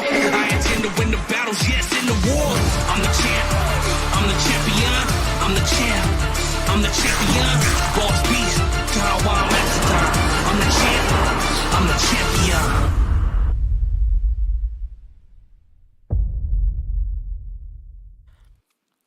Welcome back after the break, ladies and gentlemen, to the realme BGIS 2025. This is our boy Super Johnny, and that's my boy Salty sitting next to me. Vasista Esports had a good game, Salty. How surprising is that? The way you actually put it, man. I mean, it should not be surprising. Let's just say that. True. It should not be surprising. But healthy surprise, good surprise. Welcome back. But the only question remains, is it just too late? Maybe it is. I mean, it might be late for Vasista Esports, but ladies and gentlemen, it's not too late for you if you want to get your hands on the Realme P3 Pro 5G. It was launched on the 18th, so not so long away. It's still out on Flipkart, and it is going to be out on Flipkart, of course. 21,999 is the starting price. The segment's best performance phone with a glow-in-the-dark back. Of course, I mean, we have figured out how that works for us. I mean, I've told you the scenario, right? Imagine you're playing your game at night, and of course we're gamers, so we're going to play with the lights turned off. You drop your device. How do you find it? Well, the device finds you, because it's going to be glowing. Well, like you said, the segment's highest performing device, and of course it's made for light gamers and made for gamers to absolutely sleep. But coming back to the conversation again, Vasista Esports finally having a good game. I have always seen it coming that Pokar will find a way or the other. He has always done it, right? In the past as well, you see his prior teams as well. He's always found a way. This time around, especially with all the players, with all the drama that is going on behind the scene, this was tough, but finally, thank God this man is back. Yeah, I mean, definitely is making a comeback, but we want to see that consistency, right? Yeah. That is the only thing we hope for. But, hey, look at this. The lobster picks up a knife and starts taking the fight back to everyone who was trying to consume him. 6 finishes on the board. Survival time 27 minutes 25 seconds. 838 damage dished out. And of course, the rage of this lobster was felt mostly by the lads from Forever Red. Ross just wiped out their entire team all by himself. That was impressive. Top 5 players fierce with 4 finishes. He has done this time and time again. He was one of the players from the side of Vasista Esports who made sure that they would getting at least something in the games they played. Insane Harsh makes the list with 4. Tapata, the newest addition in Vasista Esports, is there with 4. And Infinity from Wingard has been consistent for his team. 3 eliminations for him. Look at the match summary, of course, 8 grenade eliminations. Not a lot of healing, 8,487 points of damage that has been healed up. The longest finish from Fierce, 378 meters. I'm so surprised. Why? Because this man is a close-range beast. Yeah. Finding the longest finish is definitely a big surprise. Well, Vasista Esports finding a good game is also a big surprise. Ladies and gentlemen, let's move on towards the point standings. Vasista with the chicken, Fierce leading the charge, of course, 20 points gained. A lot of ground that was lacking has been covered, and of course, if the momentum does stay the same in today's last game and of course tomorrow, Vasista Esports might be one of the last ditch teams to actually make a comeback inside the top 8. I really want them to. Insane, finding 17 points for themselves. The most consistent team today, I believe, so far. TWM, 14 points for them. Just Jelly, 8. Raven, 7. Hail Inferno Squad. I kind of predicted this team knowing that they've got the experience, knowing that their lineup has not changed for a while. I expected this team to perform, and it seems like consistent performances are lining up one after the other. This one as well, not that bad. Of course, it's not going to be that bad, but again, one last game to go for the day. Can you up the ante in that one? Let's look at the overall rankings for now, ladies and gentlemen. THW still sitting up top, 126, so they move up just by 1 point compared to what it was before that. Miramar just Jelly taking the second back to themselves, 116. FS not too far away, 113. Raven Esports, 109. Hyderabad Hydras, 109. Insane with 108 points to their name. Wingard, 108. And God's Reign with 100 to their name. But that is not where the story ends. Silly Esports on the 9th, 99. TWM, 93. And Forever Red Ross, 89. So, top 11 teams, Salty, are in contention. Still, THW, if they keep fumbling, can be dropped because the teams at the back are climbing at a very insane pace. THW fumbling is definitely out of question at this point. I believe they've been having their run for a while. Their lead has been maintained for a while. So far, what I've seen so far is going to be the fact that the top three teams, they've kind of solidified their position. They have not been shook for a while. Yeah. But GDR, Silly, TWM and Forever Red Ross in extremely close contestation. Especially Gosrian, as a matter of fact. A long climb for these lads, but I don't want them to slip up. Well. I mean, I don't want them to slip up as well, but then TWM, with how they played in the previous game, has me a little bit concerned. Silly Esports, some sort of consistency displayed by them as well throughout the day. So God's Reign, again, they need to play exactly like they did in the first Erangel in order to secure a safety cushion before this day comes to an end. Because tomorrow is going to be a full panic party for everyone involved in these matches. But, I mean, we were having this conversation with the other talents over on the Hindi panel as well, and everyone believes that the last day is when Destro chooses to strike. Last day Destro does choose to strike, but then with everyone else who is fighting around him, and especially with the way Just Jelly has been neutralizing the threat coming in from God's Reign every single time, it might just get a little tough. But you looked at the bottom half of the table, right? That is where majority of the drama is going to happen. We looked at Vasista, 20 points from this game, but they're still at 64, and Destro's team GDR at 100 points. The difference is still 36. And the difference is massive unless and until a huge chicken dinner comes to Vasista at the end of the day today. I believe it's going to be extremely hard for them. Even Hail Inferno squad, I believe 69 points for them. For them also the climb is massive, and the big performance, the back-to-back big performances that we were expecting has not come yet. I mean, we haven't seen that consistency being developed from these teams. And Hail Inferno squad, I think the positioning in a few games, the first 3 matches in particular, was actually quite decent. But after that, the next Sanhok, game number 4, not really working out too well for them. Miramar, this time around, I don't know what happened, just annihilated in a matter of seconds. On the other side, Sarkar Gaming as well. Yeah. They were able to secure a win in that game for a complete shutdown in the Miramar following that up again. So the trend of the day has been similar for everyone making a comeback, that few teams do well, instantly shut down in the next game, and only a few of them have been consistent. Especially FS. FS did not need to make a comeback, but I think from the top as well, FS is one of those teams that is just... I think we did not expect them to play like this. No one did. And because of that, still holding on inside of the top 3. Because TWM had a big safety cushion. Jelly had a safety cushion to work with, and FS were able to take that second position away from Team Jelly. And to be honest, you know, I feel like you were talking about patterns of the day's play, right? It just feels like the teams at the top, they could not really push through a lot. I mean, THW, they started off with 104 points. Now they're approximately about 120. So approximately 16 to 20 points acquired throughout the day. The same goes to show for Team Jelly. The same goes for FS Esports as well. The pattern that I realize is teams from the bottom 8 have been trying to push through, especially the likes of Silly Esports, especially the likes of GDR. But apart from these couple of teams, only the other teams have only had hits and misses. One game they'll bomb, they'll show them that alright fine, we're still in the competition, get themselves a 20 bomber, but then instantly the next game they get shut down. And this is what we've been always talking about. This is the grind. You've got to find the momentum, and unless and until you do that, you show the consistency, it's going to be extremely hard to climb up the charts, because the difference in point was massive. Now the difference in points is less, but there is still a difference. There is still a difference, but there is still hope with one more game to go. Can the team bounce back?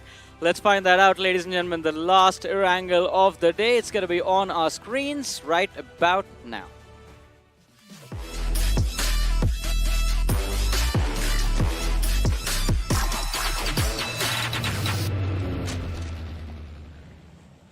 Well, the last game of the day, ladies and gentlemen. The last game for Group B inside of day 3 so far. One of the games where they're going to have that chance to finally seek redemption on the point standings. So far as of now, majority of the teams are still fighting for the top 8. It seems like the close competition that we have had so far, it's going to continue for some time, because the flight path that we have in front of our screens, it's a little tilted towards the north. It's a little tilted towards the northwest, in fact. starting out from the Western Highway on towards Gatka and ending towards Stolba. You know, as a matter of fact, majority of the teams, they love to go towards military base, especially Destro's GDR. Apart from that, there will be a lot of those who want to go towards Milta Power, towards Lipovka as well. We'll have to watch out for those initial drop collisions, Johnny. But as of now, I'm pretty sure you are looking at the northwestern hemisphere because there are a lot of birds that are flying, aren't they? Well, there are a lot of birds flying and a few that are not supposed to be there. In particular, just Jelly, they usually like to start their game from Milta and over up Noi, but I guess the flight path being away from their preferred drop location have forced their wings into the Georgopol city, the northern Georgopol city to be a little bit more precise. Apart from that, God's Reign, how did they deal with the fact that now Wind God has an opportunity to block their path towards that military base? And oh man, I love this circle. Almost half of it in water, roughly around 40%, and resting towards Gatka, where Hyderabad Hydras have a lot of map control to work with. Dazzle and AJ can secure a lot of early cover positions for themselves, especially those compounds at the foothills of Everest. Are they going to be at the foothills of Everest, or are they going to climb the tough hill and actually make it theirs is going to be a question. Because more often than not, we've seen the circle prefer to either close on out towards the shorelines or kind of end on towards the nearby regions of Everest itself. So it's going to be a tough challenge. But as of now, we did look at the stats. DHW just leaps and bounds ahead of everyone else. It's going to be a little difficult. They've been extremely consistent on this map. But for now, they have regions of the school apartments. They have regions towards Rozhok as well. It's going to be an easy injection point. But right up the get-go, Vasista Esports. Wait, what? Fierce is getting knocked out. Running with it's a knife battle. Oh, hell nah. He was running behind him with a knife and he almost got him as well. Vasista Esports, that was such a desperate recovery. Fierce knocked out. They're still out into the open. And Forever Red Ross, they will have the information of the threat lurking close by. The question is, do they close in with those vehicles and try and pick a fight again, re-engage into Vasista, who haven't even gotten themselves to that starting drop location in Pochinki? I really wanted to actually go for the stab. He was quite low on HP, almost brought down to about 30%.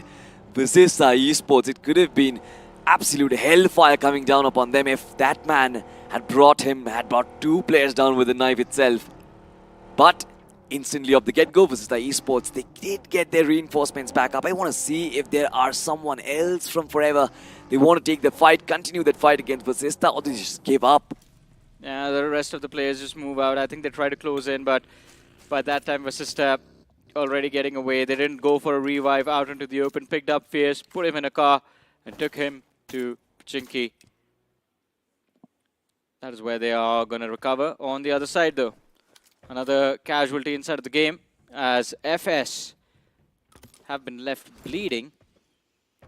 All thanks to the players of TWM and Silly Esports. One player finished off already, the rest on the run for their lives. You see those HP bars extremely low. Look at this. The first knock came through. Rage God, half his HP chipped away and barely survived. All thanks to Pukar, who showed up at the right nick of time with that M16.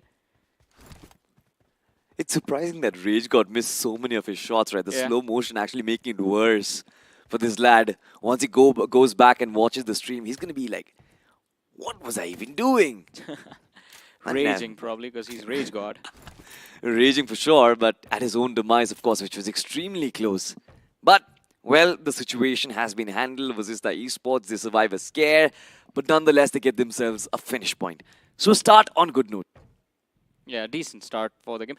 I mean, okay, so Necro believes that Vasista Esports, they've had a good game, but he feels they've been so inconsistent in the past that this matchup on Erangel, they're going to drop the ball again. What are your thoughts on that? I mean, I kind of agree with Necro, but then I try to be not as negative, all right? I try to be a little positive and give every team a chance. And especially when it comes to Vasista, right? You've got some talismanic players. You've got someone in the likes of Pokar. You've got someone in the likes of Fierce as well, who knows to have responsibility on their shoulders and what it feels like to come back from the dead. They've experienced it before. They probably are going to experience it again. But nonetheless, I mean, at least one good thing that we have at the grind is the fact that there is no elimination, ladies and gentlemen. They are going to be playing in from round 3 if they do not qualify at least in the top 8. Or if they do so, they will progress towards the round 4, where a lot of the heavy hitters are actually waiting from Group A. I mean, a lot of heavy hitters over there. And I wonder which ones are going to fall down to round 4 from Group A and which best performing teams from this particular group, Group B, get to face off against them. In the meanwhile, Raven Esports on the prowl, still looking for that control of early center, but FS Esports on the flank. How has FS still not gotten their recovery done?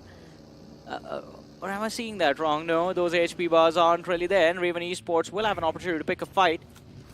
One shot connection, or at least like 2 shot connections on the players of FS, and Raven could have actually found those easy knocks, but this is true passivity.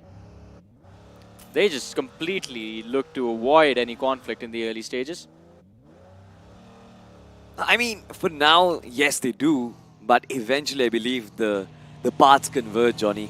Both these two teams are going to meet again, and here they do. Insidious, along with Dreams, quite close on that vehicle. No shots being fired, and both these teams go on towards the area yet again. The crossroads leading them to the same point itself. But now FS Esports, they find a different rotational path. In fact, I believe they're going to go through northern Georgiapol, where there's Team Jelly waiting. So that is going to be an interesting battle again. Teams on the number 2 spot and the number 3 spot colliding. That will be interesting. Yeah, it's going to be fun to watch, but I think Loki over there did try to take a few shots, but it didn't work out too well. No connections found, and as you mentioned, just Jelly. It's going to be fun to see, can they actually win this fight if FS move in. TSW on the other side, look at them. The team on the first position in the overall leaderboard right now, quite close to the players of Vasista Esports. And once again, Vasista moving in for the center a little bit late. Who is on top of Everest? Is this Hyderabad Hydras? I mean, you have the players of the other squads just moving further up ahead. So Hyderabad Hydras have free reins and an option to take control of Everest. And they have, actually. From the POV of RGC, we did see them take control of that eastern position on the summit. Yeah, they're not at the top, but I believe they've got the compounds which are right next to Everest. It seems like we will get a clearer picture when we move towards them though, but RGC, look at them themselves. They know, as a matter of fact, everybody wants to migrate towards the central part of the circle. Everybody has an idea that this circle is going to push them towards the north, and it does. For FS though, this has been a crazy decision making. They were about to cross on over through the Georgiapol bridge, but instead they moved towards Zarki, and now the circle is actually half on towards the northern hemisphere of the map. This is insane. This is insane, but it is going to be exciting to see, because now Silly Esports all of a sudden realize, like, alright, this might just be our games. They can move in late towards that northern edge and take control. And also another option taken by, or given to, Hail Inferno squad, who are still in Lipovka. It's going to take them a while to move towards the circle, but if they do, from the northern side, they can find that position quite empty and all for their taking. Hyderabad Hydras, we saw them again on that summit. No one there to challenge them directly, but the distance, from the distance, the shots were being fired towards them. RGC looking to move towards Georgiapol containers. Honey dropped extremely low. What was he trying to do? He just stayed there for a few extra seconds. I think he was trying to just put the vehicle further inside those containers, but that's not how it's going to work. And Raven Esports have an opportunity to strike, but containers fight always so chaotic, especially with Sarkar Gaming also being present in the same position. A trifecta that has formed as of now, Sarkar Gaming, as well as Raven Esports, as well as RGC. Now, nades are being lobbed in, but this is a very long-distance one. Rarely you see nades from so far out actually connect. This would be an absolute 3-pointer. Yeah. As many as you can, Sarkar Gaming. They've got a lot of loot available, but it seems like, are they aware of RGC's positioning as well, is going to be my question. RGC is too far away. They were aware of Lens's position, but they did not know exactly where inside that warehouse he was. That is why you saw them lob the nade first towards the extreme left, then towards the center, and then towards the extreme right. They tried, but there's too much cover inside that warehouse to connect a nade completely blind on anyone in there. But Lens Has he been made aware of the position of the players of RGC? I think he has, because one of them just got baited, lensed out into the open. Dope might have tried to take a few shots, but the knock was found from players of Silly Esports. Can they find the second is the question. Maybe not, as the pressure is going to be countered by the lads from Sarkar Gaming. Smiley's nade, Dope again hits the floor. That's the second knock for him. And Bunny, oh, he knows. Smiley knows he's just going to lob a nade between them, and both of them are going to get knocked out. No, Dope gets finished. Bunny survives. He was inside the container with the shotgun running forward. Who wins this duel? It is going to be Smiley. Just a few shots connecting. How? 2 finishes on the board for Raven Esports already. I love this from Raven Esports, honestly. Huge amount of guts, huge amount of courage. Takes a lot of determination to get into enemy territory and finding those 2 frags. Extremely brilliant. For a while, Sarkar Gaming have not involved themselves in this fight, so they know it's open terrain for them to hunt down the likes of RGC. RGC themselves, they will take a step back because 2 of their heaviest hitters have kind of taken a backseat in this one. Sarkar Gaming will be pushed in, and now I believe Raven Esports will be faced with a challenge. Either they will have to rotate on towards the northern territory, which is a little risky considering there are so many teams on towards the other side of the bridge, or if they stay in for a fight, they will have to fight a lot many. Look at that migration happening as well. Hyderabad Hydra's making a run for it. GDR also making a run for it. I believe there will be a lot of teams that will come under their crosshairs for a while now. Yeah, TSW, I think this is hunting season for them. They have a brilliant position inside of those compounds. There's a watchtower there as well that allows them a little bit of high ground to scout out the oncoming players. But the most impressive rotation that I saw over there was Team Insane, man.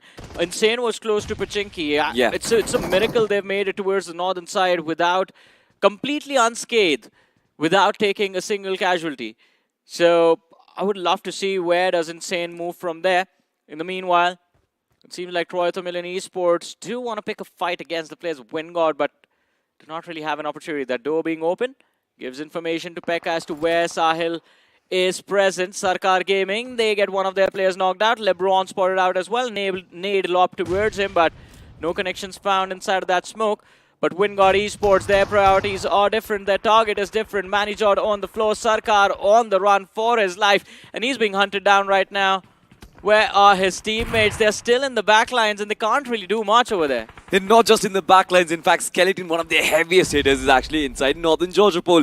This is an absolute debacle for Sarkar Gaming at this point. Sarkar all by himself trying to hold down an entire army. We have seen how ruthless Wingard has been today. Look at that.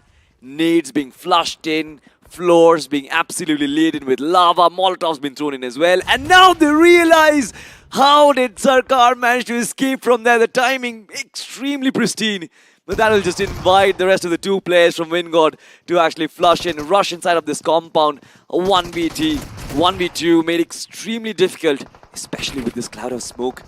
Probably they don't see him as of yet. The D-base is there. The FPV mode is there as well. He needs to find the connection. Finds one. Will he go for the second? The angle, the timing. Wingard possibly missing out on that trade. And now Sarkar Gaming, especially Sarkar, getting back in position. But no, he could not hit the shots. A valiant effort by Sarkar himself. But all in vain at the end. There's one more man in the back lines. He has taken the Georgia Pole Hill. Maybe if he can find a connection onto Sahil, it is going to be a 1v1 for Wingard. But Sahil, he's being the distraction. KSR from the backlines tried his level best, but now he has to run for his life. Otherwise, there's just going to be one man left alive from the side of SG, and he is going to be in a world of pain, especially surrounded from both directions. There's one lone survivor of Troytham Esports runway right next to him, but TWM waiting in the front lines and Silly Esports breaching the western edge of the zone. But look who shows up from that northern side. It is going to be Vasista Esports. Another incredible play being made by Vasista, but they can't avoid these fights for long. They are going to be forced into them soon, especially with FS being right next to them. Hail Inferno squad, we spoke about them a few moments ago, and it seems like they spotted out the lads from Forever Red Ross, shots being fired, but no connections found onto Beast. One of the most peaceful positions, to be honest, but as soon as these vehicles get spotted, they can be under a lot of heavy fire. Not the safest, but we move on towards another fight. It's actually TWM versus FS. FS charge in Insidious. As soon as he drops, this man falls, and it's going to be Ralphie. But instantly, Arib also gets confirmed. It's knocks being exchanged from either side, and now we're down to a 3v3. TWM needs to strike as soon as possible. Oh, this the more is amount perfect. of time they give, the nade! It finds both of them. The re-knock was there. The one who was going in for the revive falls as well. TWM, they might be able to finish this up with this nade itself, but Ralphie falls. This is good stuff from FS. They're not giving up, Johnny. I mean, they haven't given up, but they are going to be forced to do so as Max especially jumps into that fire. The Molotov and the players from FS still bleeding out. The numbers advantage in the favor of TWM, and of course the backlines were compromised a few moments ago. The revive is going to be denied just off of those footsteps. And Max, he's being tracked. The sound cue tracking from the side of TWM just perfect. And Lobster once again chiming in. The final finish is going to be confirmed. TWM, 4 finishes secured, all at the cost of 1. That's a trade they are willing to take any day of the week. But just Jelly, they were observing from the sidelines. When do they decide to get involved is going to be my question. We'll talk about that a wee while later. For now, we have one expensive fight. 2 very important teams in front of us. Team Insane versus Vasista. Vasista, of course, spread themselves out super thin. It's going to be Skips. They try to switch the seat and fire his shots, but no connections found. Pukar still standing tall. In fact, he found Yash, but the vehicle explosion from Harsh is going to take him down. The counter almost perfect. Team Insane still holding their ground, but it's going to be super difficult, especially with so much movement and mobility coming in from Vasista. Yeah, definitely. Vasista, they are quite agile in this one. And Insane, I believe that is the reason they are getting a little too panicky. Look at that. The wipe comes in. 5 eliminations on the board for Vasista Esports. And Insane, they just failed to realize that Vasista was literally just running circles around them the whole time. Every single individual in a different position. And Vasista could not decide which man they wanted to focus on. Tapatap moving in. Rage God is going to be brought back. And oh, where did the shots come from? Silly! It was actually Silly Esports from the distance. I almost felt for a while that Vasista, after this fight, they had the entirety of the northern quadrant, but now they are under fire. Silly Esports, amazing positioning, amazing awareness of the map itself. The circle, of course, is going to dictate where this fight is going to go, and it seems like it's going to go towards Silly Esports, Johnny. Yeah, I mean, Silly Esports, they are going to be a little bit out into the open on top of those small little hills. But just Jelly, they have to make sure they capitalize on this game. They have decent cover to work with, more than decent. And of course, the only thing that can cause them trouble is going to be the side of TWM and Wingard in the back lines. But Hyderabad Hydras in a kerfuffle of their own against Raven Esports. They found the opener, but Dazzle, his helmet is gone. Level 1 armor this late in the game. What was Hyderabad Hydras up to is going to be my question. Sliver of HP. Man, you have to be so lucky to survive like that. Dazzle has been super impressive today, but just on this occasion, I believe he just gets pounced upon by multiple teams over there. Hyderabad Hydra is quite exposed from the lads of THW, and of course the pressure from Raven Esports was surmounting. Look at that, even Raven Esports can't take a single breath at this point. Moving inside the circle is going to be a super tough challenge for them, especially with the IGL falling and getting knocked out in the open. The smoke path, of course, being laid upon, but will they be able to get to safety is my question. Look at Team Jelly and their angles. It's scintillating to watch. Oh, well, this is exciting to witness them in a position like this, but they need to find those conversions as well. Kyo Lamau, the spam inside of the smoke, and 1 knock is going to be secured, but can he find the second or maybe the conversion on that finish? Some cover available for the lads from Raven Esports, but not enough, and especially with the clock running out slowly and steadily, they are going to be forced to move, but every single entry point, every single point of injection inside of the circle has been blocked already. Oh no! Runs into the line of fire of Hyderabad Hydras, and Moksh is not going to miss an opportunity like this.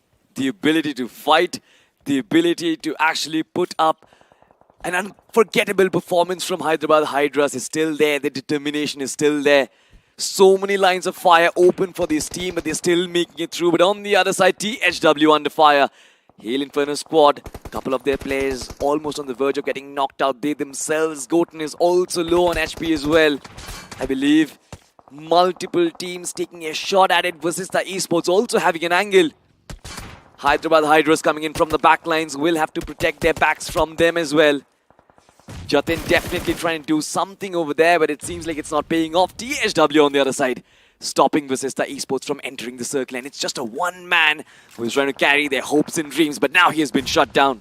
See, had this been earlier on in the grind, we would have said, like, yeah, Vasista, they're doing quite decent, but after 18 games, 17 games done, this is the 18th match. They have 5 eliminations in this game, and based on where they are in the overall leaderboard, that is not enough. But let's talk about Silly Esports, because they are doing so well inside of this match. 7 eliminations, all 4 players still alive, with the pressure from TWM. It is just too intense.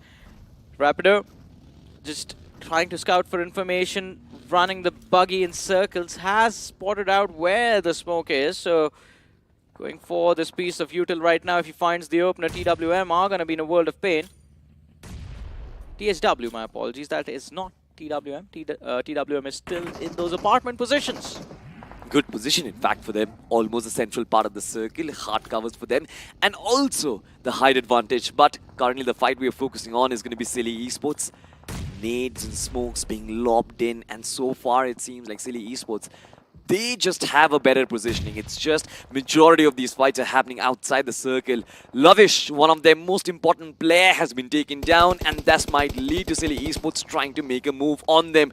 Rapido has always been very rapid, especially with his quick rotations in these 4v4 fights. Once again comes on from the top, and now it's just one player, Roman, who is still standing tall. No retaliation fire whatsoever. Kalyug coming in from the back lines. The shot from the DBS is not going to connect, and he runs him over. Well, that was a fight and a half coming in from Silly Esports. Incredibly done. The delivery of that nade from Rapido, very impressive. The follow-up coming in from Noob. And of course, Kalyug just sending his opponent into the next timeline itself. That was a... He just pinned him in that rock, split his body into 2 from the torso down. Yeah. We're down to 6 teams, 18 players still alive, 10 finishes on the board for Silly Esports. Just Jelly with 3, TWM with 5, Hyderabad Hydras 4 finishes, Wingard with 3, and 4 Forever Red Ross with just 2 eliminations. Brilliant positioning for Forever Red Ross.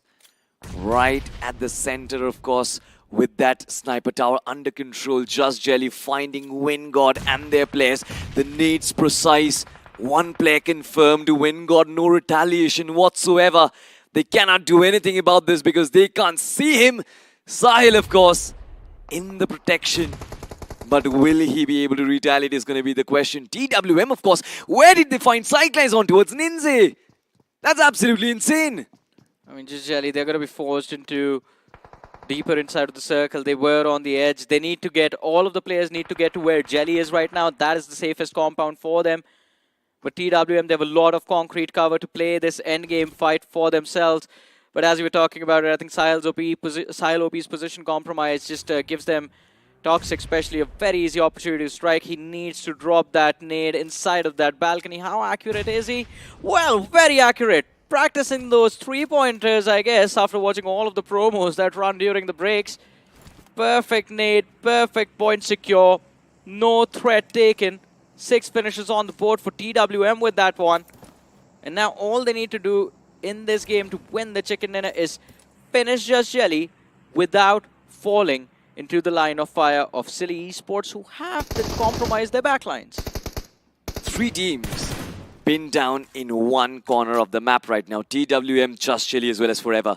Hyderabad Hydras have this little pocket of space. Meanwhile, the entire northern hemisphere under control by Silly Esports. That's a lot of space to actually move about. In fact, the circle now puts majority of these teams into an absolute disarray. Forever, though, they had that sniper tower under control, but we've seen the nades, the long-distance nades coming in. The artillery strike has been fabulous, especially from the likes of TWM. If information is passed that the sniper tower is occupied, I believe the airstrike is going to follow on towards that point as well, Johnny. Yeah, definitely. But I think Forever Red Ross, prime position in this game, out of nowhere, this is going to be a game changer, but the question is how much utility have those two lads on themselves? How much ammunition do they have upon themselves? Because there are a lot of fights that they need to end in just split seconds. Just look at this. This is preparation for the charge. This is preparation for the push. 3 pathways created. And TWM, they are going to have to guess where the lads from Just Jelly are going to close in from. There is absolutely no way for Just Jelly to stay behind the lines. And here we go. The moves being made. Sam and Kiryo Lamau from the left. You have Ninja moving in from the right. Just Jelly, he stays in the back line. Toxic, and along with him, Lobster are going to be the first targets. Toxic waiting on the other side of the door. He's just being patient. Ninja has gotten too close to comfort. Oh no, Toxic surrounded. Ninja, Sam, and Kyo, they charge the same building. Arib up top on the second story. He's trying to keep Jelly at bay. Sam, the nade lobbed out. Arib is going to hit the floor, and Toxic, his position compromised from behind. Ninja moves forward. A clean execution. And Just Jelly, well, they're going to jiggle their way inside of the circle. TWM down to their last man, Lobster. Is he going to pull off the same miracle again, just like he did into the map of Miramar? I don't think so. Damage comes in. Sam finds the frag, and that is the elimination. TWM bite the dust. You've got to give it to the boys of Just Jelly. What a beautiful execution it was. Yeah. The nade on towards the second floor, the bait and switch to take down the entry point guy as well. Just so pristine. But now Team Jelly, they've got to move in stronger. They've found themselves one part of the circle. Forever Red Ross has still not been spotted, I believe, according to their intelligence. But they know that Silly Esports is out there, out in the open. Their positions have been marked. That little curvature of that valley just protecting them from these gunshots. But Just Jelly needs to find a plan. And the smokes that have been laid upon by Silly Esports, that's going to give out exactly where these players are pinned down from. And the difference between being second and being the winner of the chicken dinner for the side of Silly Esports, it is just a few meters. There's a few meters outside of the circle right now, and as soon as they move in a few meters, they're going to be in the line of fire of Just Jelly and Forever Red Ross at the same time. Forever Red Ross, they just have to be patient. Look at that. Running out of ammunition on that Scar L. 75 rounds. Finds the... Well, it's R2 now. He has a lot of ammunition to work with. So this should be okay. And both the players running the same setup, by the way. It's the Scar L and the UMP combo. But the split from Silly Esports, Johnny, I believe this can actually be deadly, especially if when unmarked. Team Jelly, of course, the circle will force them into submission in its next iteration. It's going to be stage 9. They will have to converge, and they do not have control over the open spaces. The hard covers will have to be given up. The same goes for Forever Red Ross as well. For Silly Esports, though, they've got the vehicles under control. They've got the ground under control as well. And I believe that is going to be their biggest blessing. 10 finishes on board already for Silly Esports. They can capture a lot more and make this a big game for themselves so that they can push forward inside the top 8. It's all a battle of supremacy. Just Jelly vying for that #1 spot. Silly Esports trying to make their way in inside the top 8. And of course, Forever Red Ross trying to reclaim their lost glory of day 1 and day 2. It's going to be an extravaganza. 3 teams, 9 players left on the clock. And we are in for the final circle. Well, here we go. The collapse is going to take about 2 minutes 40 seconds. And Forever Red Ross, that's all the time they need. Silly Esports, their position is going to be compromised. And after that stage 8 to stage 9 transition, they have been forced into the lines of fire of both these two squads. Those HP bars are going to fade away slowly and steadily. With the pressure being built, there's the opening knockout 2, finding the frag onto Noob. This could be the opener for both these two sides, but who capitalizes is going to be the question. Sam traded out. Forever Red Ross not willing to bow out. They've played this position to perfection, but now it is all about connecting those last few shots and securing those finishes. Brilliant readjustment coming in from Beast, but that smoke is going to deny him the line of fire. He's going to use the movement space to lob a lot of utility towards the players of Just Jelly. But have they forgotten about Silly Esports on top of that hill? They can't really do that. The luxury is not there. The Molotovs come in. Forever Red Ross under a lot of pressure. Ninja knocked out. Kiola Mouse, sliver of HP on him, on the verge of getting eliminated. This is going to be a quick wrap-up, and Silly Esports just staying out of that conflict was the way to go. and they just execute that to perfection. The chicken dinner is going to be secured, and I believe they have a lot of eliminations to work with in this game as well. Absolutely. We'll just have to find out how many eliminations were shared between Forever Red Ross and Silly Esports. But the convergence by Silly Esports was ever so brilliant. They knew they had the control of the circle. They knew that the final zone will be under their control because of all the ground that they had covered. Hard covers for Jelly not panning out. But the way they took down TWM was so textbook. It was brilliant. Yeah, I mean, it was just amazing, man.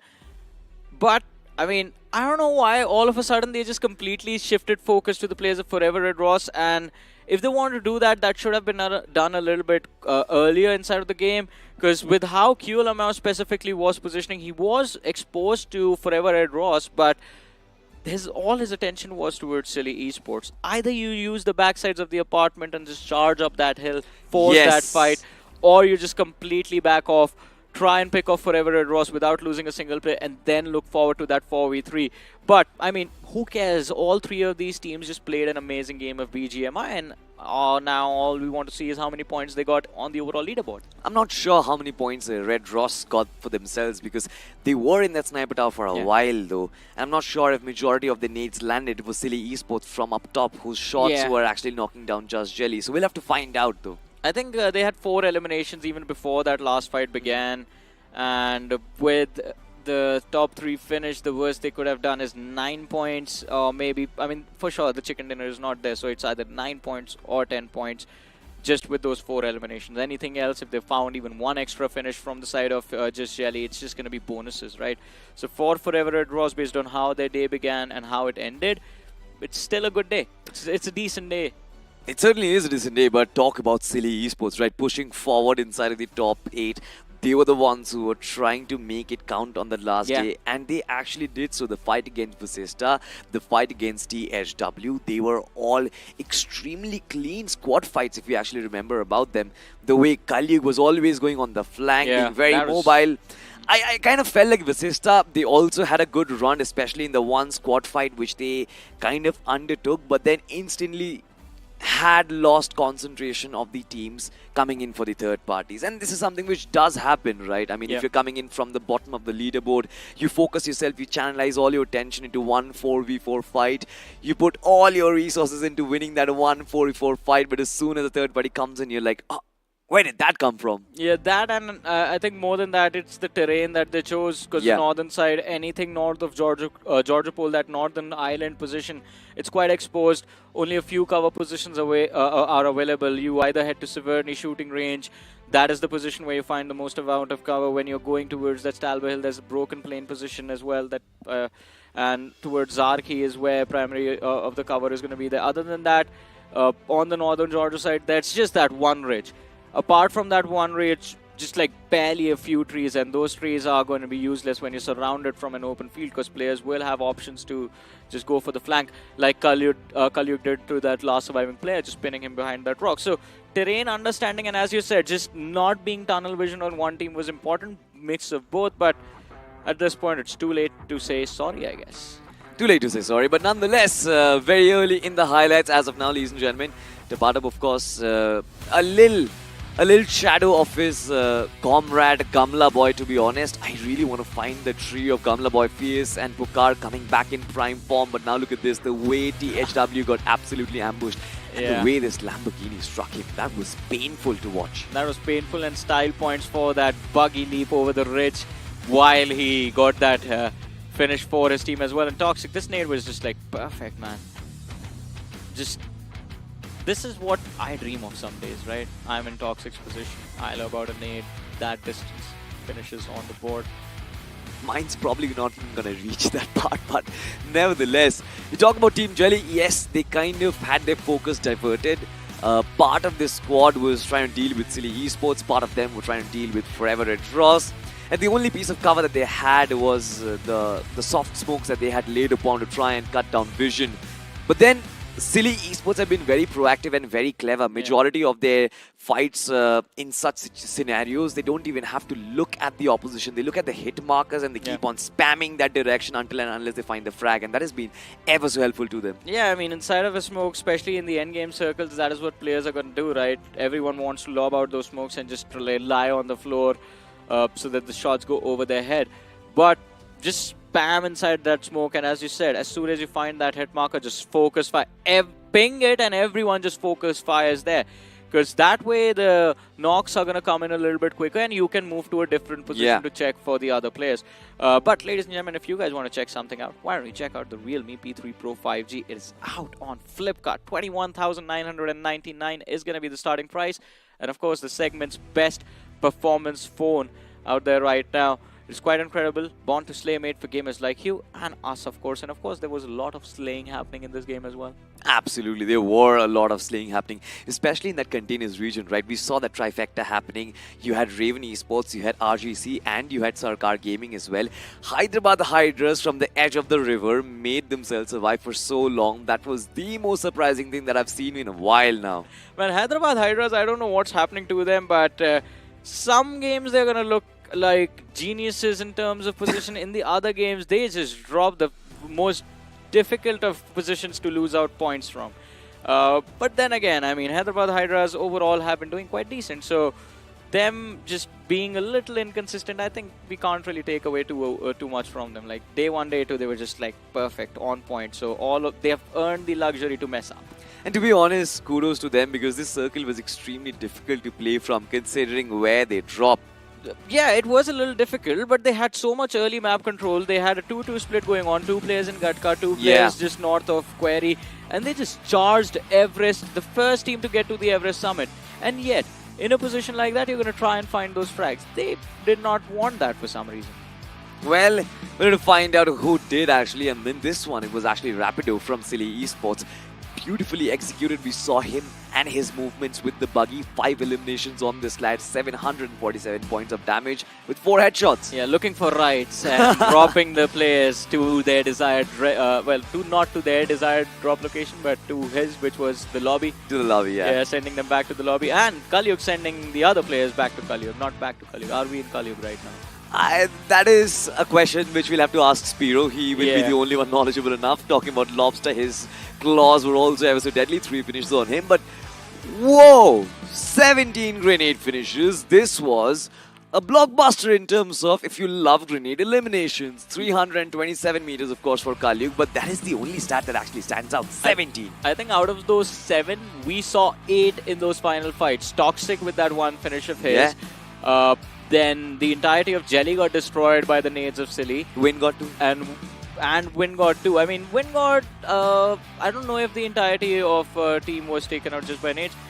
So it was 3 players from the side of Jelly, 2 from the side of Forever Red Ross, and then 1 nade finish coming in for Toxic from TWM. Yeah. But hey, point ranking, 23 points for City Esports. Impressive, just Jelly with 13. Also impressive, Forever Red Ross, considering... Again, so okay, 10 points. They finished second in terms of placement, 4 finishes. Not too bad. I mean, it was a good game for all top 5 teams, in fact. Not very bad. Yes, exactly. For even Hyderabad Hydras, like 8 points secured. Not bad. THW with 6, Wingod with 5. Vasista Esports could have actually pushed for more, considering that they had control of the northern hemisphere. But ladies and gentlemen, we shift towards the overall standings, and not a lot of change, but Silly Esports. What a push that was. 122 points. They come in from the bottom of the leaderboard. Not the bottom, in fact. They started the day with the 5th position. Now they are on the 3rd.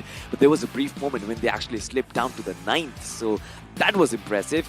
This time around, Hyderabad Hydras and FS, they've been pushed down as well.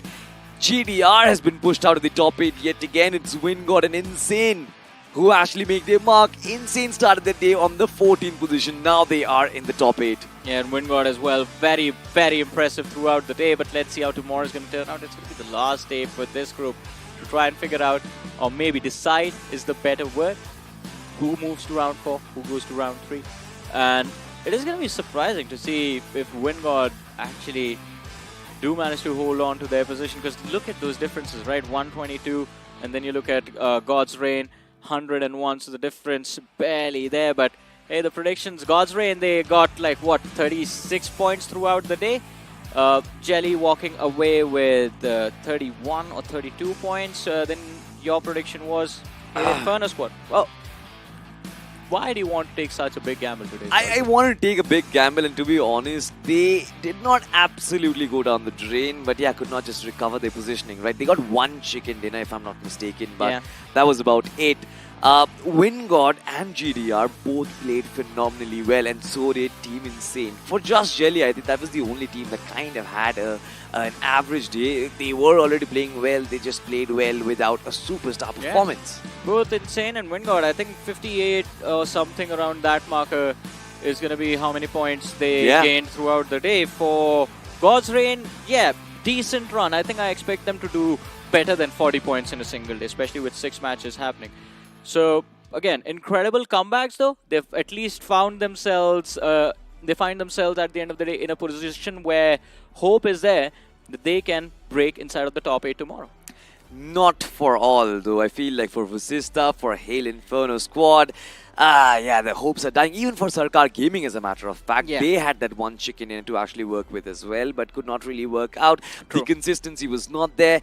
And with tomorrow being the last day of this group, I believe now the job is going to be extremely difficult, because now only 2 or 3 back-to-back bomb of a performance can only save the ship, can only save the day. Otherwise, you have to go through all the grind and come back from round 3 again. Yeah, I think you got to do what Soul did yesterday, and IC also mentioned that teams at the bottom, they got to pull out their souls and keep them inside of the matches that they are going to play tomorrow. Anything less than that and you're done. And Vasista Esports, my hope is like completely faded away. Miramar raised those hopes back up again, but now, I'm with Necro. I'm on the verge of giving up, man. Honestly, I just want to stay positive. I want to wait and watch what happens tomorrow. You never really know. If the first game does go their way, there might be something, but ladies and gentlemen, all that conversation will happen tomorrow, because for now, it's time for us to bid you good night. It's been a fantastic day, but we'll see you tomorrow.